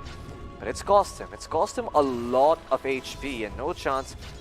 Patiently biding his time, waiting for his primary spells to come off cooldown, and then maybe look to make a play. Has the Orchid at the ready, but so does King Saro. No chance. Gonna go in. The Orchid's gonna come through, and that's what he was looking for. He was looking to bait out that Orchid, and now King Saro is gonna have to run. Neither of them wants to go back to base. No chance doesn't really need to. He has enough HP, but then again, mana pool isn't full. King Saro is a whole other story right now. He needs a lot. He needs, yeah, the salve is gonna help, but not bring him back to 100%, right? You want to be at 100%. The next item is gonna be a nullifier. That should be interesting. Yeah, that nullifier really, pickup is really be interesting. I'm not too sure what nullifier does though. Like that's the problem. Like, wouldn't you rather just sell this item? Like, all it does is dispel, give you damage and armor. But wow. Look at that ball Look at that spotting him jump. out. No chance goes in for the kill. The Orc in Malevolence is gonna come through, and no chance might get turned apart if he's not careful. He's taking a lot of damage, but he will live to fight another day. What a brilliant play! Had that worked out, that would have been actually phenomenal. Yeah. Didn't even see him, just knew he was standing in the trees. Just a blind remnant. It actually worked out. It was so perfect. And no chance is gonna get the super rune. It's gonna be the bounty. You'll see how much gold he claims. Oof! He goes up to 880 gold from 530. That's is 350 gold. That's a lot of money. That's more than a Turbo Games bounty. I mean, a Midas pickup in a Turbo game. It's twice the gold of Midas. Midas gives you 180. You double that, you get 360. Yeah, It's essentially a double Midas. But speaking of double Midases, we have double Astral Steps coming out here from No Chance, and he's going to be quick on the trigger, finding the kill onto King Saro, showing us why his White Spirit is to be respected. And feared. And feared, indeed. That tower is taking so much damage, and he still has 2 Astral Steps. Yeah, and King Saro has to walk all the way back here because he was steeping back in. He's gonna lose out on a bunch of experience as a result, and No Chance already with a level advantage. Look at that, he is level 12, but look at this, King Saro is gonna return the favor. The Orc is gonna come up, it's gonna be too little too late as King Saro is gonna find the return kill as well. Tied 1-1. Great stuff coming out here by King Saro, able to capitalize on that opportunity and make sure that No Chance is not able to get away with his shenanigans and not reset the matchup, which is what he would be looking to do after killing him off. Yeah, proving that there's a reason he made it this far, proving that there's a reason why he had Micro on his heels even if the matchup didn't go his way. It was close nonetheless. King Saro is not to be taken lightly. No Chance is respecting his opponent at this point, staying on his side, taunting just a little bit. Mind games, mind games play a big role. Ask OG. Mind games do make a big difference. Chat wheels make a big difference. Chat wheels won them the TI. There's a big school of thought that actually agrees with that one. Yeah, but that's a controversial topic, something for another time. We're not gonna discuss the ethics of having a chat wheel right now, because we're having fun doing the Redbull River Runes 1v1, and No Chance is actually in trouble here. The Dissimulate comes through. He's gonna be able to get the hell out through the Astral Step, but King Saro! Style points 100 on 100. The magician! Astral Step kill! The Farseer, he knew when No Chance went with that Astral Step and he chased him. Just wiped his opponent out, didn't even just blink. And now he's got match point. He does. He is up 2-1. And one more kill is going to secure him the first game of this lower brackets final. King Saro is really coming back in this game. No Chance seemed to have an advantage, and King Saro just completely nullified that advantage and taken back the match back in his hands. Who saw this coming? I certainly didn't. This matchup, right? This White Spirit matchup has certainly been way more interesting than I thought it would be. These guys really showing us what No Chance going in with the Orchid. He's looking to find the kill, and he is going to be successful. Score is going to be tied once again, 2-2. Nullifier comes through. No Chance is going to receive it. And King Saro, quick to sell it off, is going to pick up a BKB instead. Now it gets interesting. Now is the point. Both of them are sitting on 2 kills. It's 1 kill to victory. I think this BKB is going to be the X factor, though. I don't think No Chance is aware that he's purchased this item, and No Chance. Again. Yeah, he's the gonna have to Blade Mail useless, the Nullifier useless, the Orchid useless. All his items, his itemization is gonna fall apart the second he sees the BKB. King Saro hasn't even come back to the lane. He does not want to reveal where's the that smoke? He's got a BKB. I think he wants a smoke of the seat. He's waiting on it. Well, yeah, he has smoked up. He has smoked up. There you go. There's the buff applied. No Chance. how quickly can you recognize that you just need to run the hell away from him? Because the BKB in his inventory, he can't turn around. It's all about the reveal. It's all about the BKB reveal. If he can get this, he's also picked up a plate mail. Just in case there was enough damage coming through physically. That plate mail is going to really be a deciding factor because that gives him so much armor. It really equalizes the armor that he's getting from the blade mail. So, yeah, no chance. One spawn, twice shy. Playing it very, very safe. Waiting for King Saro to show himself. But I think King Saro's under the ward. And No Chance knows exactly what he's up to. Well, he's going to go in with the BKB. No Chance. He's just going to run the hell away. There's not enough damage actually coming through from King Saro. And as a result, No Chance, he's going to be like, you know what, that's fine. You can use all your spells on me. But now the turnaround comes through. No Chance. He's going to be able to find the kill in the first game of the series. Is going to go No Chance's way. His Void Spirit in style is going to take out King Saro. And No Chance. Boy, oh boy, when he gets his hands on his heroes, it may look close, but win by an inch or win by a mile, a win is still a win. I didn't expect that, those items. Oh my god, I really thought those items were going to make a difference, but they didn't. No Chance had it in the bag the whole time. All he had to do was wait out the BKB, and that's exactly what he did. Void Spirit is the hero, the master of evasion, the master of just evading everything coming at him. And he said, yeah, sure, you're glowing yellow, you're huge. I'm just going to go straight into the earth and wait you out. What are you going to do when you can't see me? Who are you going to hit? And that's exactly what happened. King Saro had nobody to hit. He had no idea where his opponent is. It could have come out from any different of the 7 holes that were dug into the ground, and No Chance just waited that out. Void Spirit is like a gopher. He digs deep into the ground. He creates holes in your backyards. Overall, he can't really pose a threat to your life, but he's just annoying to have around. That's Void Spirit in a nutshell. He doesn't kill you. He doesn't send you back to base. He just drops you at like 30% HP, and it's going to be very annoying. You know, when that Void Spirit goes on you and he doesn't kill you, it's like, well, guess I'll just walk back to base then. What now? Yeah. I mean, it's going to be annoying, you know, playing against a hero that can kill. At least there's a conclusion to that. At least there's an end. With Void Spirit, it's just like, well, look, yeah, I guess I'll just walk back to base then. Pretty much. Yeah. But the next matchup is going to be a surprise. That's what production has told us. So even if we don't know what's going to be coming up. Oh, we've been told we were going to like it. If we're going to like it, you're going to like it. So I'm dying to see what this is going to be because is it going to be a Chen versus Chen? I hope it's a Chen versus Chen. Nature's Prophet, Chen? No. What's it going to be? Is it going to be the Zeus? Please don't let it be. Wait a Crystal second. Maiden? Zeus! I completely forgot about Zeus. Where have the Zeus and the Storm Spirits been this way? Where have those heroes been? Storm Spirit, like if we thought Ember was one of those jumping around heroes. Oh my god, it's gonna be an Invoker! King Saro's pick is going to be the Invoker. Oh, let's go. 16-4 wins as Invoker. Finally, we see the masters of the mid lane. These guys control with an iron fist. These guys are the final authority. One of the most complex heroes in Dota 2, one of the biggest arsenal, the Arsenal Magus himself. It's gonna be Carl. Yeah, you thought he'd have a different name. We call him Invoker. It's gonna be Invoker versus Invoker. Absolutely. Not only Invoker has 10 spells, he also has 3 sub spells. You know, he can get extra damage with Exalt, he can get extra regen with Quas, extra move speed and attack speed with Vex.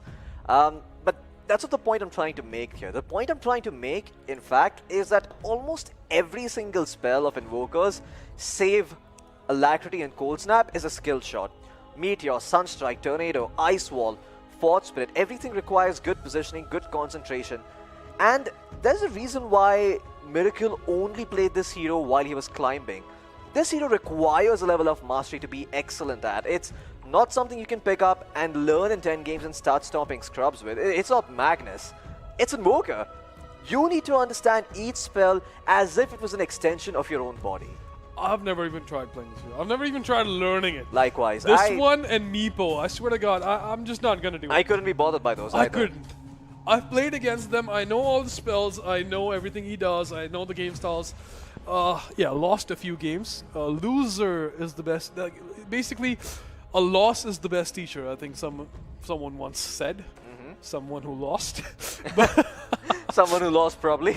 Yeah, pretty much. But yeah, I've lost my fair share of games to Invokers, just purely decimating the entire team. The solo kill potential, the solo potential to absolutely destroy an entire enemy team is really unmatched. This one, Invoker, Tinker, these heroes can really cause havoc and chaos over the entire field. Exactly. This is just a 1v1 though. This is a 1v1. I'm interested to see what they're going to opt for, if it's going to be a Quas Vex or a Quas Exort build. Now, the Quas Vex has its advantages. You can constantly spam it, but it has a couple of downsides, the biggest one being that you don't really have a lot of damage. On the other hand, with the Exort build, you have tons of damage, but it's not very reliable. You need to time your skills perfectly. Absolutely. The only thing that's guaranteed is the Cold Snap. The Meteor, the Sunstrike, all of those spells, they need to be positioned properly. Otherwise, they're not going to land. They are skill shots at the end of the day. So, we'll Also, see what approach the players decide to take. The biggest elephant in the room, Loki. If this hero's been picked up by someone and the other person doesn't know how to play it, it's instantly over. It's over. I mean, it's not going to happen in this tournament because these guys are mid players. They came here to prove that they're the best mids. And honestly, if you don't know how to play Invoker, you don't belong here. You don't. I'm just going to say it. Wow, I'm a mid player. I guess I don't belong here then. Alright. No. Bye-bye. No, but you're costing. You're not playing. You're not challenging these guys, right? Yeah, I'm not If challenging you came these here guys, but to challenge these players, to basically come here and say, I'm the best mid this country has. I'm the best mid among 1.3 billion people on Earth out of 7 billion. I am the best. You better know how to play Invoker. And we're going to certainly see how well these guys know. King Sorrow, just fixing up a bit of a network issue. He's going to be back soon enough. But yeah, that gives us way enough time to talk about this matchup. I mean, we really have been waiting for an Invoker. I've been waiting for an Invoker for a long time, right? I've been waiting for something that wasn't a Void Spread, wasn't a Shadow Fiend.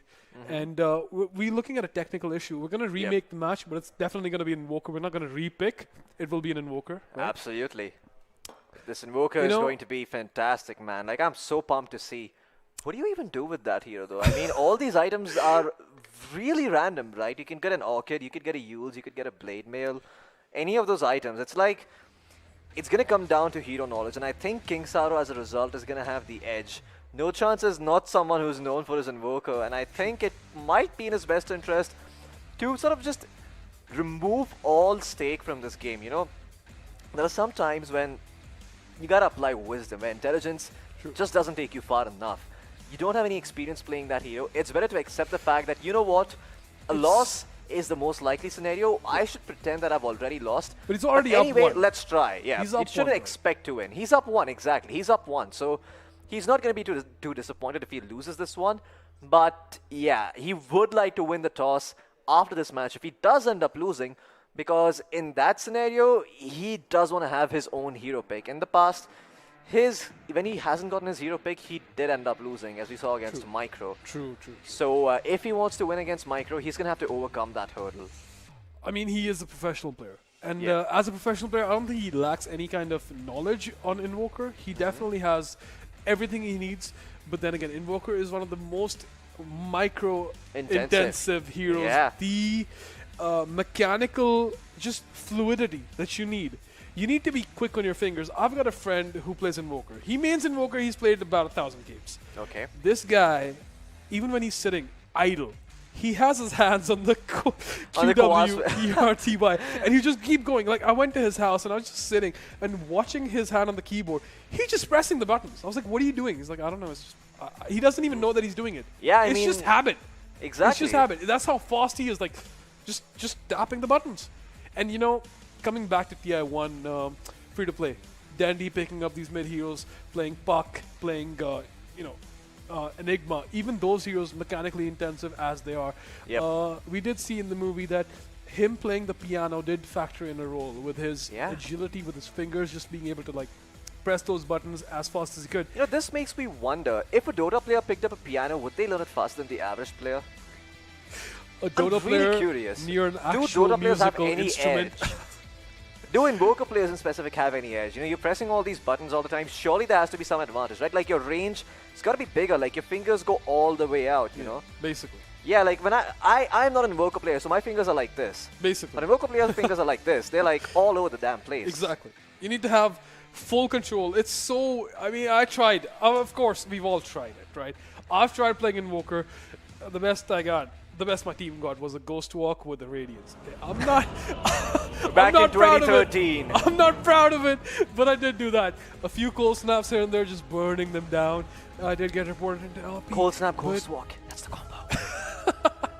The Radiance is gonna I'm not here to Cold prove I'm Snap. the best, alright? I'm gonna straight up say it. I'm not the best Invoker. I'm not the best Invoker. I'm not the best mid player. Yeah, These guys are the ones that are here to prove that they're the best, right?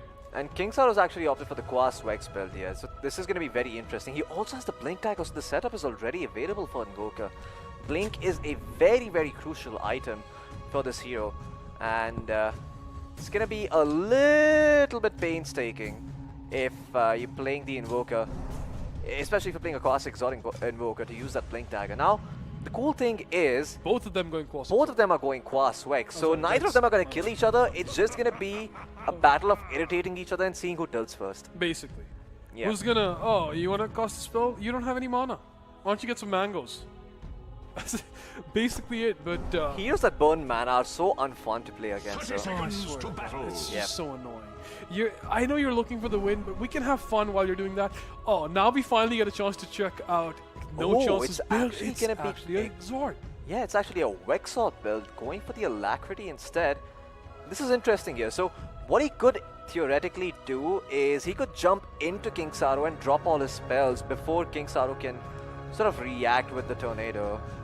True. And this hero, I've seen him blink in Tornado and even Meteor Hammer. I know Meteor Hammer has been like a crowd favorite in this tournament. And yeah, I think it works well if you've got your timings completely perfected. Yep. It might actually get you a kill. So let's see. Imagine seeing these items on Invoker in a pub. A bottle, circlet, magic stick, and a blink dagger. You're just like, Where are what your is this boots, guy man? doing? What is he doing? Where are your boots? Yeah. And then you tilt it to Oblivion, and your behavior score drops, and your MR drops, and you contemplate why you installed this game in the first place. It's okay, Floki. It's okay. Just make a new account, man. It's okay.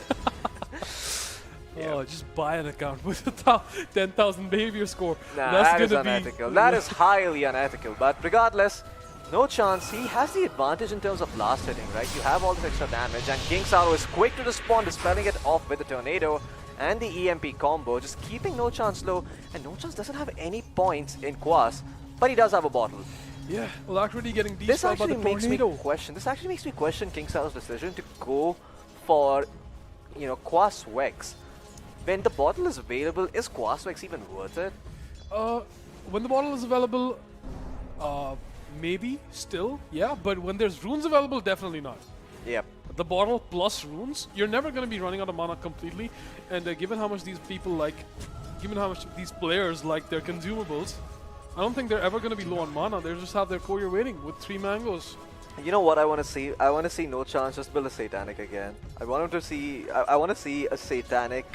I want to see a Satanic Assault Cuirass or a Shiva's Guard. One of those two items. Not the double force spear with Necromicon. So, I just want to see him going for that straight up. Haha, you can't kill me. Right click, go. Brr. Of course, Invoker with the machine gun when you've got that Alacrity. Alacrity high enough. Oh, it just, I think it hurts. That thing, it hits different. When an Invoker right-clicks you down, and you're supposed to be the physical carry of the team, it hits different. It Yeah, does. ooh, quick reflexes. King Saro sees the Alacrity casted by No Chance on himself, and he's like, yeah, I'm not going to give you a chance to cast it on me, buddy. No chance. It's physically impossible, but in case you were trying that anyway, you're not going to have a chance. Yep, no chance. No Chance pun to get a few intended. hits on the tower, both of them level 5, waiting for that level spike coming up really soon. And there we go. It's gonna be an EMP, nothing too bad, just the mana's gonna be burnt, but King Saro falling pretty low. That Alacrity right Oh, clicks he are has a doing a lot blink of dagger. He damage. could have actually blinked into the trees and continued to trade right clicks with King Saro, who's... Got Yeah, an you know what? I entire actually am starting to favor No Chance. I'm actually starting to favor what No Chance is doing here with the bottle, especially if he's able to control the runes. It's gonna tip the balance in his favor, but so far not a single rune is spawned, Han. I mean, it's been 2.5 minutes into the game. It's almost like the game is telling us, why don't you guys show us what you've got without the region? Yeah, I mean, this is... Highly I unlikely. don't know, now King Saro's build starting to look kind of good, but this Rune RNG really screwing over No Chance. True. I mean, he would have had enough mana, even with the EMPs, but it's just not happened. The rules have not spawned. Yep. And again, he's just inching away. There we go. Oh, the tornado is down. gone now, so it's not going to be dispelled, and No Chance blinking forward with the alacrity. King Saro's going to turn around with the cold snap himself, but the exhaust damage from alacrity is a bit too much. And No Chance, well, his bottle looks full, but it actually has no charges in them. And there's not another rune spawning, Han. This is highly slightly unusual. Concerning. Yeah, this is highly unusual and highly concerning if you're No Chance. That's true. I mean, look at this. You don't have any regen. You got one stick charge. And even with that, King Saro does have the Quas points to heal up Yeah. any damage. No Chance is gonna have to invest in some Quas points. Oh, blinks in and blinks out. King Saro gonna play it safe. Does not want that healing staff to be dispelled. Yeah, he doesn't want that to be cancelled. It's his only ticket of staying alive. But look at this. There's not going to be another rune until 5 minutes. This is a very interesting... this has to be very annoying for No Chance. You know, this is... You basically didn't pray to RNGs this last night, and it's showing. The EMP is going to come through. No Chance won't be able to use any spells, so he ends up losing all that money he invested in regen. And now King Saro going in for the kill, has the alacrity. He's going to continue to dive. The answer going to be a resounding no, but he could still probably go forward. What spell does he have? With just 1 point in Exort, he doesn't really have a lot of options here. That Meteor is not really going to do a ton of damage. Yeah, got the alacrity, but again, didn't give him much damage. It just gave him attack speed. That is Might be going interesting. Casting Cold Snap all the way from that distance when he can't follow up with any damage. And now No Chance is going to go for the punish, but the Tornado Dispel is quick to come through. And No Chance is going to get caught looking silly. And still, there is no rune that has spawned just yet.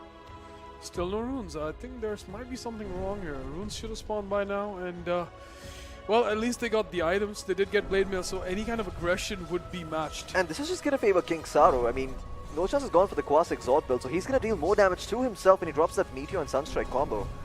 Definitely. No runes. Even now, it's been 5 minutes into the game. I don't know if Man, this is the worst case of RNG. I'm not sure if this is intentional. I'm not sure if this is just random. Wards are timing chance. out and there's still no runes. Yeah, exactly. This is so confusing. Like, Highly unusual. the We're gonna name get is back River to that. Runes, but runes are nowhere to be found. I don't know, maybe it's an Invoker matchup where there's just like, okay, fine, you're not getting anything, it's gonna be purely your mechanical skill and knowledge on this hero. Maybe that's what's happening. There we go, another tornado from No Chance this time. Oh, but the pop Blade Mail, once again, we saw it could be beneficial for King Saro, but the Tornado ends up being his own undoing. Has No Chance with the Blade Mail of his own, returns damage and finds the kill. Oh, that And was finally so he's gonna fill his needed. bottle up again. There we Finally, go. that was so needed. That was so needed for No Chance to actually make a difference. Get back his advantage in this game. That those Quas Wex points really being his own undoing. Like King you Saro. just said, the damage just got reflected. Yeah, I mean, this has to be so bad for King Saro. die This to a was his tornado? pick, and he ended up getting first blooded by No Chance. That's a big yikes. Dying to his own tornado. Well, Yep. another. They're not going to sit back for a second. It's going to be a full aggression. EMP coming out. But yeah, enough damage being reflected on both sides for them to back off. Want to reset this fight. Still no runes, bottling, using the wall charges. Super runes are now spawning. Finally, the game is going to be graced with a rune next time. Not this time. And 8 minutes into the game, it's the first rune! It's going to be a H. Finally, we're going to see one. So it was definitely RNG. These guys just had the worst luck of any player ever in the history of River Runes. And look at King Saro, literally, Man. he's backpacked his bottle. He's given up all hope for any runes. If I was No Chance, I'd buy a lottery ticket after that string of bad luck. But for now, No Chance is going to return the damage with the combo. The Tornado Meatball is going to come through, but King Saro is going to be the one who finds this kill. Going to even things up on the scoreboard. And now the score is going to be 1-1 as No Chance ends up losing his life. But if he's quick with the TP, he might be able to pick up King Saro. True, it looks He's like going to have to start with the Cold Snap though. Look at this, he's invoked the Deafening Blast of the Sunstrike. He doesn't have enough points in Wex though, so the pushback is not going to be a lot. He's going to have to perfectly time that Sunstrike. Is it going to happen? The Already Cold comes Snap out. comes through and the Blade Mail has been baited, and now He's going to respond with his own Blade Mail. Yep, he is. I think he was a little late though. He didn't reflect damage back onto King Saro, or maybe I'm just seeing things. But the Super Haste Rune going to be taken by King Saro. Does he have the Tornado at the ready? Yeah, the attack speed coming in from the Haste Rune is actually going to be King Saro's undoing. He's taking a bit too much damage from the towers, but he's going to go back in. The Cold Snap is going to punish him, and it's going to be a 1-4 trade. No, King Saro, he shot himself with the foot. The score is tied 2-2. What just happened? That was such an easy kill for him. He should have backed off and he knew he wasn't going to get it. But he went in, he got a little greedy. He did get the kill, but he ended up falling as well. It's going to be a 2-2. Oh boy. They've pitted themselves in a sudden death. One kill takes it all. Yeah, and it's going to be King Saro taking the initiative. The EMP is going to come through. The No Chance Blade Mail will return the damage, but King Saro in the meantime is going to pop his. No Chance now has a window. King Saro has to be really, really careful. And look at this, No Chance wasting no time. Goes in with the alacrity, but the Ghost Walk is going to come through from King Saro. And Dust has not been purchased by No Chance, so he will live to fight another day. Ghost Walk, yeah. Oh, my favorite spell. Especially with that cooldown. Love it. Yep. So balanced. I mean, it is a balanced spell, to be fair. You know, it's a 45-second cooldown. It is pretty long. You can't use it every now and then. But with the talent, that spell can be quite broken. And now, No Chance, once again, eating all these Tornado EMPs, gonna pop the Blade Mail, return a fair bit of damage to King Saro, and King Saro holding on to his own. The Tornado is gonna come through, but thanks to the low amount of points in Vex and Quas, doesn't really do a whole bunch of damage. Both of these guys are going to get some consumables, of course. The runes are not really favoring them. There is going to be an Invis rune coming up soon. And yeah, we did see not too much true vision available. And that Invis rune might be a difference maker. And it's going to give them the Vendetta hit. Don't forget that. So if you pop Alacrity before you pop the Invis, it's going to multiply that damage as well. And King Saro, quick on the trigger, is going to go to the runes and take the fight too. No Chance, who's actually going to go in. He finds the Invis rune. He could go in for the kill, but the Ghost Walk is quick to be popped. And King Saro, he's just going to be happy with the fact that he walked away by the skin of his teeth. Both of them going to be given a Nullifier. Oh, that actually does not end up killing the creep wave. But the rest of the creeps certainly will. He wanted some just relaxation, just have the creep wave pushed out so he can chill out. Yeah, he's going to go back to base. He's looking to get his bottle filled up. Absolutely no mana. Absolutely spent. Nada, zero. Done. And he's also bought himself a Tome of Knowledge, it seems. Yep. No Chance going to buy his own, and King Saro's bought his own as well. So they're both going to be equal in terms of levels. But the question is, No Chance didn't really wait for his mana to go back up to full. Is that going to bite him? No, it's literally a 2-1. Both of these players just waiting. It's No Chance. It's No Chance's game right now. He's already got one, right? It is No Chance's game. I mean, this could actually be anyone's game. It's even right now. And King Saro is going to start things off with a Nullify as well as the EMP, doing a fair bit of damage to No Chance. No Chance returns the favor with the Tornado. Did not have enough mana for the Chaos Meteor. Yeah, and look at this. King Saro is actually running out of mana himself, so he's going to have to carry out some extra regen. Oh, finally there's going to be 2 runes spawning. Both of them might get the opportunity to fill up their bottles again. Bottles have not been a primary player, a primary item in this matchup. The runes were really, really not favoring the players. So the bottles have seen the backpack more than the inventory right now. But that might change with the next spawn. That might change. Next time these runes come up, they might really realize, hey guys, the balls are actually useful. So we can actually get them back. Oh, it's not going to be really getting to the rune point because he's going to lose all of his mana. The Nullifier is going to come through as well, but he's going to return the favor with a Nullifier of his own. And now King Saro's caught looking silly. But No Chance, the lack of mana really starting to get to him. He's going to play forward with the illusion. It's going to be 1v1 man, but No Chance, he's not going to come out on top. The luck gunman attack comes through. No Chance has been eliminated from the tournament. It's going to be King Saro who finds the rematch in the grand finals against Micro. And boy, oh boy, is it going to be an interesting one. Oh, I think he was hoping and praying for that invis. He was counting on his invis to work out, but I think that final click just found him. It just found him somehow. I think he had vision, but yeah, counting too much on the Ghost Walk just didn't work out. That was an interesting Invoker matchup. I mean, we could have hoped for more, but no, it's gonna be a one-on-one. I think No Chance won the last one. Oh wait, never mind. I'm so stupid. I forgot that this. Oh my god. This was a one-on-one. Yeah, No Chance won the last one. Shoot me. I'm an ostrich. I'm gonna dug my head underground. Yeah, this was game 2, but it took so long I actually ended up thinking it's game 3. Wow. No, I think the runes never threw mind. us. The runes threw us. So Yep. we just focused all our energy on the runes because where were the runes for the first 8 minutes of the match? It almost didn't feel like a Red Bull River Runes tournament going on right now without any runes whatsoever. The bottles had been backpacked. And both of these players must have been wondering the same thing. Where'd the runes go, guys? I mean, yeah, they did get them, and the one time the 2 runes were going to spawn, that's... it didn't even see... The game didn't even see that second. Yeah. The game was over before that even happened. Oh, that ghost walk. Yeah, that ghost Did walk not though. work out. I saw his... I felt it. I felt him just counting on that ghost walk so much. And I'm bet he was surprised that that right click actually connected. It shouldn't have. I mean... I would have hoped it didn't, but yeah, it was a 2-1-2. I think he took it. He just played it way too close. Yeah, I think no chance. The lack of experience in this matchup kind of worked against his favor, but he still put up a really phenomenal performance. He actually evened up the ante at 2-2 and put King Saro in the spot. He essentially forced him to throw when he went for that dive under the tower with the haste rune. Certainly did. I mean, Yep. neither of these players has basically just proven to the entire subcontinent that they don't know how to play Invoker, because they do. They do. They did pick up different matchups. No chance going with the Exhort, King Saro going with the Vex, and somehow both of them made it work. They did. Both of them actually made it work. Yeah. And it's going to be Saro who wins the toss for the third matchup, and they're going to decide this one with a cold hard brawl to the death. It's going to be decided with a Shadow Fiend. Man, classic. Classic mid lane. 1v1 me on Rust. That's the equivalent. Yeah, basically just... Oh, man. If there was ever a mid lane matchup, if there was ever a who's the better mid lane, I'm the better mid lane, why don't you prove it? Why don't you bring your Shadow Fiend versus mine? We'll see who can connect 3 raises in a row. We'll see who can actually use combo. We will see who comes up on top and who gets dragged to the depths of the respawn screen. So yeah, King Saro taking it back to basics. It's going to be a Shadow Fiend matchup from King Saro. He picked it, but no chance. No chance is not too bad at the Shadow Fiend. If Sure. he continues to do what he did last time, buy and queue up the Satanic and just stand and man fight like a boss, True. could come out on top.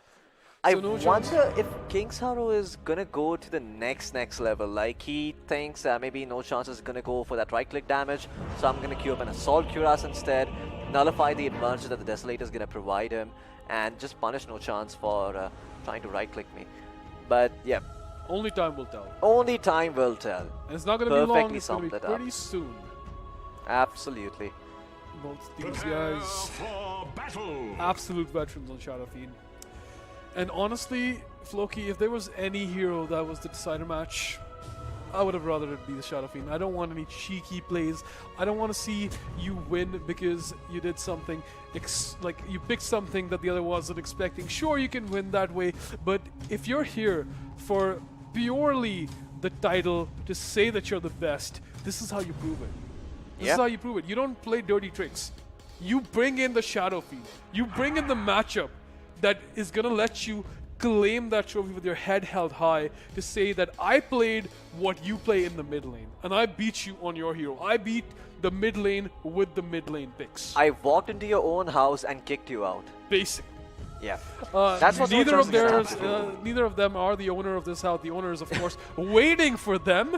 This is certainly just an opportunity for them to get to the house. The house is waiting for them with the Micro sitting inside comfortably, wearing his crown, wearing his just the title of the best mid player. And boy, yeah, I did expect him to get there. Everybody expected him to get there.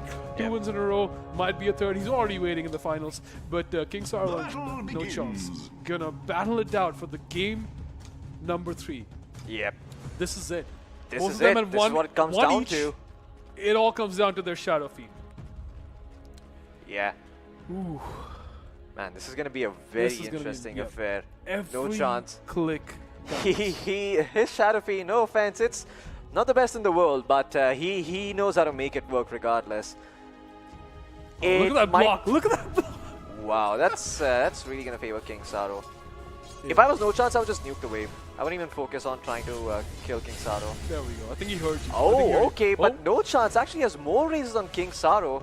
And King Saro is going to be forced to bottle up. Yeah. No chance. 3 razors actually did connect, only level 2 though, so they're not going to be lethal. Look at the confidence on No Chance. Whoa. He's actually going to blink it. Oh, Jumping is he in. going to find the second one? He's going to find the second one. Oh, Yes, the yes. third one First connects! blood goes the way of No Chance. On the hero that is not meant to be his. He finds the opening kill. That was perfect. The second raise, he knew exactly the AoE that it actually can reach. And that third raise connected, actually amplifying the damage, because I don't think the first 2 raises were dispel yet. So Yeah. that was the damage compiled by 5 different raises. So even at a level 2, that was lethal. That was. I mean, wow. he calculated the timing perfectly. It seems that the longer No Chance is playing in this tournament, the better he's getting. Like, he's starting to understand the flow of the mid lane a lot better with time. Drops in a normal illusion room. Glad to see that runes are back on the table. Yeah. Weren't there during the Invoker matchup, but yeah, Shadow Fiend. The more runes we get, the more mana we get. The more mana we get, the more raises we get. And the more raises we get, The more damage, action. the more action. But That's yeah, what look we at. want. I think he was faking it, just the button slipped away from him. That's Yeah. I'm gonna put it up. Yeah, I agree with you. Nothing happened there. Yeah. Oh, what? Nobody Raise saw what? that. Nobody saw that. Nobody saw that. That mana was missing from before. Yep, He used the spell in the last game. He's carrying it forward in this one. definitely. Yeah, but No Chance. I'm Wait. so impressed by that first Wait blood, a man. second, Like Floki. he played it like a true mid laner. Look at the creep lane difference. It's 14-4 to 5-1. Okay, that's a massive difference. That is a because, massive difference, but King Sorrow sitting on 14 souls. yeah, but No Chance doesn't really care. You know, he still has the same wait. amount of damage. Necromastery souls are not the same. But the point is that even though No Chance may not have a lot of experience. Oh, okay. Now it's gonna be a fisticuffs. And No Chance gonna respond with his own Requiem. Not gonna be too successful. He's gonna end up falling, and King Sorrow is gonna even things up. It's gonna be a 17 1-1. Necromastery stacks now. This is not looking good for him by any stretch of the imagination. Yeah, certainly he needs to back away, get his raise up to level 4, and then actually just work on the waves for at least a bit. Because that's a big disadvantage, honestly. That's a disadvantage wow, that the that's haste a rune is not great really going to roll. equalize. You need to at least clear 3 different waves just to make up. And look at that, King Sorrow just walking away. He knows he's got the advantage. He's got a bunch of souls. That's at least a 30 damage increase on King Sorrow. Yeah, it is. And look at King Sorrow. He's still regenning up, but No Chance wants to go in anyway. He's like, I'm going to battle you on your home turf right now, right here. And No Chance, well, he's going to be none the wiser for it. He ends up dying thanks to right click of King Sorrow. He had more Necromastery stacks, and No Chance got a little bit impatient, paid the price for his sins. Oh my god, the matchup is going to turn towards King Sorrow now. He's sitting at 2 kills when No Chance is actually sitting on 1. This just got interesting. I mean, because, this makes it worse for No Chance, because previously that lasted difference didn't matter. He had the XP advantage, but after giving that kill away, things have evened up completely. In fact, King Sorrow even has a slight advantage here because the creep wave hasn't died just yet. So these levels not really accurate right now. And you can certainly see that with his just demeanor overall. He's just so confident right now. He knows he's got the advantage on right clicks. He did eat 2 raises and really confidently just started right clicking his opponent because he knew he had such an advantage when it comes to raw damage. If you're right clicking me, I'm sitting on 17 souls, you have 5. What are you even thinking? Because I know what I'm thinking. I'm thinking that you're about to die, and I'm about to get my second kill of this match. And that's exactly what happened. I'm so thinking you're silly because you walk into me when I have more right-click damage than you. I mean, yeah, you're not going to survive that. yeah, you got no chance. You got absolutely no chance. Perfectly summed up there by Han. But no chance. Well, Looking you to put reset. it very, very rightly. Because it does seem at this rate, he's not going to have a lot of opportunities coming his way. And What? King Sorrow, Dead seconds even to giving the an Hurricane inch. Pike. yeah. Hurricane Pike's going to spawn pretty soon though, like you said. And this could be the difference maker. Oh, Dota's there we going to TP back in and sell that item.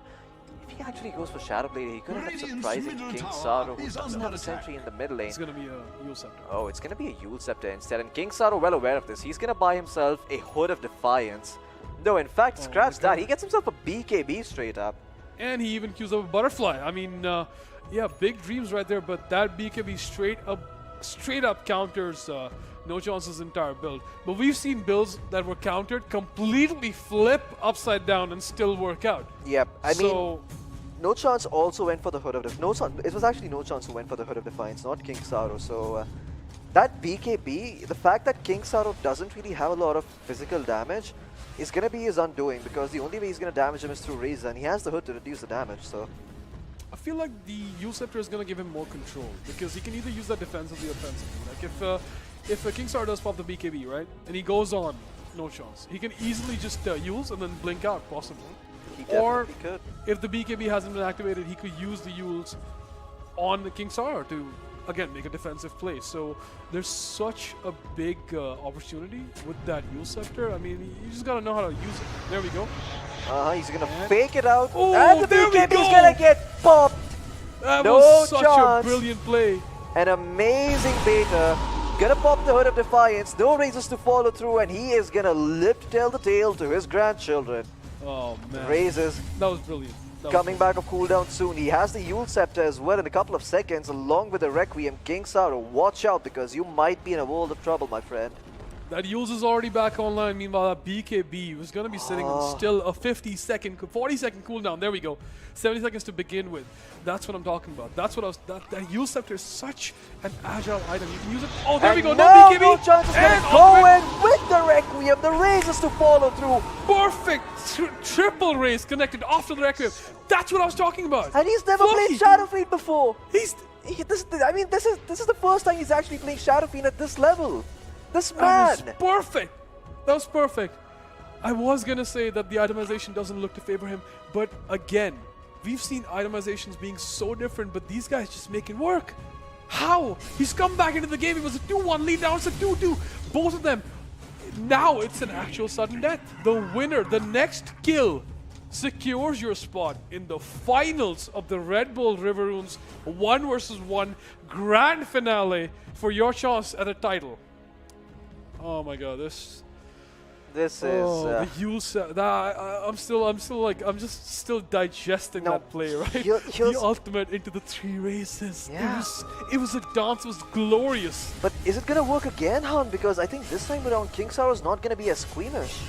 True. He's gonna hold on to his BKB, and maybe No Chance can take advantage of the fact. But can you though? Can you? If you're Yuled up and there's somebody requieming, I don't know, like the plural of that one. If he's ulting under you, the split-second decision whether if he's gonna cancel it or he's not, right? Whether to pop the BKB or not. I don't think he has a choice. I don't think he has a choice there. Yeah, I don't think he has a choice either. He has to. If it was you, you would pop that BKB, because if you don't, you're dead anyway. Yep. If he cancels it, you can go on him. Sure, you can get some damage out, but it's not really gonna. It's gonna be a very high-stakes situation, right? Because if you don't pop the BKB, you're on the risk of dying.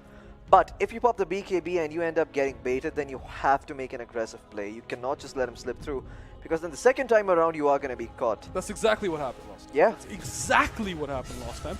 And King Saro jumping in with a triple raise. It's gonna be nullified by the damage reduction from the Hood of Defiance, and we can see just how big of a difference it's making. There we go. Jumps in, Requiem of Souls. Oh, no, it was way too early for the BKB. But the Frost Runes come through. No, King Saro might be in a world of trouble. The 2 raises connect. No Chance is going to have the Blink Dagger very soon, but I don't think he's going to chase. Yeah, he's going to give it up. He's just taking control of this entire lane. He's just showing his dominance. Yeah, look at this. The manliest man ever actually walks into the enemy's tier 1 and starts smacking it away. Do what you can, King Saro. And he still has the Requiem and the Yule Scepter. King Saro has 21 charges to work with, and now the Blade Mail is going to be popped. No Chance is going to be happy to disengage.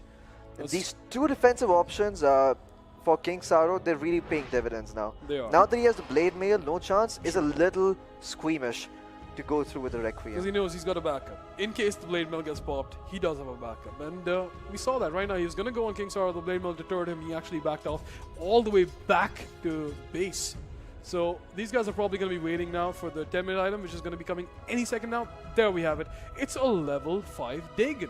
That's the highest net worth. It's basically just a big inheritance that you just got, and it's instantly been consumed by King Saro. He's turned it into a satanic, which he's gonna pair with a butterfly. Oh my god! That's actually No Chance's items. I'm curious to see what King Saro bought though. He's bought himself a Mask of Madness, which he will. With the Desolator. Doing? Pair with the Desolator. He's got the Mask of Madness with the Desolator, but he still has 4,000 gold. What is he gonna do with this? True. What are you gonna make? Hurricane Pike?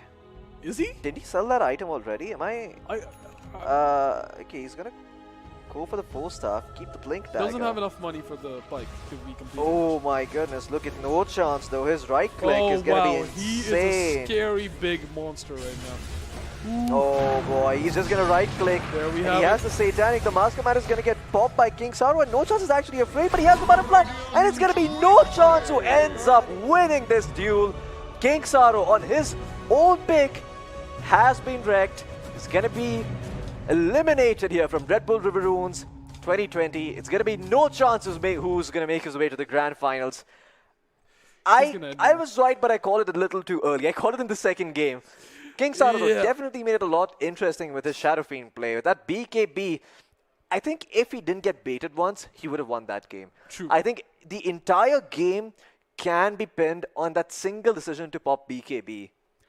But then again, you gotta give some credit to No Chance. He knew that was gonna happen. He baited the BKB, and then he used that to his advantage, getting the kill first one. And it's all about mind games. Yeah. You got the kill, and now the score's evened out. And once the score's evened out, you can really start to dig into their psyche. Just like slowly inch your way Same into tricks it. don't And honestly, work twice. it's not about the mid lane. A Shadow Fiend with 20 souls, with a butterfly and a Satanic, that's a scary situation to face off against in any matchup, be it the mid lane, bottom lane, even in your throne. I mean, it's a tough one. If you look at that, that's a really scary thing to face off against.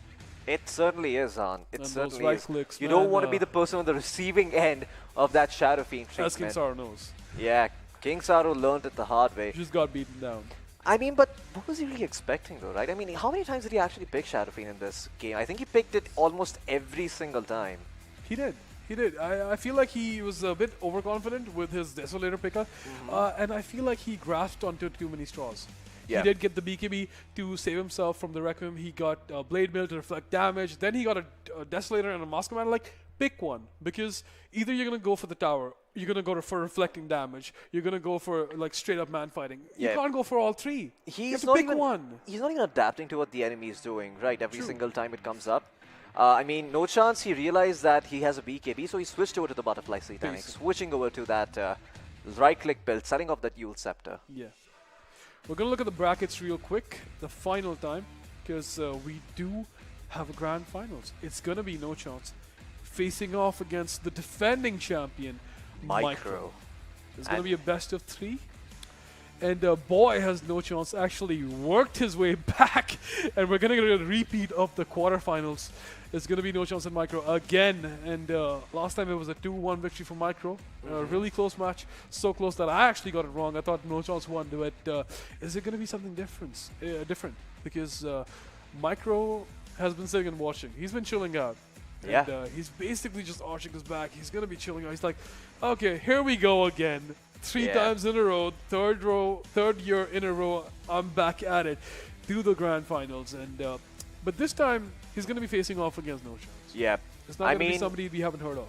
Micro better have something in his back because No Chance, he's going to punish him if he doesn't. If he picks Queen of Pain again, I think No Chance will know how to deal with the way he plays, maxing out that dagger.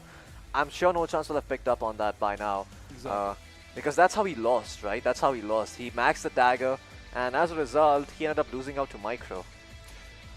Right, and we're going to be pushing to a short break, and we'll be back with the grand finals of the 2020 Redbull River Runes 1vs1 Championship. We'll be right back, guys. Don't go anywhere. And grab yourself a Red Bull while you're at it.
Welcome back, ladies and gentlemen, to the final game of the day, to Redbull River Runes 2020 1v1 India Championship finale. Wow, that was a mouthful. Yeah, certainly brought to you by AOC Gaming and Corsair. Of course, some of the best gaming peripherals hardware out there. Of course, we've got our online streaming partner, Loco. Absolutely. India's biggest gaming streaming platform.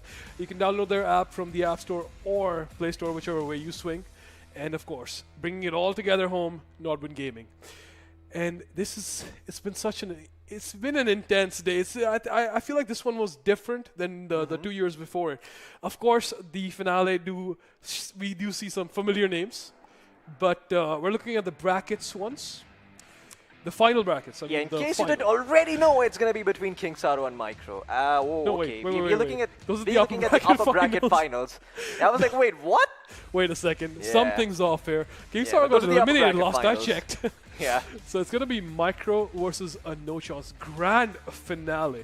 No Chance claiming his victory just about it.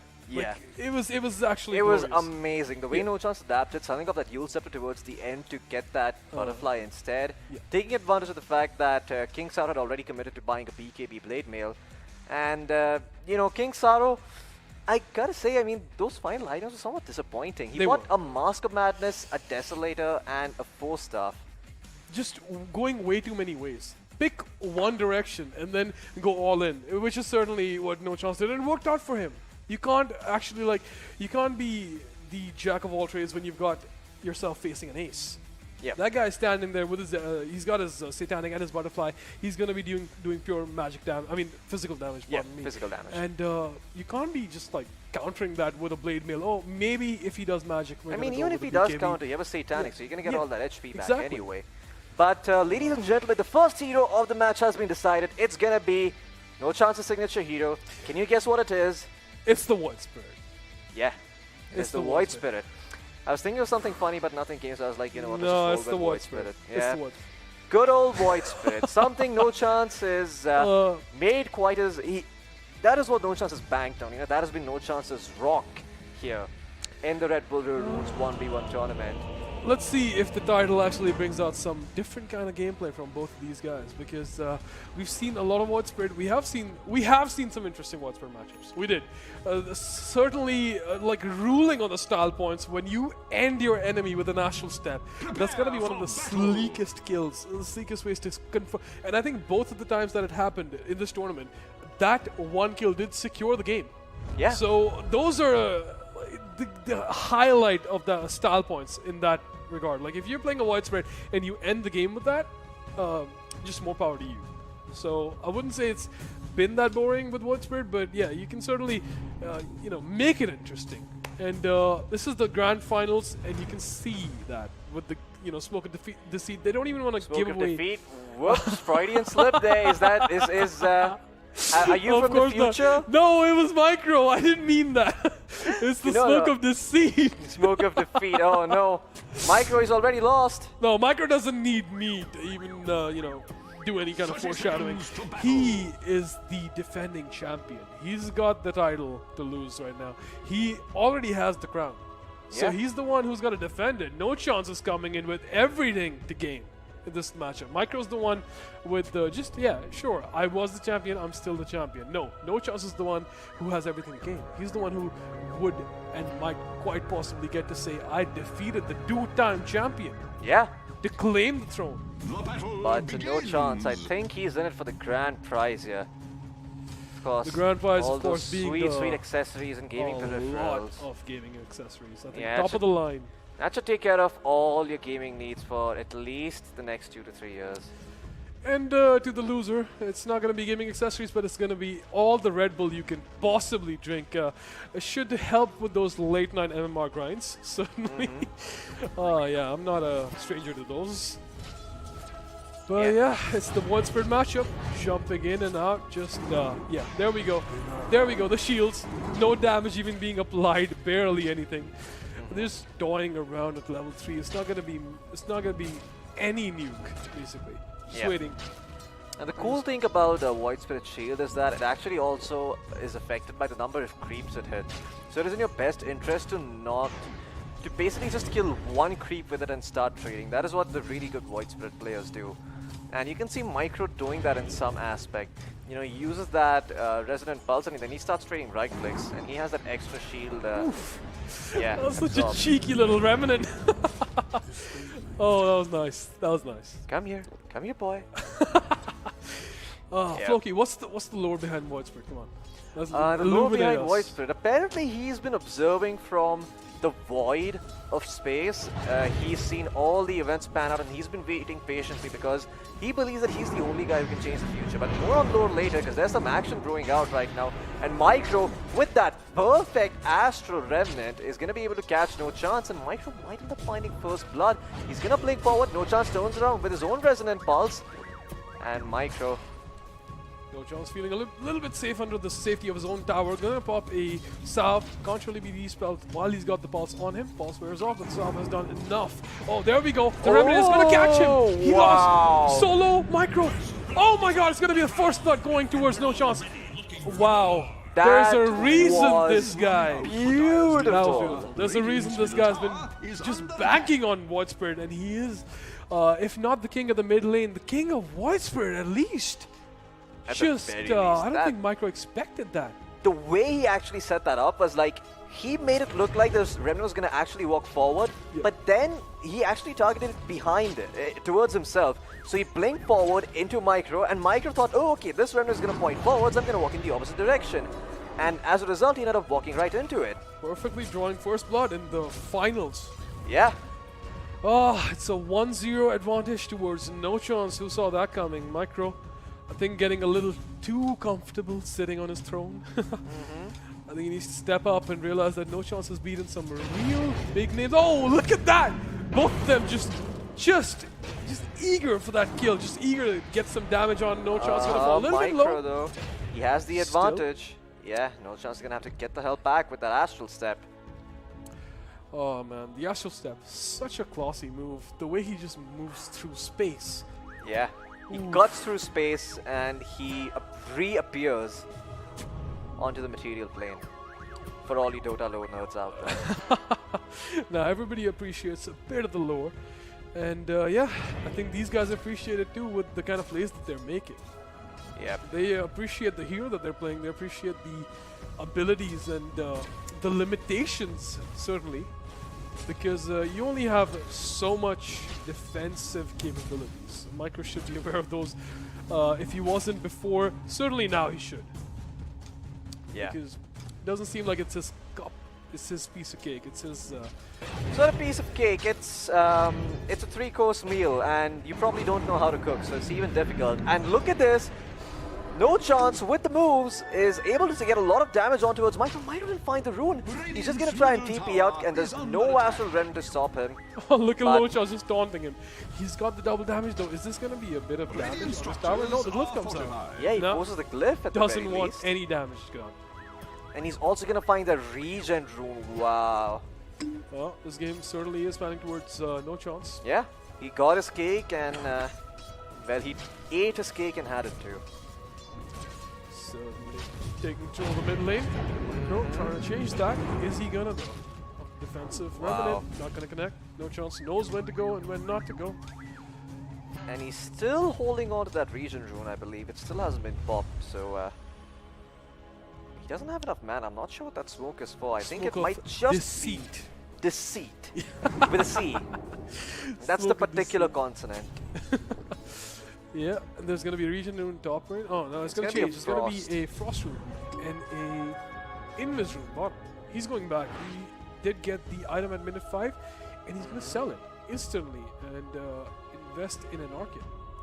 Yep. On the other hand, No Chance is gonna keep it. He's gonna be happy with the blade mail. Sure, reflected damage. I don't mind. I don't mind. You can go ahead and go on me. I'll just reflect the damage. I mean, it could be. It's actually an amazing counter to Orchid if you think about it, because Micro's going to end up taking all that damage back himself, and as a result, there are only two outcomes. Either you continue to hit him, or you don't, and both of those outcomes are favorable. Like, you just negate the effectiveness of the Orchid. No Chance wasting an Astral Step there, but that's okay. He's going to be okay about that. Didn't lose too much HP. Yep. And No Chances even has more levels. You look at Micro, he's only level 8.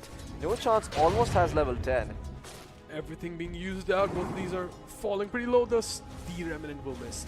I believe if that had connected, it could have ensured a second kill for No Chance, but nah, Micro's playing a bit more seriously now, not taking his opponent very lightly.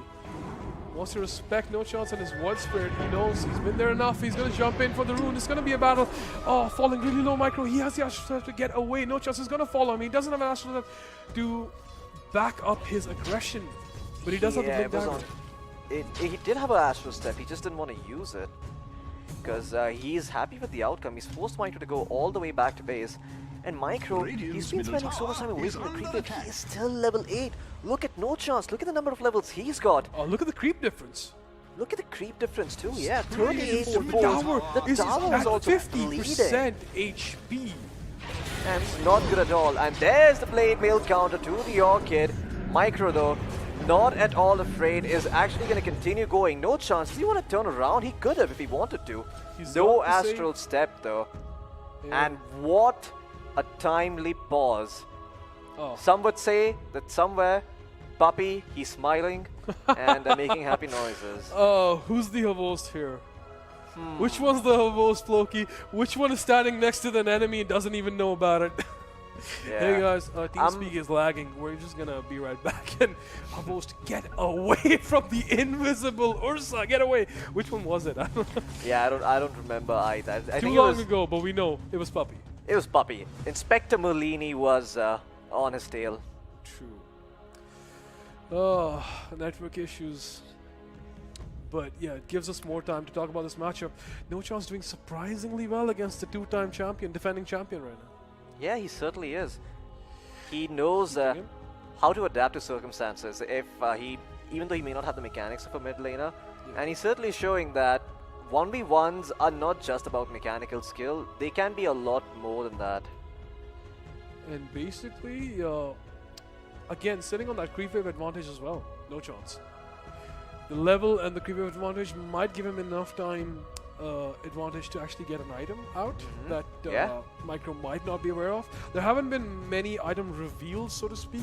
These guys have just been waiting for the 5-minute item. Maybe sell it, use it, just jump in, instantly use it. But yeah, there hasn't been much of a reveal party going on because we've seen that work in the past. You don't know what the enemy has. He jumps in with maybe a Yule Scepter, maybe an Arcade, and you don't know that he has it and might have caught you off guard. And in this best of 3 grand finals, that might be the edge that you need. I mean, it's sitting on a 1-0 lead towards No Chance. Maybe that's what he needs to get it to a 2-0. Maybe. But I don't think No Chance is going to have an easy time against Micro. Micro's not going to go down without a fight. Remember, this guy, he's won Redbull River Runes twice. He's not exactly going to be a pushover when it comes to this particular match. He's going to try his hardest. He's not going to just throw his hands in the air and be like, oh, I don't get my hero, I'm just going to move on to the next game and try that. No. He's going to try. He's going to give him a run for the money. He's Absolutely. literally going to, oh, you picked What Spirit, let me see what I can do on this one. Yeah, I can play Void Spirit better than you. I mean, I think he was the one who threw Zetisbug down to the lower bracket, if I'm not wrong. Was it him? No, it wasn't him, actually. No. He threw King Sauro down. True. Yeah. Boy, did King Sauro make a hell of a comeback all the way back to quarterfinals. Yep. Ooh. Yeah, so he's not going to go down without a fight, and he's outplayed people on their picks, so he definitely has that confidence and the understanding of playing in this tournament for 2 years. Of course, winning it twice. Yep, you don't see him like losing confidence even after the first kill, even after such a huge creep CS difference, even maybe the XP difference. His confidence levels is still, I would say, on point. He is maintaining his lane integrity. The tower is what worries me a little bit. Like, he's spent a lot of time going back to the fountain, regenning, just resetting his own, HP and mana. But that's given a big opening for No Chance to just come in and inch away at his tower again and again. Tower falling below 50%. That is something worrisome. I feel like I've seen a lot of people do that a lot. Just have the tower low enough so they can bait the enemy, maybe come in and try to get the tower kill and secure kills like that. He did that with the Grimstroke against Kyle. Oh, sure. Yeah, we remember that one. The Divine Rapier hits. Yeah. Oh, yeah. That was something. But No Chance. He knows he has an advantage and he's going to capitalize. Problem is, Smoke he at gets the sun. silenced up. That aggression is going to come to a breaking halt. He's forced to reveal with the pre-wave closing in on his tower. Doesn't want to allow any damage going into the tower. And no chance. Almost 2 levels ahead of Micro at this point. And there's the aggression coming in from Micro. No chance. Got with his pants down. Gonna pop the blade mail and return a little bit of damage towards Micro. But now, no chance. He knows all of Micro's spells are on cooldown. He could have continued if he wanted to. And Micro may have been a little bit of trouble, but he is gonna be A-okay for now. Such The a Astral Step, gamble. it connects. It connects onto the air. Such a gamble when you look at the disseminate, right? It's just going into the ground. You don't know whether he's going to do an aggressive pop out and start going on instantly, or just like a defensive one. We have no idea where he's going to go. Yeah. And both of these players lost the disseminate defensive, jumps in. Micro. Just tickling his Absolutely, reading his opponent like a book. He knows he wants to bait out the blade mail. I was gonna say the braid mail. It's just an entire chain made up of women's hair. It's all tied the in braid braids. mail. We're looking at a new kind of fashion trend going on after this one. The braid mail, definitely. A new item you in know what, Dota. Floki? I bet you 25 MMR. Somewhere on the internet, it exists. It doesn't right now. Oh no, Micro walks back into that Solo. remnant. Just one more right click, one more astral step. Micro with that dissimulate. He's gonna survive, but the blink gang is gonna come through the astral run. He's gonna pull it back in, and Micro gets the hell out. What? 1 HP, it almost felt like he was playing with no chance. So it felt like he was in control, but was he? Only the person inside the heads of these players can know that, because wow, one step away at every single moment. That fight was incredible, and it's left Micro's tower being sieged by the creeps. It's nearly down to 20% HP. Micro needs to be really careful. Wow. Yeah, his tower What is just certainly losing a happened? lot of HP, and no chance. Oh, that frost rune saved him so much. Yeah, Slow motion right clicks. Oh my god. I think what is he? What is Waiting? he trying? Oh, he's waiting for the item. He's gonna send it back to base. Speed up the courier. Oh, there gonna we sell go. the Big brain nullifier. plays. Gonna sell the nullifier. Oh, he Wait. didn't sell it off. 2 2 seconds. seconds. Oh, Sell it off. yeah, he got it. He got it. He got it. What is he gonna pick up in return? A BKB. A BKB.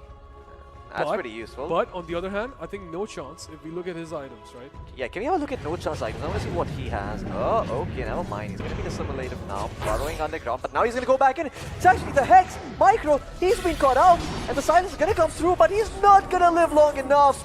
No Chance finishes him off before he has the chance to get the hell back to safety. Oh, that was just enough damage. I didn't think he had it, but that one last hit secured the kill, making it a 2-0 lead. Micro for No hasn't Chance. found a single kill so What is far. going on? And he has to do this. He has to go in now. No Chance though, turning it around with the Hex. He's going to go back though. Yeah, and if Michael was That's gonna waiting be the end of for that. any act of aggression from No Chance to actually pop his blade mail, a BKB is Oh, not going to happen. Micro going forward. Nice to simulate. Actually baiting in Micro. He's going to walk back under the cover of his own absolute. But he comes back in with a double damage. No chance. That is not how you do it. The BKB is going to be forced out. No chance. Do you have another astral step? Do you have another? Oh He does. It goes through! He gets game 1 in Micro. Tipping his hat, Micro. showing respect, calls GG. Game 1 going the way of No Chance on his White Spirit. Once again, Micro. This man is a genius. This man is literally the king of the Voice Spirit. I mean, oh that- my god. Wow. The I astral actually step can't believe it. ending, Floki, again! It was an astral step ending. Oh, the BKB being pierced Micro with could the lose astral here. step. Micro could actually lose here. It was. It is gonna be however, his hero Floki, pick. wait. It was No Chance's pick. It was No Chance's pick. So now it's Micro's. And Yeah, the final Micro should one- have the advantage. But my problem is, if he picks the Queen of Pain, I think No Chance is going to be ready for that. I think No Chance, he's going to be aware that Micro plays a very certain style of Queen of Pain, and he's going to try to outthink him. He's going to try to predict, okay, what is Micro going to do? He's probably going to buy Orchid again, and there you We've go. got it. It's gonna It's be a gonna be the co-op. Co-op of Pain. Co-op of the pain. Queen of Pain of Pain. Co-op of The pain. Queen of Pain Pain. Co-op of pain. Co-op of Pain. As we say in SEA, co-op of pain. Co-op of Pain. Micro. man. He is. Oh, this is going to be interesting. This is going to be nail-biting action, guys. Yeah. The only hero we've seen He so needs to far throw in a this curve tournament ball. with the double blink. The double blink. It's fun to look at. I mean, Oh, definitely. it made some for really cool outplays. Remember King Saro's blink out from Microsonic Wave? Oh, yeah. Oh, my God. That was insane. That was that nuts. was certainly one of the highlights of the highlights, right? Yep. The blink out into Creme de la creme. That was a pleasure to watch. And then he but- lost. Hey, if we remember the blink out, we don't remember the loss, right? That's true. I mean, that is true. I'll personally, give you I that. I will give you that. We he do was remember MVP the last blink out. We match. don't remember the loss. Micro was the MVP of last match that he played with co-op, so maybe that's saying something. Both of these players fashioning the Arcana, as certainly Angela would be happy seeing that. Micro, of course, going for the dagger. Meanwhile, on No Chance. No Chance, like you said, is no stranger to co-op. So And yeah, he's using those double blinks to its fullest potential, trying to get the ward down early on, but I think No Chance might spot him out if he let's get a look at No Chance. uses his own blinks. Yeah, let's get a look at No Chance, guys, if we can. Oh, he's Oh, gonna be the revealed. They're ward. both gonna see each other. The ward is gonna be spotted by Micro. Question is, does he want to risk it? Typing in a. They're good. Oh my god. They're enjoying boy, this. No Chance is gonna be like, you know what? I'll just deny the ward myself, Micro. Nice blink in. Blink up once again. Oh, that's half his map. Foreshadowing about Yeah. what this game's all gonna be all about. 30 seconds Just to blink in, blink battle. out. He knows there's a ward. He knows. He knew. Oh, okay. He actually didn't catch it. Wait, what? He didn't catch it. You know, I was actually theorizing Whoa. about this. I was thinking to myself, what if you actually smoke up and place that really deep ward? Because in River Runes, you kind of just want to see where the enemy is positioned. Yeah. You don't really care that much about the runes because you're already going to have that information, right? So you don't need to know where the runes are. You just need to see where the enemy is. And certainly in these lineups where these players play with like the professional players, the players that are on the leaderboards, the warding happens in a different way. If you guys didn't know, in pubs, the warding just happens. You just put them on the places that have the eyes on them. There we go. But- There he's going to find the ward at He last. wasn't gonna let it sit. He wasn't gonna let it sit. Yeah, look at the runes though. A double damage and a bounty rune spawning right off the bat. Might see some complete- action very early here. Complete contrast to the Invoker game. I did check up on that, Floki. It was just bad luck. It was just bad luck. The runes just didn't spawn. What you gonna Yeah. do about it? I That's mean- Dota, right? That's Dota. And that's life. What is Gotta up minimize with that the- ward? It's a next level ward, you know. It's for when Micro decides to dive under his tower. Definitely. You gotta give him that extra vision just above the creep wave. And there we go. Micro picking his hero. Let's see how No Chance fares. Didn't really dodge that No one. chance. Yeah, I think he's well aware of how Micro's gonna play this one. Dagger on dagger. I think he could have disjointed that. Maybe his blink was on cooldown though. I don't exactly remember. I mean, certainly not both the blinks. Okay, what just okay, happened? that's cute. That's cute. What just happened? The double blink special. The micro special, I would say. Yeah.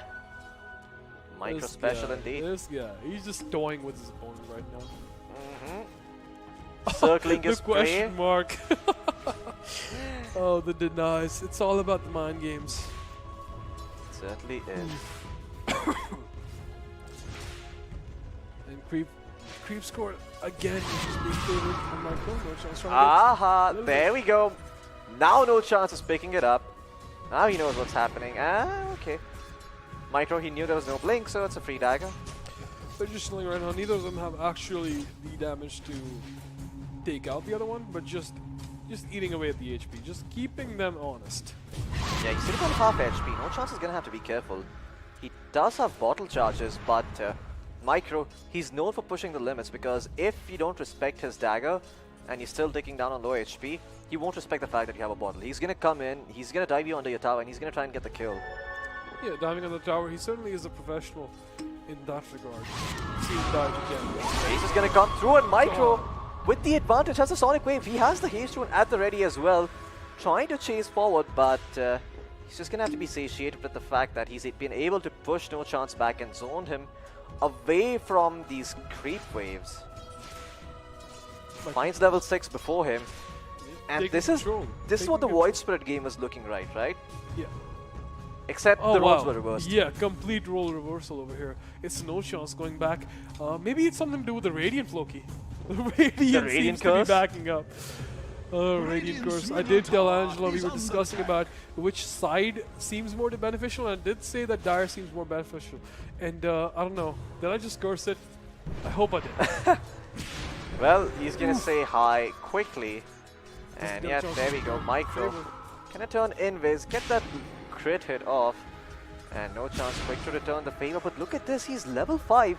And Micro is sparing no quarter in making sure no chance stays at that level. Could you tell that this is a guy that just came back from the fountain about 15 seconds ago? Yeah, Micro certainly does not want to keep him on full HP. He's falling pretty low.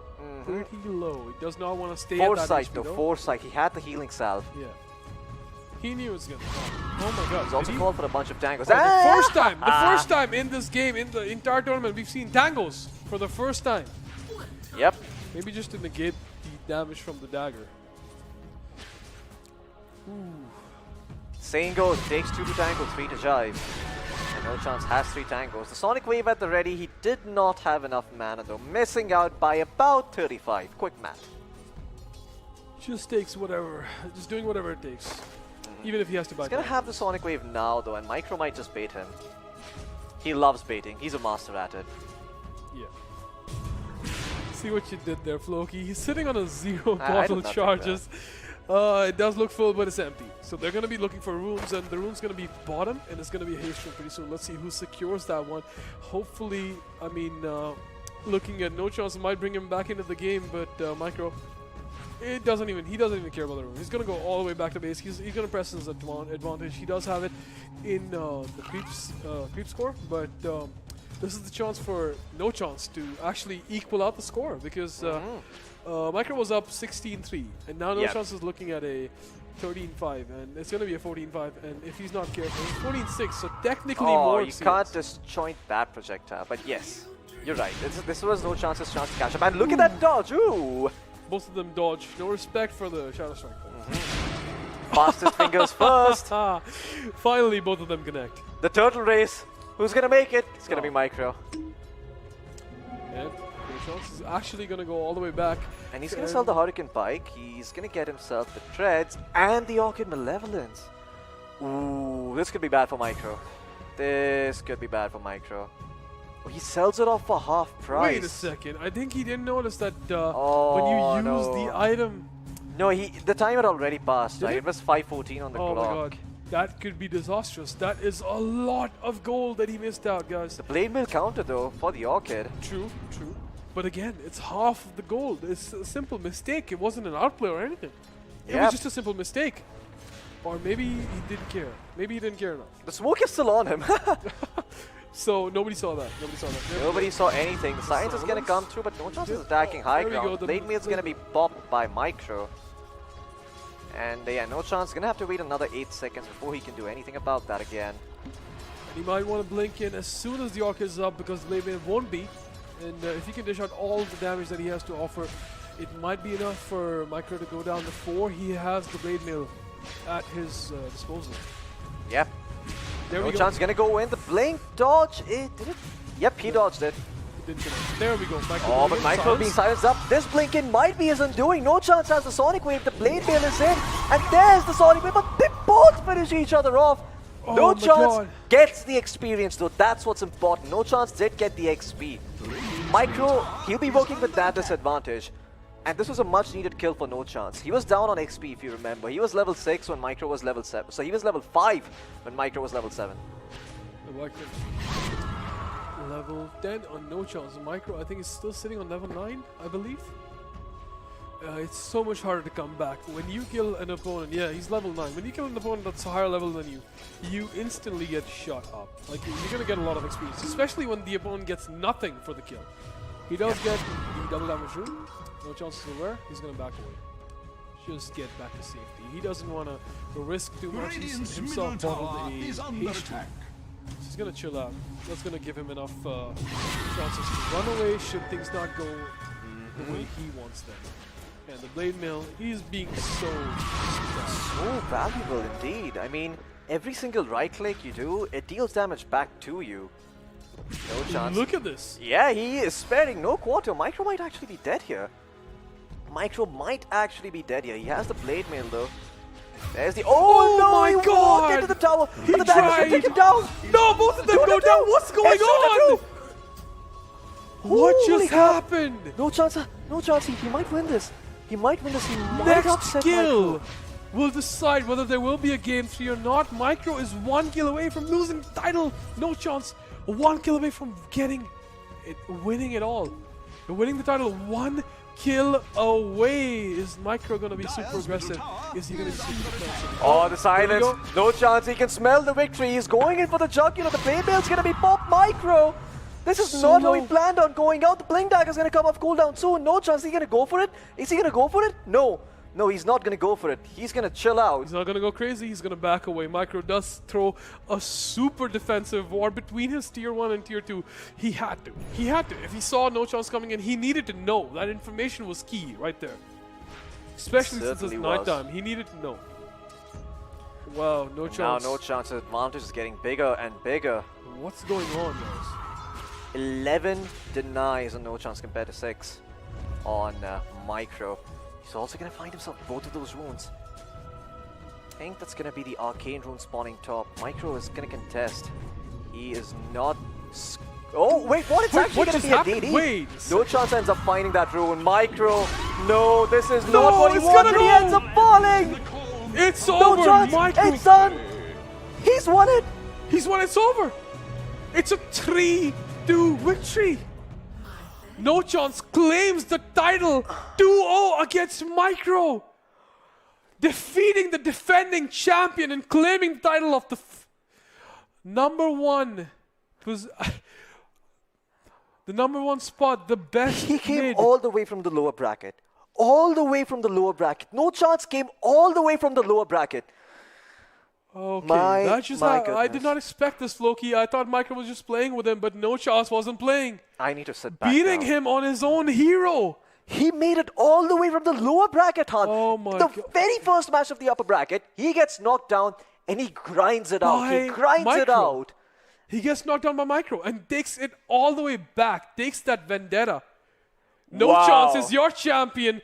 Your Red Bull River Runes 1 vs 1 2020 champion is no chance, ladies and gentlemen, with a decisive 2-0 victory against the defending 2-time champion, Micro.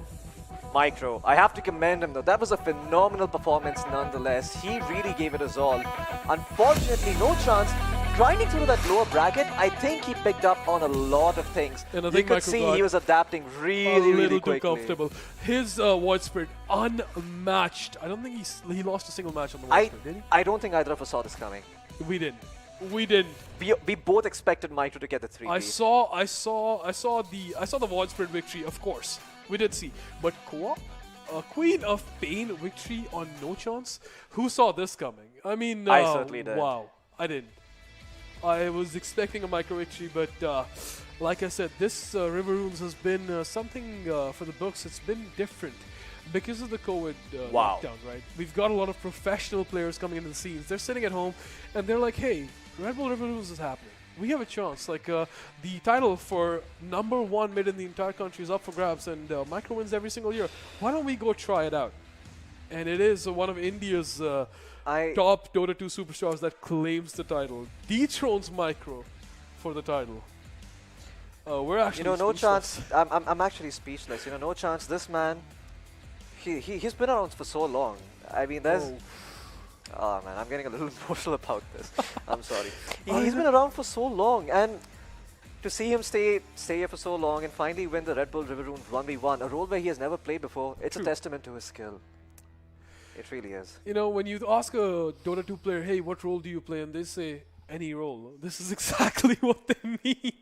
Any role you throw me in any situation. I've been there long enough to know how to dominate it, to know how to use every little advantage. They're going to create- use No Chance's name in textbooks as the example for the guy who says he can play any role. Alright guys, that's going to be it from us at Nodwin Gaming. AOC, Corsair, and Loco. Yep. And we brought to you by Nodwin, of course. And of course, Red Bull. Red without Bull which for making this it all tournament happen. would not be possible. Absolutely.